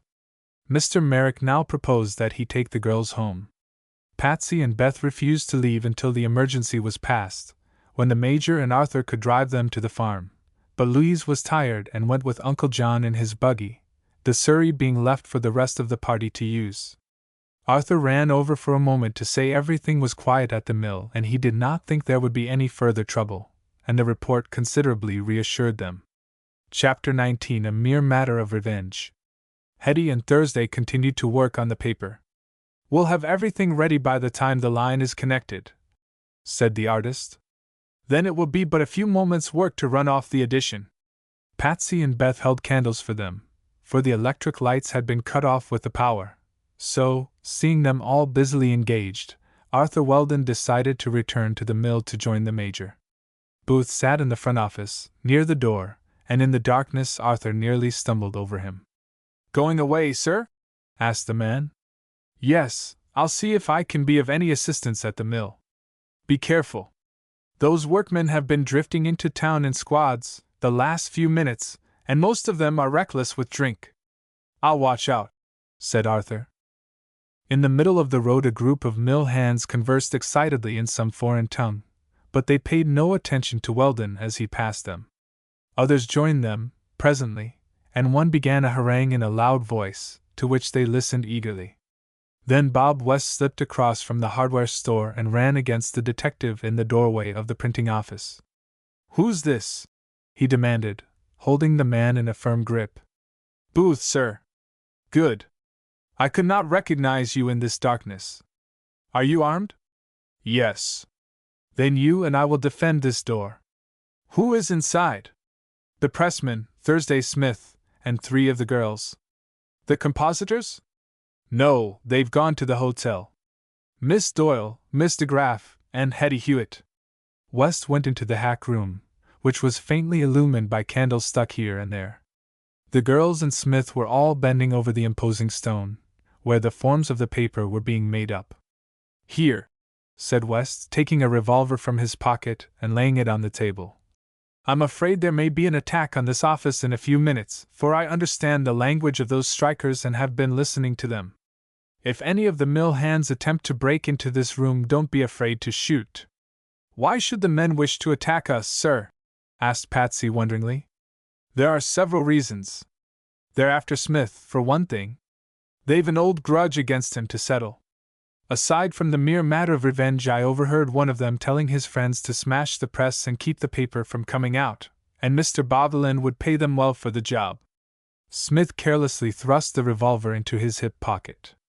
"The paper will come out if Mr. Webb gives us the power," he said. "Can you let me have a revolver, Mr. West?" asked Hetty. "Could you use it?" "I think so." He looked at her a moment, and then took a second revolver from his pocket. "I've robbed my hardware stock," he said with a smile. "But I advise you girls to keep your hands off the thing unless a crisis arises. I don't imagine the gang will get past me and Booth at the entrance, but if any stragglers come your way, Smith has authority to drive them back. I'm Justice of the Peace, and I hereby appoint you all special officers of the law." He said this lightly, fearing to alarm the girls unnecessarily, and then passed through the doorway and joined Booth at the front. The telephone rang and Patsy answered it. "How soon will the forms be ready?" asked Arthur's voice. "In 10 minutes, perhaps 5, she answered. "We'll have the power on in 10 minutes more. Tell Smith not to lose an instant's time in running off the edition, for we don't know how long we can keep the line open. The strikers are threatening us, even now." "All right," called Patsy. "Just give us the power for a few minutes, and we'll be through for tonight." She went back to Thursday and reported. "There may be a few typographical errors, and I'm afraid it's a bad make-up," he remarked. "But I'll have the thing on the press in 5 minutes." With mallet and shooting stick he tightened the coins, then lifted the heavy iron frames filled with type and slid them onto the bed of the press. They gave him all the light the flickering candles afforded as he adjusted the machinery, and all were bending over the press when a low, distant growl was heard, rising slowly to a frenzied shout. A revolver popped, another, followed by wild cries from the street. The girls grew a little pale, but Thursday Smith put his hand on the lever of the press and said, "All right. The moment they give us the current, we're ready to run." Patsy straightened up with a sigh of relief, then gave a low cry as the screens of the 2 windows of the pressroom were smashed in, and through the openings men began to tumble into the room. At once Hetty confronted them with leveled revolver, and the sight caused them to hesitate. "Out o' the way, you women!" called a burly fellow who wore a green sweater and an oilskin hat. "We don't want to hurt you if we can help. There's the one we're after." He pointed a finger at Thursday Smith. "You can't have him," retorted Beth, half shielded behind the militant Hetty. "This is private property, and you're trespassing. Unless you go away at once, you will suffer the consequences." This defense seemed to surprise them, for they fell back a little toward the windows. At that moment, with a low rumble, the press started, moving slowly at first but gradually acquiring speed. The sight aroused the resentment of the invaders. "Stop that press!" yelled their spokesman excitedly. "Stop it, Smith, or we'll put both you and the machine out of business." Thursday paid no attention to anything but his press. The huge cylinder of white paper was unrolling, passing under the platen and emerging at the other end as neatly folded copies of the Millville Daily Tribune. With a roar of rage the big fellow leaped forward, but at the action a shot rang out and he fell headlong almost at the foot of the press. Beth and Patsy turned their heads an instant to glance at Hetty. The artist's face was white and set. Her eyes sparkled brilliantly. She held the still smoking weapon in readiness for another shot. But the men were awed by the fall of their leader. They watched Beth leap to the platform beside Thursday Smith and draw his revolver from his pocket, where he had placed it. Hetty's courage had inspired her, and Beth had handled pistols before. The men read the determined eyes fixed upon them. They noted Smith's indifference to their threats. The defenders of the press and pressmen were only girls, but they were girls evidently not afraid to shoot. No advance was made and the tableau was dramatic. Smith watched his press with undivided attention, and it clattered away at full speed until the frail building shook with its powerful, steady motion. Then suddenly it began to slow down. The power was off, and the machine came to an abrupt stop. Thursday stepped from the platform and looked at the index of the counter. 463. 22 short, Miss Doyle, he announced. That'll do, Thursday. He came to her side then, facing the sullen, glowering group of mill hands. Boys, said he, it won't do you any good to interfere with us tonight.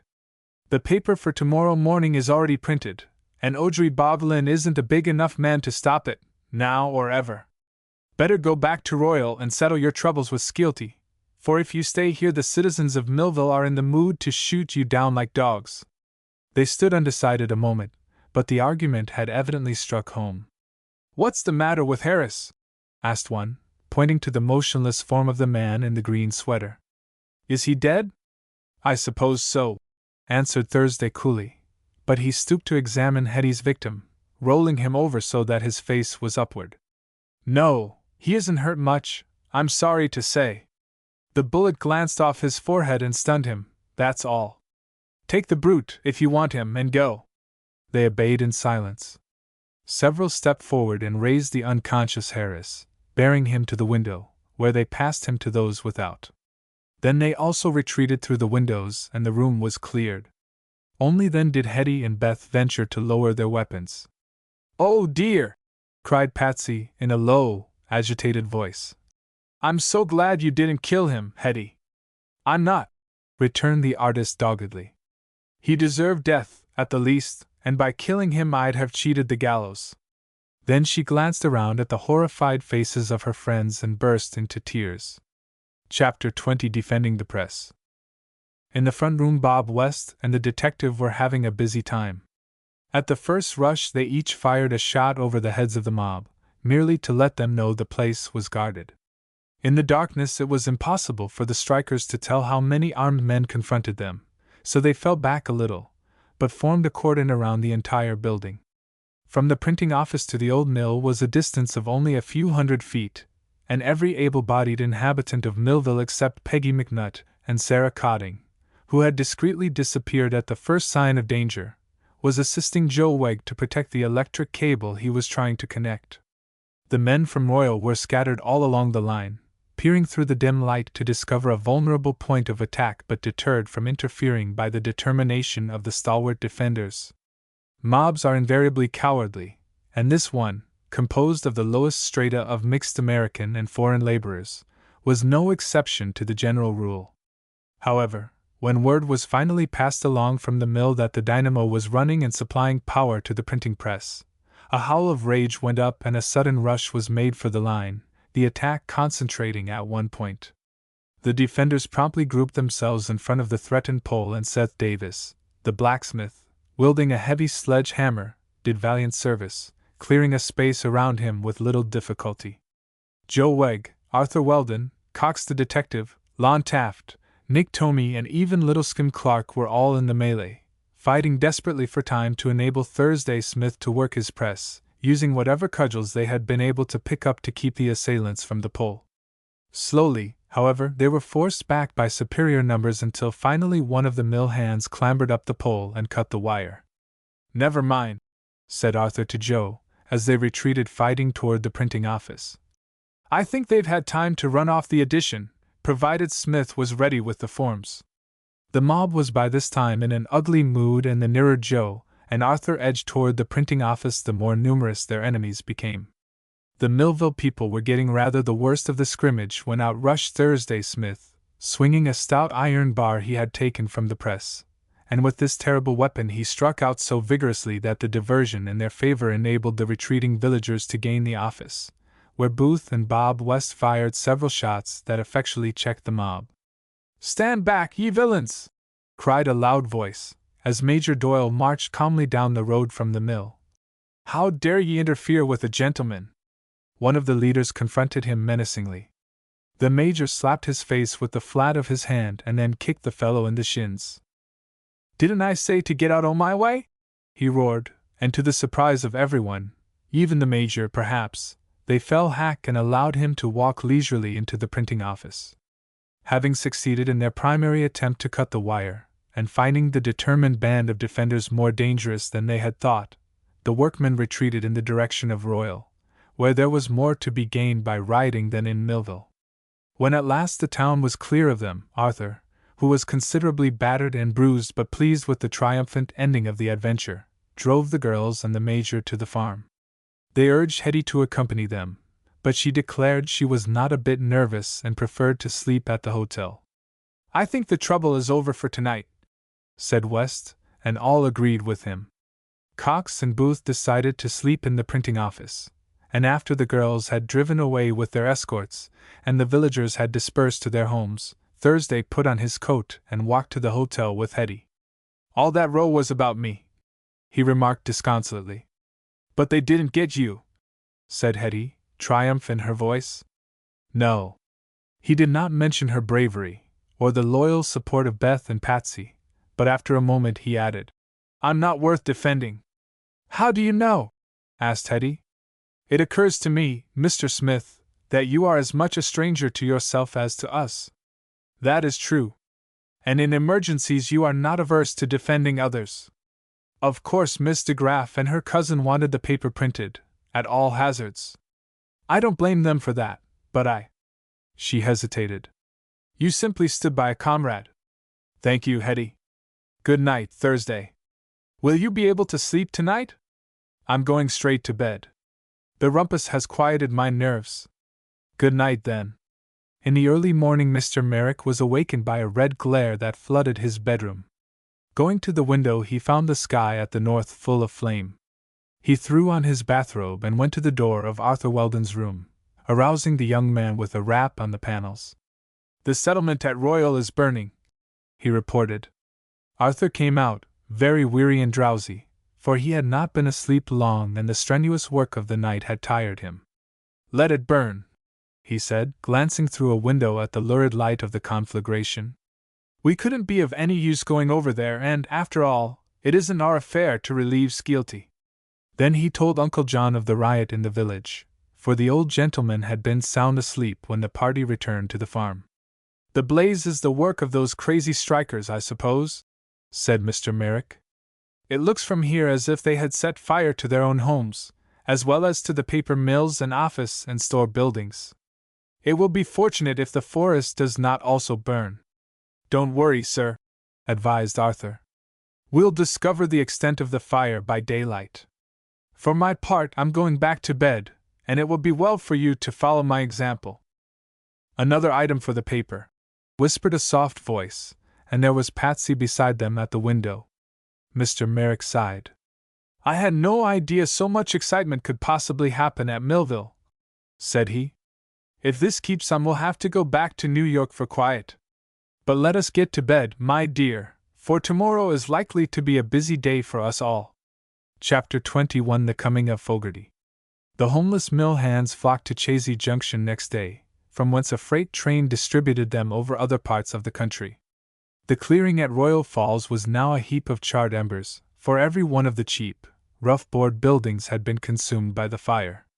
Skeelty had watched the destruction of his plant with feelings of mingled glee and disgust. He was insured against loss, and his rash workmen, who had turned upon him so unexpectedly, had accidentally settled the strike and their own future by starting the fire during their drunken orgies. There being no longer a mill to employ them, they went elsewhere for work, rather glad of the change and regretting nothing. As for the manager, he stood to lose temporary profits, but was not wholly displeased by the catastrophe. Transportation of his manufactured products had been so irregular and undefendable that even while he watched the blaze he determined to rebuild his plant nearer the main line of a railway, for many such locations could be found where the pine was as plentiful as here. At dawn he entered the hotel at Millville with his arms full of books and papers which he had succeeded in saving from the fire, and securing a room went directly to bed. It was afternoon when he awoke, and after obtaining a meal he strolled out into the village and entered the newspaper office. "Here's an item for your paper," he said to Patsy, who was busy at her desk. "The mills at Royal will never be rebuilt, and Millville has lost the only chance it ever had of becoming a manufacturing center. The whole settlement, which belonged to Boglin and myself, went up in smoke, and I'm willing to let it go at that. I shall collect the insurance, make myself good, and if anything's left over, that fool Boglin is welcome to it. I admit I made a mistake in ever allowing him to induce me to build at Royal. Boglin owned the land and I used his money, so I gave up to him, but I'm through with the honorably ass now. Put it all in the paper, it'll make him feel good.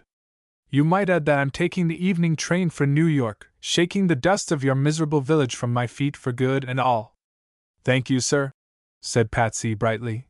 "The Millville people will appreciate their good luck, I'm sure." Skeelty hung around the town for a while, sneering at the new electric light plant and insolently railing at any of the natives who would converse with him. Then he hired Nick Thorne to drive him over to Chazy Junction, and that was the last Millville ever saw of him. During this day Joe Wegg's men succeeded in repairing all the wires which had been tampered with, and in making a proper and permanent connection of the cable to the printing office. That evening the village was again brilliantly lighted, and thereafter the big dynamos whirled peacefully and without interruption. The girls had a busy day, as Uncle John had predicted, for all the exciting incidents of the evening and night before had to be written up, and the next day's paper teemed with news of a character to interest all its readers. Beth's editorial declared the neighborhood well rid of the paper mill, which had been of little advantage but had caused no end of annoyance because of the rough and mischievous character of the workmen employed. In this statement nearly everyone agreed with her. Several had been wounded in the riot of the eventful evening, but none seriously injured. The workmen took away their damaged comrades, and Lon Taft drove over to Huntingdon and had his head sewed up by the doctor. Other villagers suffered mere bruises, but all who engaged in the fight posed as heroes, and even Peggy McNutt, who figured as not present, told marvelous tales of how he had worsted 7 mill hands in a stand-up fight, using only his invincible fists. The following forenoon the liveryman at the junction brought to Millville a passenger who had arrived by the morning train, a quiet, boyish-looking man with a shock of brick-red hair and a thin, freckled face. He was driven directly to the Merrick farm, where Uncle John received him cordially, but with surprise, and at once favored the new arrival with a long interview in his private room. The girls, who had not yet gone to the office, awaited somewhat impatiently the result of this conference, for they already knew the red-headed youth to be the great Fogarty, admitted by even his would-be rivals, the king of New York detectives. Also they knew that Uncle John had employed him some time ago to ferret out the mystery of the identity of Thursday Smith, and the fact of Fogarty's presence indicated he had something to report. However, when Mr. Merrick came out of the private room his usually cheery countenance wore a troubled expression. Fogarty was invariably placid and inscrutable, so no explanation could be gleaned from his demeanor. "Ready for town, my dears?" asked Uncle John. "Yes, the surrey is waiting," answered Louise. "Then go along, and Fogarty and I will join you at the office presently. I want to confer with the Major and Arthur before taking any steps to—" "What's the news, Uncle?" demanded Patsy, impatiently. "You shall know in good time. Who is Thursday Smith?" "By and by, dear. Don't bother me now. But that reminds me, you are to say nothing to Thursday about Mr. Fogarty's arrival. Treat him, Thursday, you know, just as you have always done, for the present, at least. Whatever we determine on in regard to this man, during our conference, we must not forget that he has acted most gallantly since he came to Millville. We really owe him a debt of gratitude. With this somewhat incomprehensible statement, the girls were forced to content themselves. Feeling quite helpless, they drove to the office and left the men to settle the fate of Thursday Smith. The pressman was now the man of all work about the modest but trim little publishing plant. He attended to whatever job printing came in, made the etchings from Hetty's drawings, cast the stereotypes, made up the forms, and operated the press. But aside from this mechanical work, Smith took the telegraphic news received by Hetty, edited and condensed it, and wrote the black letter headings over the various items. All this, with a general supervision over the girl compositors, kept the man busy from daybreak to midnight. In spite of this, the Tribune was essentially a girls' paper, since Thursday Smith was the only man employed on it, not counting the dummy editor, Arthur Weldon, who did nothing but keep the books, and found this not an arduous task. Hetty, at Miss Briggs' desk, attended the telegraph instrument and long-distance telephone, receiving news over both wires, and still found time to draw her daily cartoons and additional humorous sketches which she worked in, whenever the mood seized her. The typesetting was done by the Dwyer sisters, a colorless pair but quite reliable, while the repertorial and editorial work was divided between Louise, Beth, and Patsy, none of whom shirked a single duty. Indeed, they had come to love this work dearly and were enthusiastic over the Tribune, which they fondly believed was being watched with envious admiration by all the journalistic world. This belief was not wholly due to egotism. Their exchanges, both city and country, had shown considerable interest in the Millville experiment, as they called it, and only a few days before the leading journal of a good-sized city had commented at length on the girls' newspaper, and after indulging in some humorous remarks, concluded quite seriously with the statement that its evident sincerity, clean contents, and typographical neatness rendered the Millville Daily Tribune worthy a better setting than the somnolent country village, whose census is too low to be officially recorded. But that's all right, said Patsy, smiling at the praise. We'd never have dared to start a newspaper anywhere else, because a journal that will do for Millville might not make a hit if it bumped against experienced competition. We were woefully ignorant when we began, a few weeks ago, commented Beth, glancing with pride at her latest editorial, which she thought had caught the oracular tone of the big city newspapers. And we're not expert journalists even yet, added Louise with a sigh. We've improved, to be sure, but I imagine there is still lots of room for improvement. One trouble, said Patsy, is that every inhabitant of Millville wants to see his or her name in print every day, whether he or she has done anything worthy of publication or not. If the name isn't printed, we've made an enemy, and if it is, the paper is sure to suffer more or less ridicule. That is quite true, my dear, responded Louise the reporter.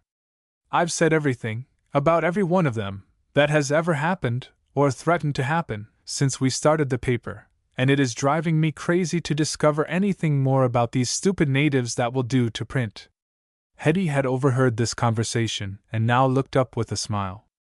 Has your local happenings column been prepared for tomorrow, Mrs. Weldon? She inquired.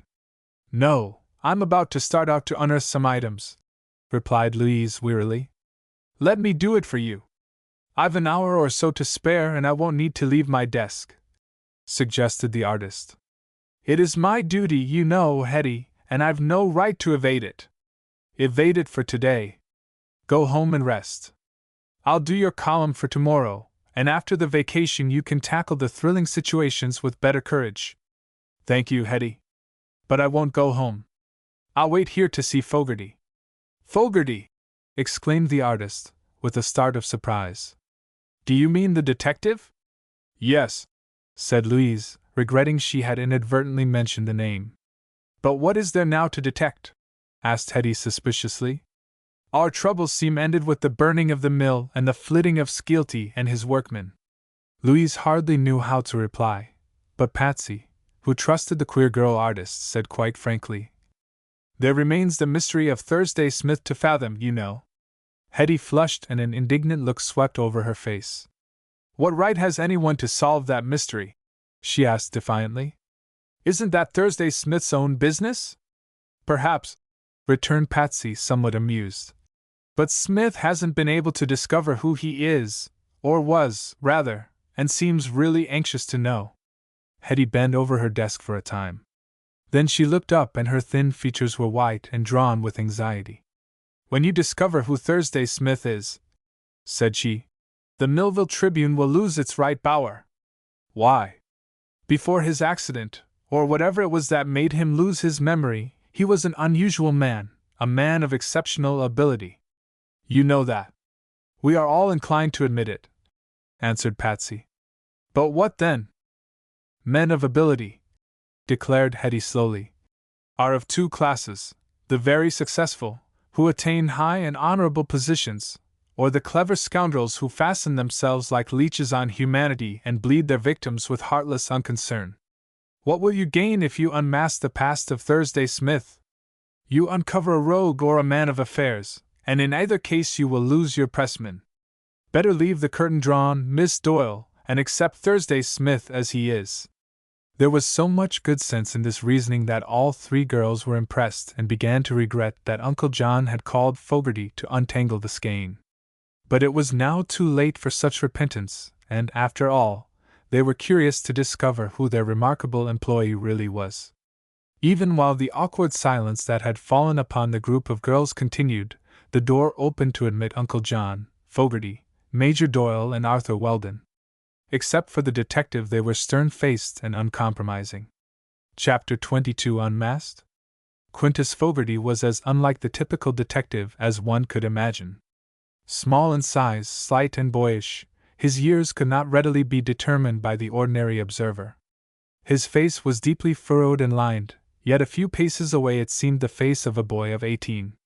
His cold gray eyes were persistently staring but conveyed no inkling of his thoughts. His brick-red hair was as unkempt as if it had never known a comb, yet the attire of the great detective was as fastidiously neat as if he had dressed for an important social function. Taken altogether, there was something mistrustful and uncanny about Fogarty's looks, and his habit of eternally puffing cigarettes rendered his companionship unpleasant. Yet of the man's professional ability there was no doubt. Mr. Merrick and Arthur Weldon had had occasion to employ him before, with results that justified their faith in him. The detective greeted the young ladies with polite bows, supplemented by an aimless compliment on the neatness of their office. "Never would have recognized it as a newspaper sanctum," said he in his thin, piping voice.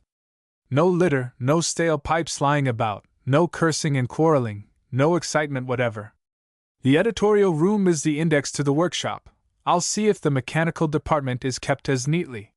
He opened the door to the back room, passed through and closed it softly behind him. Mr. Merrick made a dive for the door and followed Fogarty. "What's the verdict, Arthur?" asked Louise curiously. "Why, I believe the verdict isn't rendered yet," he hastily replied, and followed Mr. Merrick into the press room. "Now then," cried Patsy, grabbing the Major firmly, "you'll not stir a step, sir, until you tell us the news." "What news, Patricia?" inquired the old gentleman blandly. "Who was Thursday Smith?" "The identical individual he is now," said the Major. "Don't prevaricate, sir! Who was he? What did he do? What is his right name? Is it because you are especially interested in this man, my dear, or are ye simply consumed with feminine curiosity? Be good, Daddy. Tell us all about it," said Patsy coaxingly. "The man Thursday, then, was likely enough the brother of Robinson Crusoe's man Friday." "Major, you're trifling. Or mayhap an ex-president of the United States, or forby the senator from Oklahoma. Belike he was once minister to Borneo, and came home in a hurry and forgot who he was. But John Merrick will be wanting me." He escaped and opened the door. Then, with his hand on the knob, he turned and added, "Why don't ye come in, me journalistic investigators, and see the fun for yourselves? I suspect there's an item in store for ye." Then he went in, and they took the hint and entered the press room in a fluttering group. Fogarty stood with his hands in his pockets intently watching the Dwyer girls set type, while at his elbow Mr. Merrick was explaining in a casual voice how many M's were required to make a newspaper column. In another part of the long room Arthur Weldon was leaning over a table containing the half-empty forms, as if critically examining them. Smith, arrayed in overalls and jumper, was cleaning and oiling the big press. "A daily newspaper," said the Major loudly, as he held up a warning finger to the bevy of nieces, behind whom Hetty's pale face appeared. "Means a daily grind for all concerned in it. There's no vacation for the paper, no hyphens, no skipping a day or two if it has a bad cold. It's the tyrant that leads its slaves by the nose, metaphorically, and has no conscience. Just as regularly as the world rolls round, the press rolls out the newspaper, and human life or death makes little difference to either of the revolutionists." While he spoke, the Major led the way across the room to the stereotyping plant, which brought his party to a position near the press. Smith glanced at them and went on with his work. It was not unusual to have the press room thus invaded. Presently Fogarty strolled over, smoking his eternal cigarette, and stood watching the pressman, as if interested in the oiling of the complicated machine. Smith, feeling himself under observation, glanced up again in an unconcerned way, and as he faced the detective Fogarty gave a cleverly assumed start, and exclaimed, "Good God!" Instantly Thursday Smith straightened up and looked at the man questioningly. Fogarty stretched out his hand and said, as if in wonder, "Why, Melville, old man, what are you doing here? We wondered what had become of you, all these months. Shake hands, my boy. I'm glad I've found you." Smith leaned against the press and stared at him with dilated eyes. Everyone in the room was regarding the scene with intense but repressed excitement. "What's wrong, Harold?" continued Fogarty, as if hurt by the other's hesitation to acknowledge their acquaintance. "You haven't forgotten me, have you? I'm McCormick, you know, and you and I have had many a good time together in the past." Smith passed his hand across his forehead with a dazed gesture. "What name did you call me, sir?" he asked. "Melville, Harold Melville, of East 66th Street. I'm sure I'm right. There can't be two like you in the world, you know." Thursday Smith stepped down from the platform and with a staggering gait walked to a stool, on which he weakly sank. He wiped the beads of perspiration from his forehead and looked at Fogarty with a half-frightened air. "And you are McCormick?" he faltered. "Of course." Smith stared a moment, and then shook his head. "It's no use," he said despairingly. "I can't recall a single memory of either Harold Melville or his friend McCormick. Pardon me, sir. I must confess my mind is absolutely blank concerning all my life previous to the last 2 years. Until this moment I could not recall my own name." Muttered Fogarty. "You recall it now, don't you?" "No, you tell me my name is Melville, and you seem to recognize me as a man whom you once knew. I accept your statement in good faith, but I cannot corroborate it from my own knowledge." "That's queer," retorted Fogarty, his cold eyes fixed upon the man's face. "Let me explain, please," said Smith, and related his curious experience in practically the same words he had employed when confiding it to Mr. Merrick. "I had hoped," he concluded, "that if ever I met one who knew me formerly, or heard my right name mentioned, my memory would come back to me, but in this I am sorely disappointed. Did you know me well, sir?" "Pretty well," answered the detective, after a slight hesitation. "Then tell me something about myself. Tell me who I was." "Here, in public?" asked Fogarty, with a suggestive glance at the spectators, who had involuntarily crowded nearer. Smith flushed, but gazed firmly into the faces surrounding him. "Why not?" he returned. "These young ladies and Mr. Merrick accepted me without knowledge of my antecedents. They are entitled to as full an explanation as I am." "You place me, Melville, in a rather embarrassing position," declared Fogarty. "This is a queer case, the queerest in all my experience. Better let me post you in a private interview." Smith trembled a bit, from nervousness, but he persisted in his demand. "These people are entitled to the truth," said he. Tell us frankly all you know about me, and do not mince words, whatever the truth may be." "Oh, it's not so bad," announced the detective with a shrug. "Or at least it wouldn't be in New York, among your old aristocratic haunts. But here, in a quiet country town, among these generous and simple-hearted folks who have befriended you, the thing is rather difficult to say." "Say it," commanded Smith. "I will. Many New Yorkers remember the firm of Melville and Ford, the cleverest pair of confidence men who ever undertook to fleece the wealthy lambs of the metropolis." "Confidence men!" gasped Smith, in a voice of horror. "Yes, putting it mildly. You were both jolly good fellows and made a host of friends. You were well groomed, rode in automobiles, frequented good clubs, and had a stunning establishment on 66th Street where you entertained lavishly. You could afford to, for there was where you fleece your victims. But it wasn't so very bad, as I said. You chose the wealthy sons of the super-rich, who were glad to know such popular men about town as Harold Melville and Edgar Ford. When one set of innocents had been so thoroughly trimmed that they compared notes and began to avoid you, you had only to pick up another bunch of lambs, for New York contains many distinct flocks of the species.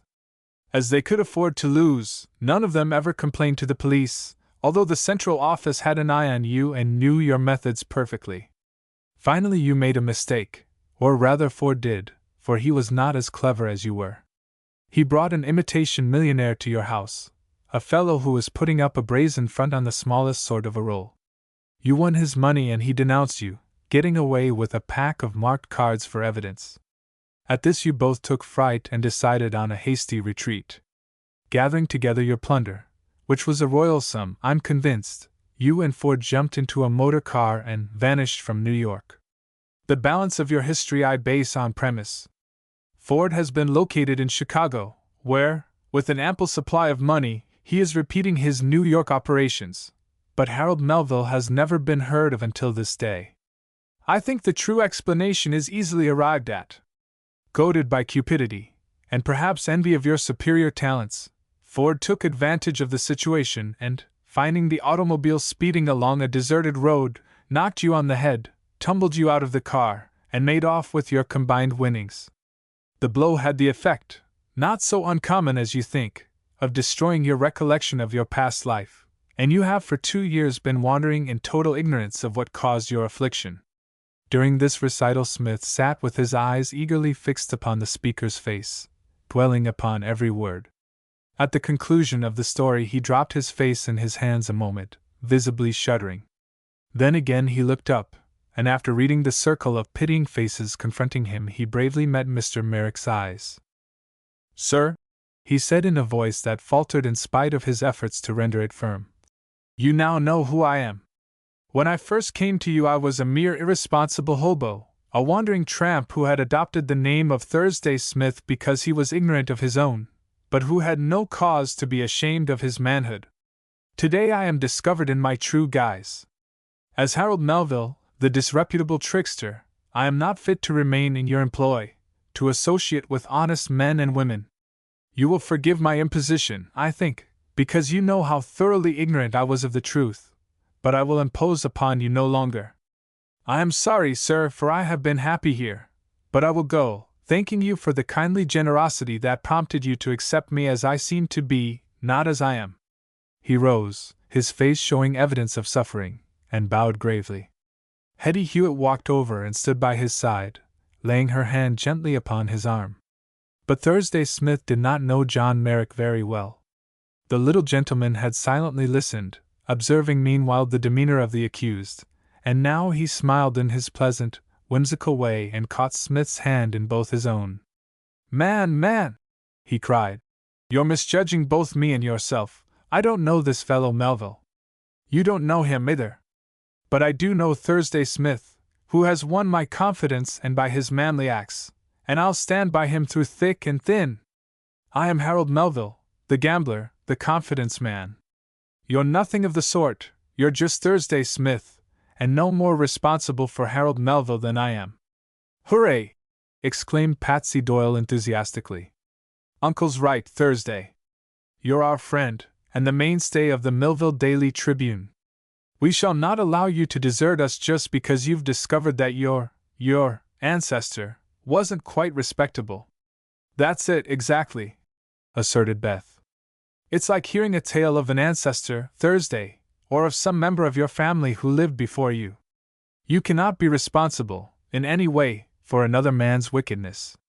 As I look at it, said Lise reflectively, you are just 2 years old, Thursday, and innocent of any wrongdoing before that day you first found yourself. There's no use our considering Melville at all, added Uncle John cheerfully. I'm sorry we ever heard of him, except that in one way it clears up a mystery. Thursday Smith, we like you and trust you. Do not doubt yourself because of this tale. I'll vouch for your fairness and integrity. Forget Melville, who has never really existed so far as any of us are concerned, be yourself, and count on our friendship and regard, which Thursday Smith has fairly won. Hetty was crying softly, her cheek laid against Thursday's sleeve. The man stood as if turned to stone, but his cheeks were flushed, his eyes sparkling, and his head proudly poised. Fogarty lighted a fresh cigarette, watching the scene with an imperturbable smile. Suddenly Smith awoke to life. He half turned, looked wonderingly at Hetty, and then folded her thin form in his arms and pressed a kiss on her forehead. Fogarty coughed. Uncle John jerked out his handkerchief and blew his nose like a bugle call. The Major's eyes were moist, for the old soldier was sympathetic as a child. But Patsy, a little catch in her voice, impulsively put her arms around the unashamed pair and murmured, I'm so glad, Hetty. I'm so glad, Thursday. But dear me, aren't we going to have any paper tomorrow morning? That relieved the tension and everybody laughed. Thursday released Hetty and shook Uncle John's hand most gratefully. Then they all wanted to shake hands, and did until it came to Fogarty's turn. But now Smith drew back and looked askance at the detective. I do not know you, Mr. McCormick, he said with dignity. My name's not McCormick, it's Fogarty, said the other, without malice. I was simply testing your memory by claiming to be an old friend.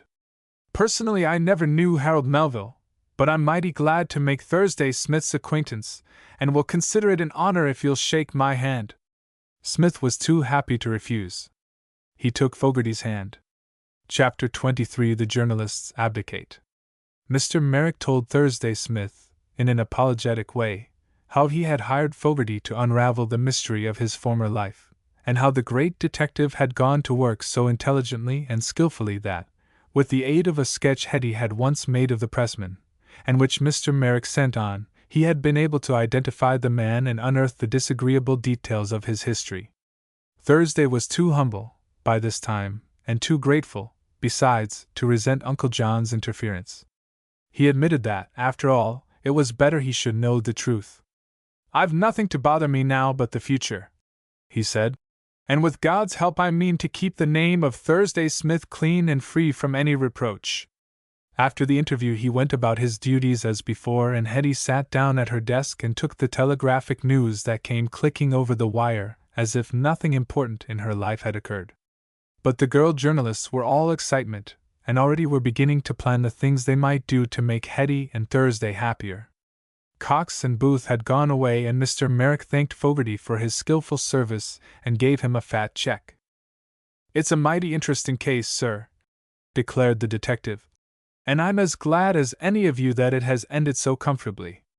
Whatever Melville might have been, and his record is a little worse than I related it, there's no doubt of Thursday Smith's honesty.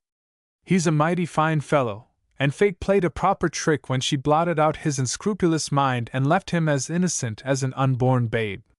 He will do well in his new life, I'm sure, and that girl of his, Hetty Hewitt, I've known of her reckless ways for years, has also redeemed herself and turned out a regular brick. All of which, Mr. Merrick, is unusual in real life, more's the pity, and therefore it makes even a cold-blooded detective feel good to witness it. Mr. Merrick smiled benignantly, and Fogarty drove over to the junction to catch his train. After luncheon, Patsy, while arranging her galley proofs, inquired of Lise for the local column. Hetty said she'd attend to it, was the reply. But we are all upset today and things are at 6s and 7s. The column is all prepared, Miss Doyle, announced Hetty. Where is it? Thursday has made it ready for the press. It's illustrated, she confessed. I'd rather you wouldn't see it until the paper is out, if you can trust me. To be sure, said Patsy. That's one responsibility I'm relieved of, anyhow. The paper was a bit uneven in appearance next morning, but when Patsy came down to breakfast she found both Uncle John and the Major roaring with laughter over Hetty's locals. The first item stated that Mrs. Thorne took tea at Sam Cotting's last evening, the Cottings being notoriously inhospitable, and the picture showed Mrs. Thorne, a sour-faced woman, departing from the store with a package of tea. Then came the announcement that F. Hildreth got shot at West's hardware store, and there was a picture of West weighing out a pound of buckshot for his customer. The next item said, Our distinguished fellow citizen, Marshal Peggy McNutt, was discovered unconscious on his front porch at 3 p.m. The drawing of McNutt was one of the best of the series. It was his habit to snooze in an easy chair on his porch every afternoon, and Hetty depicted the little man with both feet, meat and wood, on the rail, his mouth open and eyes shut, while lusty snores were indicated by radiating lines and exclamation points. The widow Clark's cow occupied the next square, being tethered to a stake while Skim approached the animal with pail and milking stool. Below the drawing were the words, Mr. Skimpton Clark, Coward. A few other local hits were concluded by a picture of Han Ojui Boglin shaking his fist at Mr. Skeelty, who held a package of money in his grasp labeled Insurance. Below was the simple legend, Oh joy! The artist's cleverness became the subject of conversation at the breakfast table, and Arthur remarked, You won't be able to hold Hetty in Millville long. Her talent enables her to draw big salaries in New York, and it isn't likely she will consent to bury herself in this little town. I'm not so sure, said Patsy. If we can hold Thursday Smith, we can hold Hetty, you know. We won't need to hold either of them for long, observed Beth. For in another 3 weeks or so we must leave here and return to the city, when of course the Millville Daily Tribune must suspend publication. I've been thinking of that, said Uncle John. So have I, declared Patsy. For a long time I was puzzled what to do, for I hated dreadfully to kill our dear Tribune after we've made it such a nice paper. Yet I knew very well we couldn't stay here all winter and run it. But last night I had an inspiration. Thursday will marry Hetty, I suppose, and they can both stay here and run the Tribune. They are doing most of the work now. If Uncle John agrees, we will sell out to them on easy terms. Good gracious, Patsy, chuckled the Major. Wherever can the poor things borrow money to keep going? Do you want to load onto an innocent bride and groom the necessity of meeting a deficit of a couple of $100 every week? Patsy's face fell. They have no money, I know, she said, except what they earn. And their wages will be cut off when they begin hiring themselves, added the Major. No, you can't decently thrust such an incubus on Hetty and Thursday, or on anyone else. You've been willing to pay the piper for the sake of the dance, but no one else would do it. Quite true, agreed Arthur. The days of the Millville Tribune are numbered. Let us not settle that question just yet, proposed Mr. Merrick, who had been deep in thought. I'll consider Patsy's proposition for a while and then talk with Thursday. The paper belongs to the girls, but the outfit is mine, and I suppose I may do what I please with it when my nieces retire from journalism. Even the Major could not demur at this statement, and so the conversation dropped. During the next few days Uncle John visited the printing office several times and looked over the complete little plant with speculative eyes. Then one day he made a trip to Malvern, 30 miles up the railway line from the junction, where a successful weekly paper had long been published. He interviewed the editor, examined the outfit critically, and after asking numerous questions returned to Millville in excellent spirits. Then he invited Thursday Smith and Hetty to dine at the farm on Saturday evening, which was the one evening in the week they were free, there being no Sunday morning paper. Thursday had bought a new suit of clothes since he came to the Tribune, and Hetty, after much urging, finally prevailed upon him to accept the invitation. When the young man appeared at the farm he wore his new suit with an air of perfect ease that disguised its cheapness, and it was noticed that he seemed quite at home in the handsome living room, where the party assembled after dinner. "I am in search of information, Thursday," said Uncle John in his pleasant way. "Will you permit me to question you a bit?" "Certainly, sir." "And you, Hetty?" "Ask anything you like, sir." "Thank you. To begin with, what are your future plans? I understand, of course, you are to be married, but afterward?" "We haven't considered that as yet, sir," replied Thursday thoughtfully. "Of course we shall stay with the Tribune as long as you care to employ our services, but— Well? I have been given to understand the young ladies plan to return to New York at the end of September, and in that case of course the paper will suspend." "My nieces will be obliged to abandon journalism, to be sure," said Mr. Merrick. "But I see no reason why the paper should suspend. How would you and Hetty like to remain in Millville and run it?" Both Thursday and Hetty smiled, but it was the man who answered. "We cannot afford such a luxury, sir. Would you care to make your future home in Millville?" "Oh, yes!" exclaimed Hetty. "I love the quaint little town dearly, and the villagers are all my friends.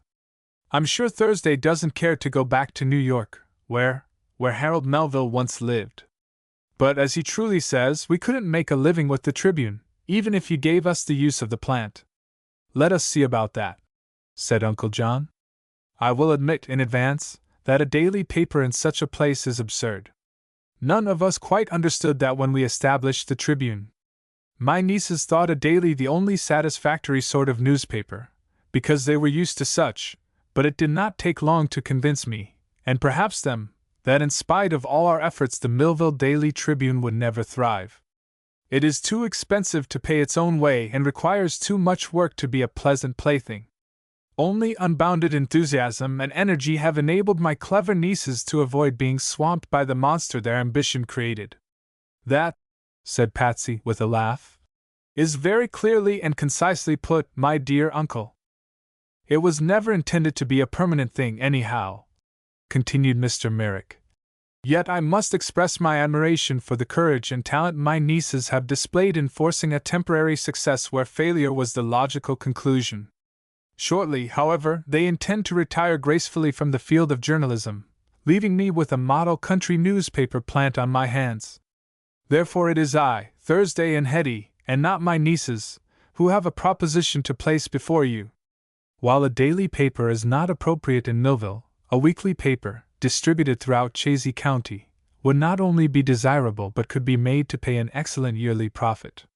Through the enterprise of Joe Wegg, Millville is destined to grow rapidly from this time on, and Chazy County is populous enough to support a good weekly paper, in any event. Therefore, my proposition is this: to turn the plant over to Mr. and Mrs. Thursday Smith, who will change the name to the Millville Weekly Tribune and run it as a permanent institution. Your only expense for labor will be one assistant to set type and do odd jobs, since you are so competent that you can attend to all else yourselves. We will cut out the expensive news service we have heretofore indulged in and dispense with the private telegraph wire. Joe Wigg says he'll furnish you with what power you need free of all charge, because the paper will boost Millville's interests, with which his own interests are identified. Now then, tell me what you think of my proposal." Hetty and Thursday had listened attentively, and their faces proved they were enthusiastic over the idea. They said at once they would be glad to undertake the proposition. "However," said Thursday, after a little reflection, "there are two things that might render our acceptance impossible. I suppose you will require rent for the outfit, but for a time, until we get well started, we could not afford to pay as much as you have a right to demand." "I have settled on my demands," replied Mr. Merrick, "and hope you will agree to them. You must pay me for the use of the outfit 20% of your net profits, over and above all your operating and living expenses. When this sum has reimbursed me for my investment, the outfit will belong to you." Thursday Smith looked his amazement. "That seems hardly businesslike, sir," he protested. "You are right, but this isn't entirely a business deal. You are saving my nieces the humiliation of suspending the paper they established and have labored on so lovingly. Moreover, I regard you and Hetty as friends whom I am glad to put in the way of a modest but, I venture to predict, a successful business career. What is your second objection?" I heard Mr. West say the other day that he would soon need the building we occupy to store his farm machinery in. True, but I have anticipated that. I have completed plans for the erection of a new building for the newspaper, which will be located on the vacant lot next to the hotel. I purchased the lot a long time ago. The new building, for which the lumber is already ordered, will be a better one than the shed we are now in, and on the second floor I intend to have a cozy suite of rooms where you and Hetty can make a home of your own. Eh? How does that strike you, my children? Their faces were full of wonder and delight. The new building goes with the outfit, on the same terms, continued Mr. Merrick. That is, I take 1/5 of your net profits for the whole thing. But, sir, suggested Thursday, suppose no profits materialize? Then I have induced you to undertake a poor venture and must suffer the consequences, which to me will be no hardship at all. In that case I will agree to find some better business for you, but I am quite positive you will make a go of the Millville Weekly Tribune. I think so too, Mr. Merrick, or I would not accept your generous offer, replied Smith. What do you think, Hetty? The idea pleases me immensely, she declared. It is a splendid opportunity for us, and will enable us to live here quietly and forget the big outside world. New York has had a bad influence on both you and me, Thursday, and here we can begin a new life of absolute respectability. When do you intend to be married? Asked Patsy. We have scarcely thought of that, as yet, for until this evening we did not know what the future held in store for us. Couldn't you arrange the wedding before we leave? Asked Beth. It would delight us so much to be present at the ceremony. I think we owe the young ladies that much, Thursday, said Hetty, after a brief hesitation. Nothing could please me better, he asserted eagerly. So they canvassed the wedding, and Patsy proposed they transfer the paper to Thursday and Hetty, to become a weekly instead of a daily, in a week's time, and celebrate the wedding immediately after the second issue, so as to give the bridal couple a brief vacation before getting to work again. Neither of them wished to take a wedding trip, and Mr. Merrick promised to rush the work on the new building so they could move into their new rooms in the course of a few weeks. Chapter 20 for a cheerful blunder. We would like to ask your advice about one thing, sir, said Thursday Smith to Mr. Merrick, a little later that same evening. Would it be legal for me to marry under the name of Thursday Smith, or must I use my real name, Harold Melville?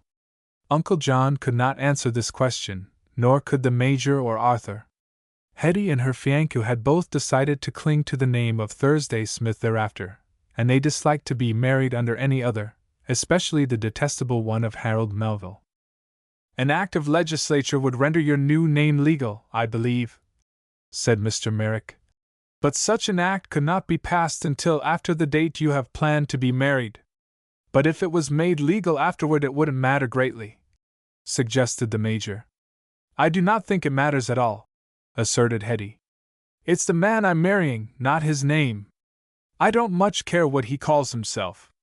Oh, but it must be legal, you know, exclaimed Patsy. You don't care now, perhaps, but you might in the future. We cannot be certain, you know, that Thursday is entirely free from his former connection with Harold Melville. Quite true, agreed the Major. Then, said Smith, with evident disappointment, I must use the hateful name of Melville for the wedding, and afterward abandon it for as long as possible. The nieces were greatly pleased with Uncle John's arrangement, which relieved them of the newspaper and also furnished Thursday and Hetty, of whom they had grown really fond, with the means of gaining a livelihood. Millville accepted the new arrangement with little adverse comment, the villagers being quite satisfied with the weekly paper, which would cost them far less than the daily had done. Everyone was pleased to know Thursday Smith had acquired the business, for both he and Hetty had won the cordial friendship of the simple-hearted people and were a little nearer to them than the Nabog's girls could ever be. Preparations were speedily pushed forward for the wedding, which the nieces undertook to manage themselves, the prospective bride and groom being too busy at the newspaper office to devote much attention to the preliminaries of the great event. The ceremony was to take place at the farmhouse of Mr. Merrick, and every inhabitant of Millville was invited to be present. The minister would drive over from Hooker's Falls, and the ceremony was to be followed by a grand feast, for which delicacies were to be imported from New York. The girls provided a complete trousseau for Hetty, as their wedding present, while Arthur and the Major undertook to furnish the new apartments, which were already under construction. Uncle John's gift was a substantial check that would furnish the newly married couple with modest capital to promote their business, or which they could use in case of emergencies. It was the very day before the wedding that Fogarty gave them so great and agreeable a surprise that Uncle John called it Fogarty's wedding present, ever afterward. In its physical form it was merely a telegram, but in its spiritual and moral aspect it proved the greatest gift Thursday and Hetty were destined to receive. The telegram was dated from New York and read as follows: Harold Melville just arrested here for passing a bogus check under an assumed name.